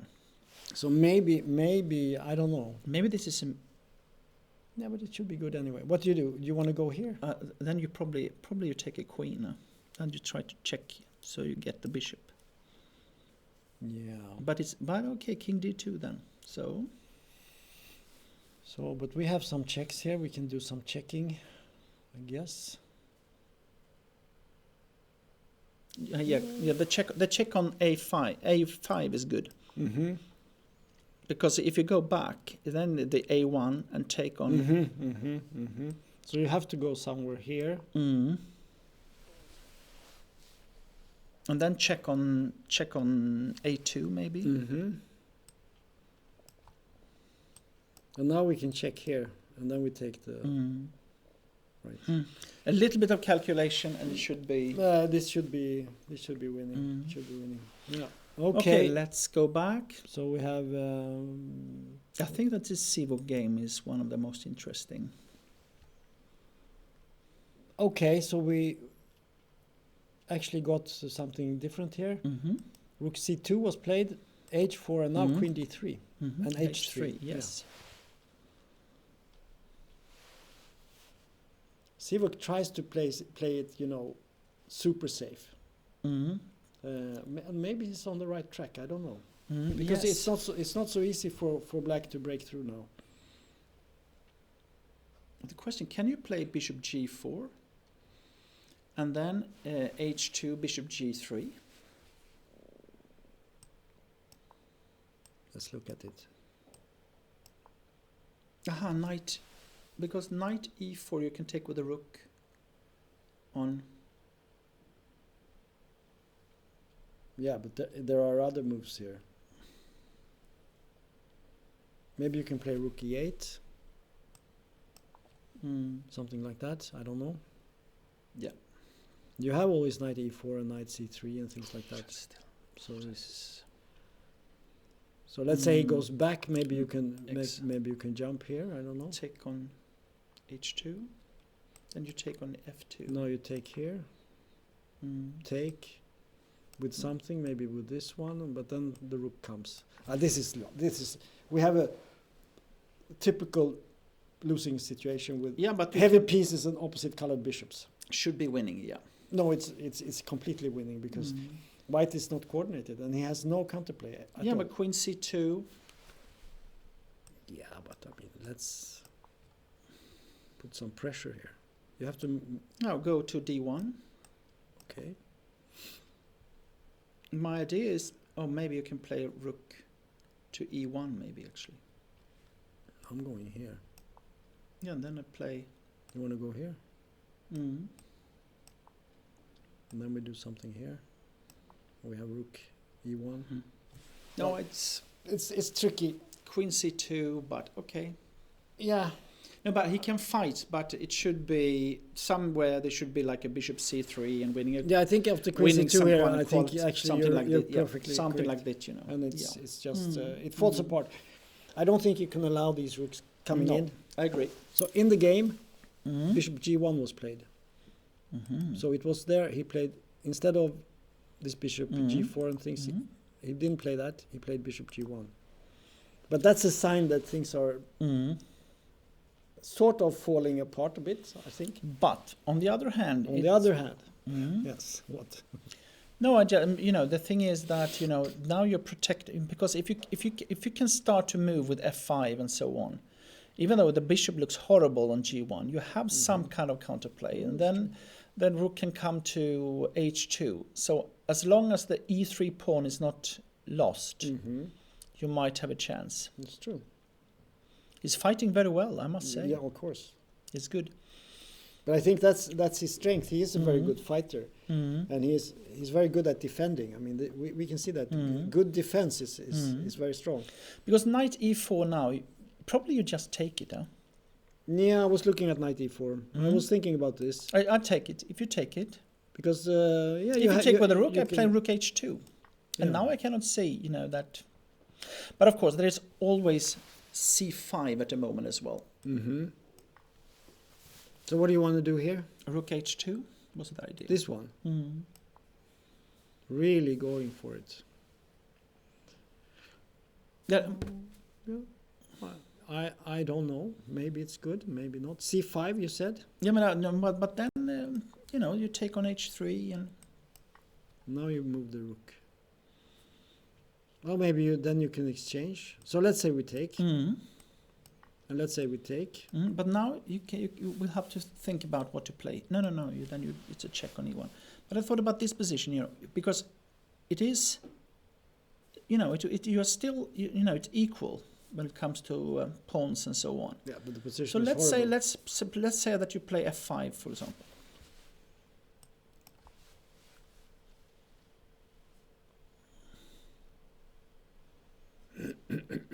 I think you have chances to survive here.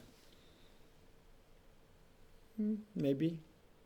It looks very, very dangerous.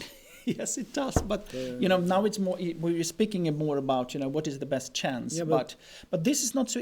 So I think you have to take. Rook g4 is a move. I think Then I played bishop f2.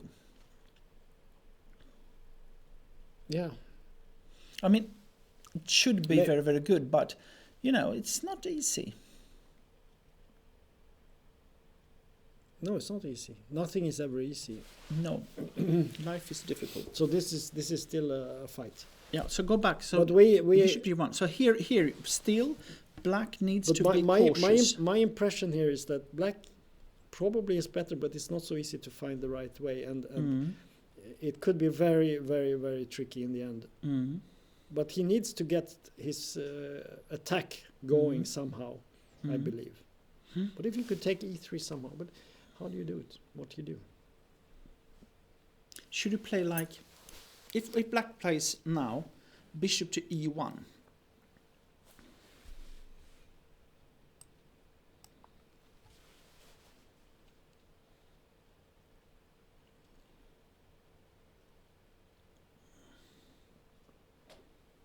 You want to go queen b4?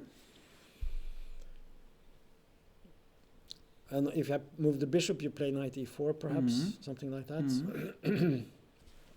Yeah, bishop e1, interesting move. It's not quite clear what's happening here, even after the queen move. I mean, let's say you play some move here. I don't know, here. Okay, let's play queen b4.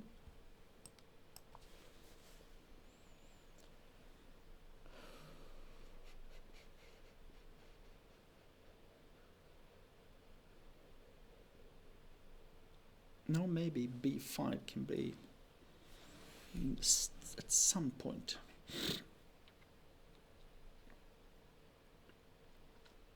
Yeah, it's a tricky position. It's not easy. I think that black should just continue to try to keep up the.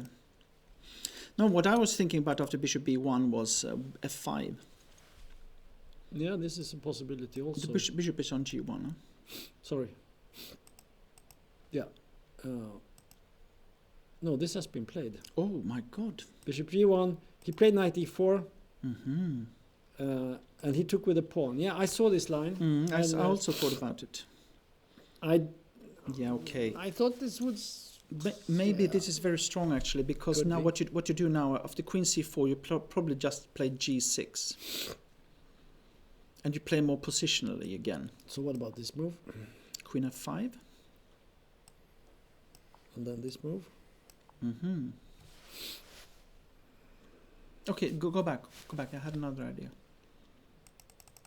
Okay, after take.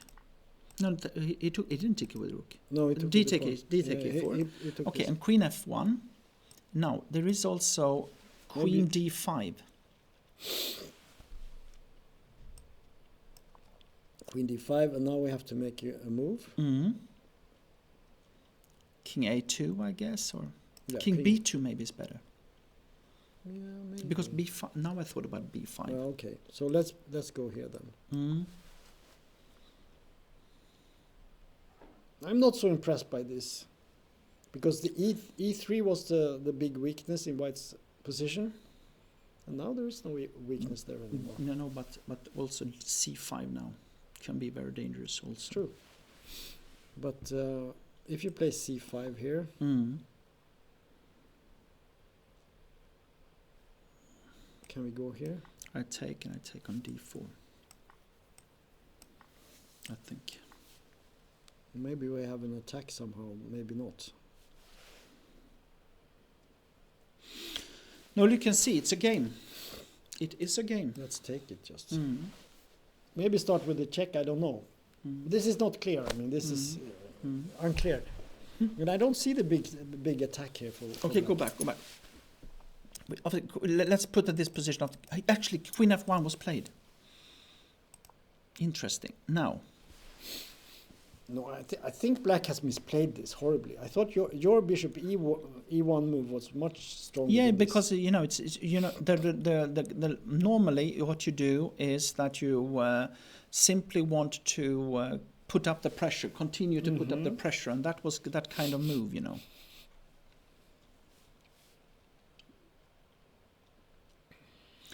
Okay. Bishop c3.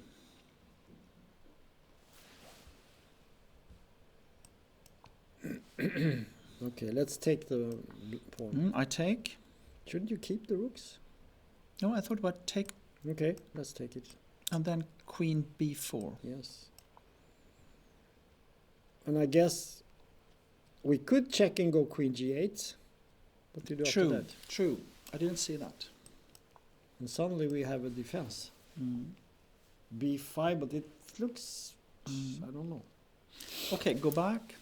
Queen f1 is the key. This is the key position of the Right. Queen f1.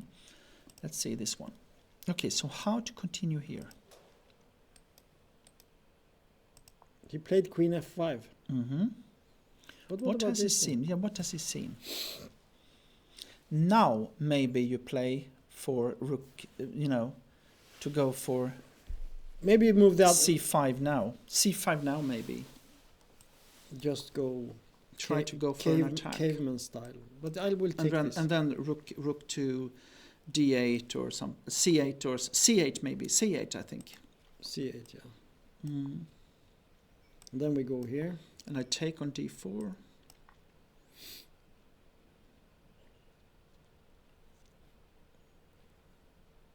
And we take, maybe. I take back. I play e3. Yeah. Queen f5. And then you have Take on bishop f4. d2 at some point also. So this could be. this could be the reason actually. This could be the reason, yeah. So we have to go back. He actually played rook h2. I think he has to do that. But Otherwise, g6 and rook h7 is just lost from a positional point of view. yeah, because finally there will be an attack. Yeah. But the question is, let's say White is a bit more careful here. And play c5. I said my idea was c5. Yeah. So we start with this one. And if you take it, Looks very dangerous. but it is a dangerous position for whatever you do, because your bishop on g1 is not the perfect. No, but I think after this move, now you can go for something like this. You just give up this pawn, and you just play with everything over here. Maybe you take with the queen on h3. You can. Yeah, but No, my idea. here. No, my idea was to take on c8, but you have rook e8. Yeah. So this comes and Look at this rook on h1 here. Yeah. And this one here. Mm. Look at this clump of pieces over here. This must be lost. It is lost. Without any discussion. Okay, probably has calculated so this. C5 was played in the game. Okay, I see.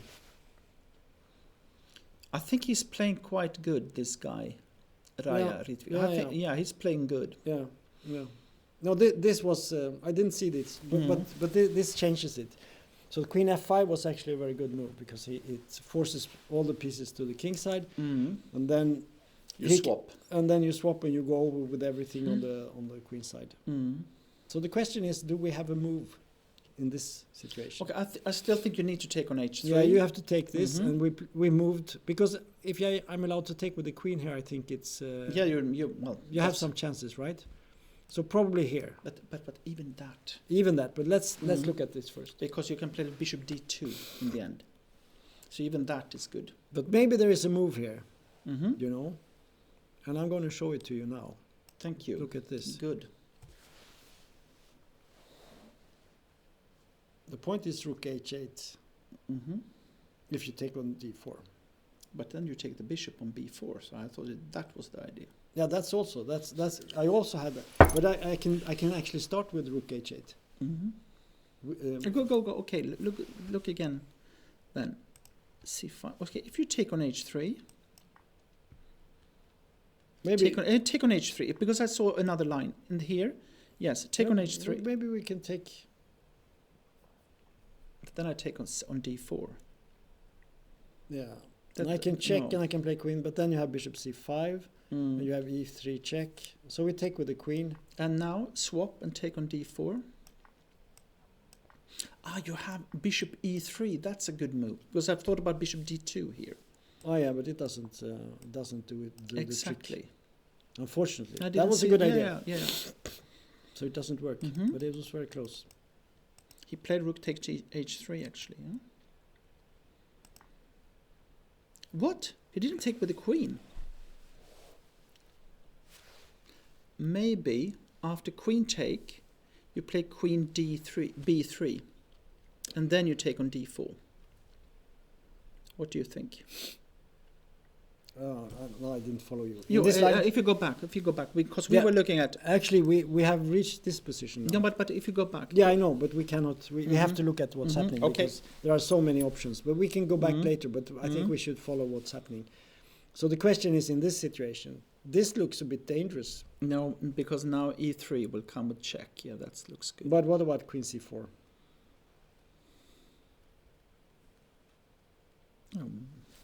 Let's see. This move. You could take. No, you cannot take because I can take. And if you go forward, I can. So you have to move the bishop. I can also take on maybe queen g4 is also possible. Here? Maybe. But I can take with check here. I can take with check. Okay, bishop c5. Might be a complete catastrophe, actually. And now we can go for a counterattack. A5 and bishop g8, queen g8. But you can also take on d4 and then e3 maybe queen. But what about this move?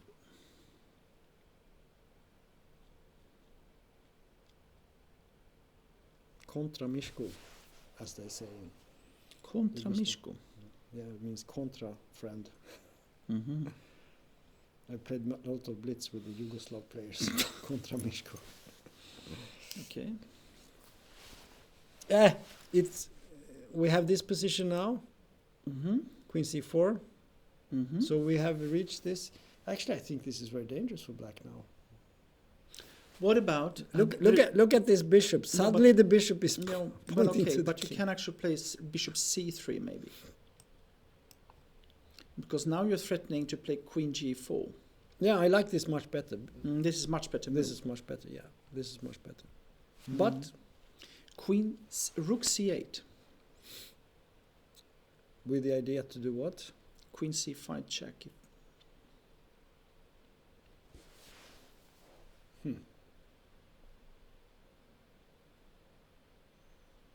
Yeah, we'll just show everyone that this is not a good move because of this. And now if you go here, queen c2. There comes a little bit of a mate. And if you go the other way around here, You can do that, but you can play this move. What happens here? Is this check? But then you go here, right? but at least now you have like You have a move. you have your pawn on e3 is quite strong, but Yeah, but well, yeah, it's probably strong. Yeah. Is there a good move here? Oh yes. What about this move?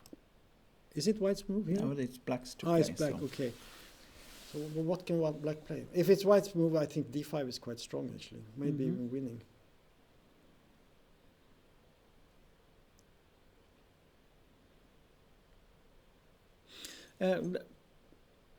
Okay, I have one idea here, is to play queen a5. What's the threat? Rook c7. Queen d5, queen c5 check. Check, and I play e2. Yeah. So let's see this. e2, and then we check here on this. Mm.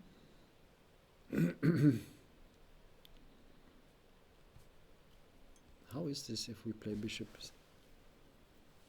It's not 100% clear, but this should be quite good. Mm. So we have this position, queen c4, and we were looking at taking on d4. No, we were looking No, at bishop no, c3. sorry, yeah.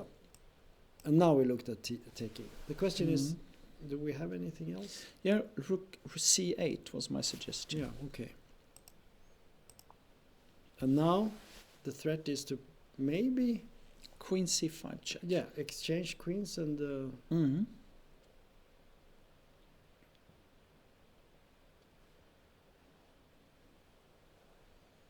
black would like to play something like queen g4, you know, queen Mhm. d1, but queen c5 and there's a mate on e7. Yeah, exactly. So this is very strong, preventing the attack. Maybe you should play g6 here. A very cool move. Mm-hmm.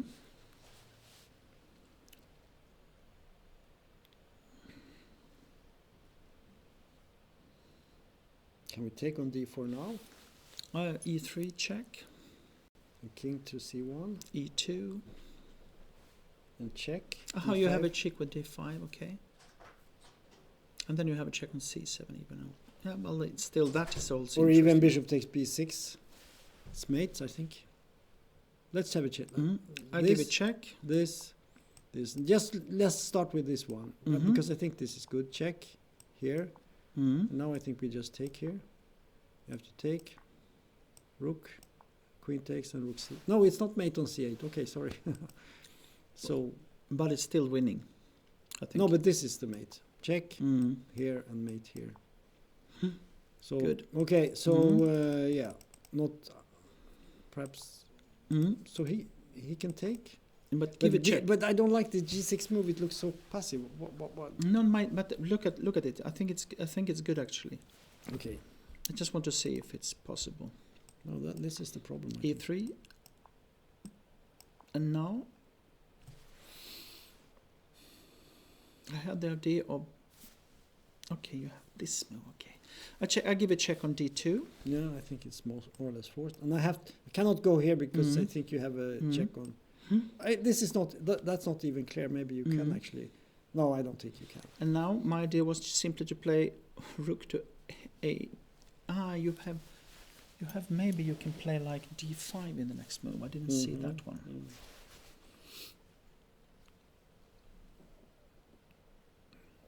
This is not clear anymore at all, I think. Or So- maybe you play rook e4 here. Can you do that? You can. But do you want to? Okay, let's see what happens. So now we have interesting moves. We could go for something like queen c7, Mm. going for a draw. Mm. And if you take on c5 with the queen, you always have... Were you? No, if you take what You want to take here, yeah. but then you have a check on c5. Yeah, then this is actually looks b6. because you don't threaten anything. No, that's right. You go here on this mate. Mm. That's the problem. You don't. In this line, you don't really threaten anything. Let's see what happened. He played the bishop c3 immediately. Didn't we? That was the move we have been looking at. Well, we looked at g6, right? No, this was correct. And then e3 and take on d4 and e3 check, king c1. That was it. No, wait. In this position, I want to take a look. After king c1. No, sorry. Let's go back. So e3 check, king c1. But okay, is it smart to wait with this? What happens after e2, d5, b6? Is it mate or is it a draw? No, you have you have rooks. Is it a draw? Is this a draw?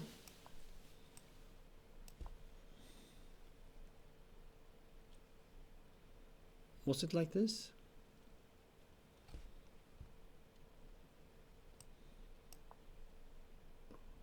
No, this is a win. You win here, right? This is the same mate. Oh, there's a mate here. That's so a nice you one. cannot do. So king a2 was played after he didn't take on d4. That's a surprise to me. But maybe it's good because what can you do? You play queen. Okay, queen g4. You have queen c5 check Mate again. in 2 actually. So this is very important. It seems like black has lost the thread here. The fact that white's bishop on g1 is suddenly attacking the black king is sort of sensational. This weak bishop. No, I think this is... Maybe you... Should we just check the other games? Well, this is still a draw. But black is fighting. Yeah, but what can you do? I mean, yeah, he's still fighting, yeah. And then we have this. Okay. It hasn't ended.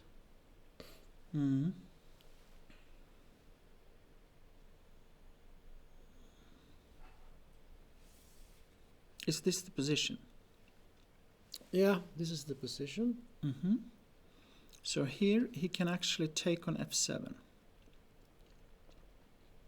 He can take on f7. Has white misplayed this? Or maybe not. So there is this. I guess we go with the check here. But maybe you can go here. I don't know. I guess there is some bishop c4. This is very strange, isn't it? Isn't this very strange? Well, go back to see what happened. For f7, I want to see f7 there. So we had this situation here, and we had g4, bishop d4. Okay. And now we said f7, but he didn't do that. He played queen f5. But f7 was the move. Yeah. I think. I'm not 100% sure, but it looks good. But anyway, he played...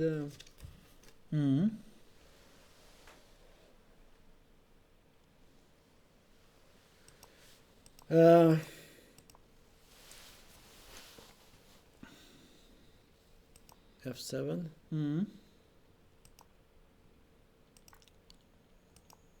Is this the game? This is the game.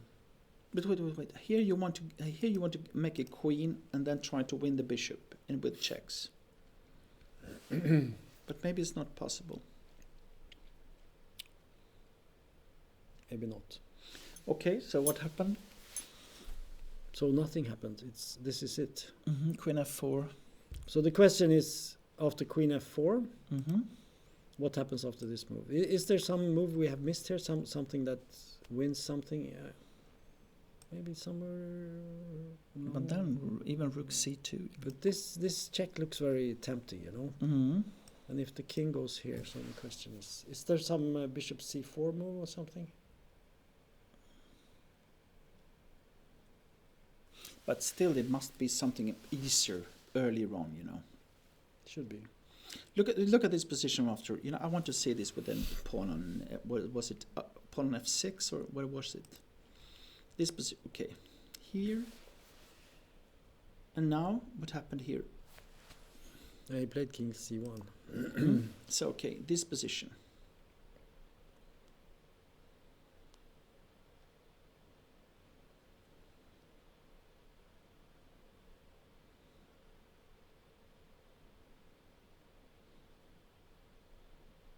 But this, what, now go back one more. Because this was the position here, and okay, this. Now, a g4, now that, okay. Because here we have a position where you need to find.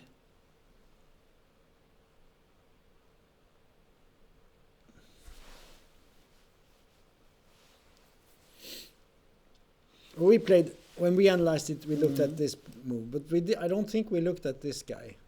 We did, but there was something we. Yeah, we managed to play f8 somehow. Did we start with this check? Yeah, and if you d4, then check on a1. The question is if there is something like this. Yeah, you can check on c. No, you cannot check on c4 here. But you can check on b5. And then play bishop c4 maybe.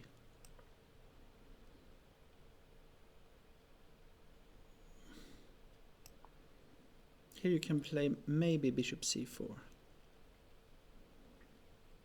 Oh, I don't know. It looks strange. Maybe e2 or something. I don't know. It's very tricky. Okay. Let's go. Let's go. Mm-hmm.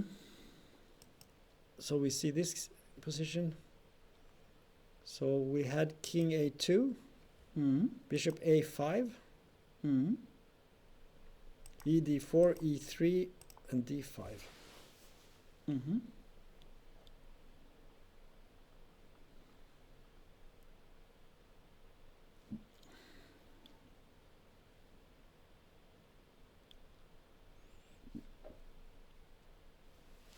Maybe now there is some bishop b6 idea.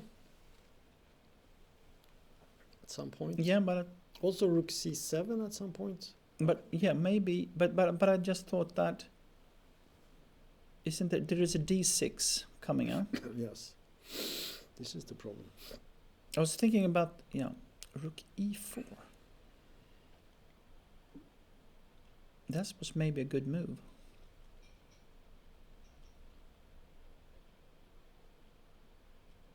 But yeah.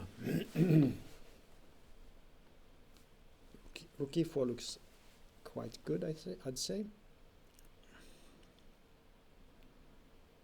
Okay, and queen c8. There might be actually rook take a4 check, but I don't know if it's working. No, you have okay, you're covering up c2, I'm sorry. I don't think this works now. So I want to go with this. Do you take on? Maybe you just take on d5 actually. That looks quite strong, doesn't it? Yeah. Okay, so go back. This kind of that was maybe a good move. So how did this happen? It was this was very logical. Bishop c3, and here you should have maybe taken on d4. But again, maybe you just play like bishop to a5 again. You know, give a check, and play. Here you give a check and play bishop to a5. If you give a check and play bishop to a5, we always play bishop to d2. But this is much better maybe. Yeah, but this check. The point is we go here. Yeah, and then you go here. Exactly.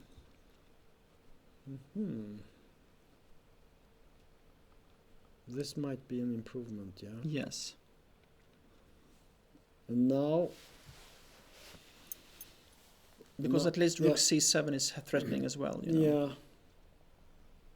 Yeah, this is good. Okay, so maybe we overestimated White's Yes, exactly. position a bit. So he played Queen H7. What is that? Don't understand. So Queen C8 is played. Yes. This is the position. Okay. And now we said Queen take D5.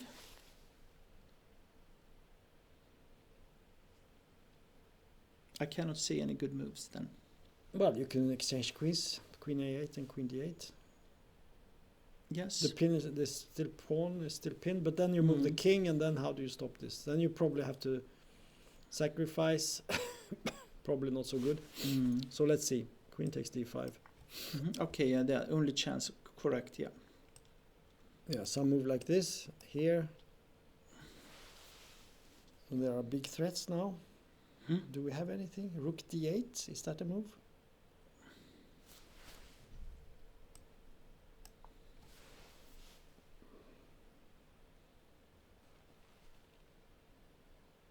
Yeah, maybe.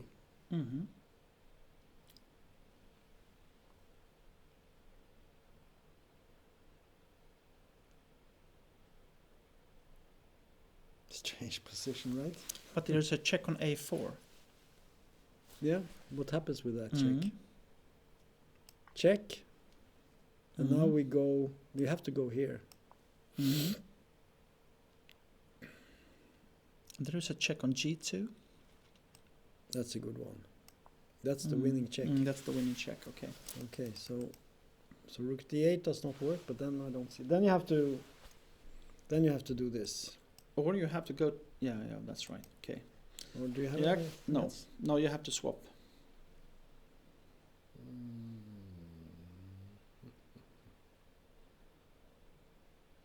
Okay, swap, but we test to swap the queens, you know. Yeah, so take. Probably King C7 maybe. King C7 is good. You threaten. The rook, and then E2 will come. Huh? But then we have this move maybe. Maybe you can play Bishop C3. Just calmly collect everything. Looks very strong. This wins. Yep. Black is winning. So he played A5. What happened here? This is not. we have to go back. There were some terrible moves here. So D5 was played. Rook E4 was bad. Queen G4 was best. Okay, so Rook E4. Queen C8. No, you can change, huh? What happened here? No, is this the position? No, what is the position? What happened? I don't understand. No. This. No, we have to get everything right. So. I don't understand. What has happened? Yeah. So Rook E4. And this was a bad move because of Rook F8.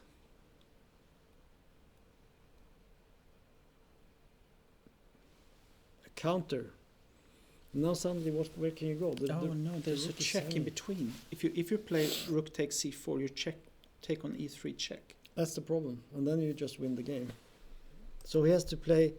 He played Queen H7, Queen C5, Bishop B6, Queen C8, Bishop D4. Wait. In this position, resigns. but go back. Here you can take on A4. Huh? Oh, it's at C2. No, You're it's still covering up. nothing, Okay. no, it's nothing. Oh my! So he did win this. Yeah. Oh my God! Sensational game. What is this? Let's go back after. Let's take a look at this when he played Rook E4. Yeah, Queen G4 according to the Silicon Friend. Because Queen C5 we have Bishop B6. And then it's a draw, I guess. Yeah. This is the line. Aha, it's not a draw. No, maybe. why should it be a draw?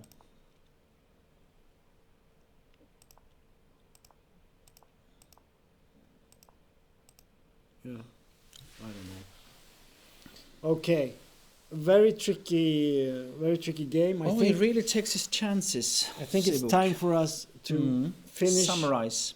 finish this. And what we can say now is we should look at the pairings. And the results, not the least. Yeah, so we have A draw Edwin Trost has 6 points. together with Sivuk. Sivuk has 6 points. And Sokolovsky, if he wins this game, he's playing now against Sochko, would also reach 6 points. But he's that will be a defending. draw. He's defending, and it will be a draw most likely. Yeah. So we have 2 players, and they will meet tomorrow. Yes. So this will be like a final almost. Yeah. So Sivuk against Trost tomorrow, most likely, and it will be So we have the Trost white and Sivuk will play black. Mm. So it's the Swedish champion against the Swedish hope. or Yes, whatever you might call exactly. it. And Blomqvist has 5.5. Mm. And he will be playing some, we don't know exactly. Well, we have the Malek, if he wins the game, he will have 5.5. Parkov has 5.5, yeah. Mm. And also this Nico Chasin has 5.5. So we have a couple of players that are still fighting for the top. Exactly. So this will be a very interesting final round tomorrow. We will see the pairings later, well, probably tomorrow. Midday tomorrow, something like that, we will have the pairings. It will be a fantastic round tomorrow. It will be fantastic. And actually the tournament could be more or less decided tomorrow. Someone could actually lead with a point after that round. It's possible. And what is good for Edwin is that now he will play his 3rd Grandmaster. So with this, he is in line with getting a new, getting a GM. But this is also a weakness because he might be prone, to make a draw and so on and not play for the tournament win. Yeah. He's white. So this tomorrow. This could be, like you have conflicting goals. Yeah, good. But it will be interesting round. So thanks very much for watching us. We have been rambling a bit here in the end, I think. Yes, but it was so complicated. But it was complicated and very interesting. And we do what we can to avoid using the computer. So yeah, we try to check it sometimes, but if we look at it all the time, it's no fun. No. But I'm impressed by the players. Yeah. They saw a lot of things, and they saw a lot of things that we didn't see. So, but of course, we had to play many more games than them. Correct. Yeah, so we played like 8 games. They only played 1. It's very unfair, actually. It is. Yeah. Okay. But on the other hand, we have a Silicon friend that might help us sometimes. Yeah, and but hopefully they don't but have also confuse us, right? That confuse us. What does it mean? Yes. Anyway, thank you very much. See you tomorrow. Bye.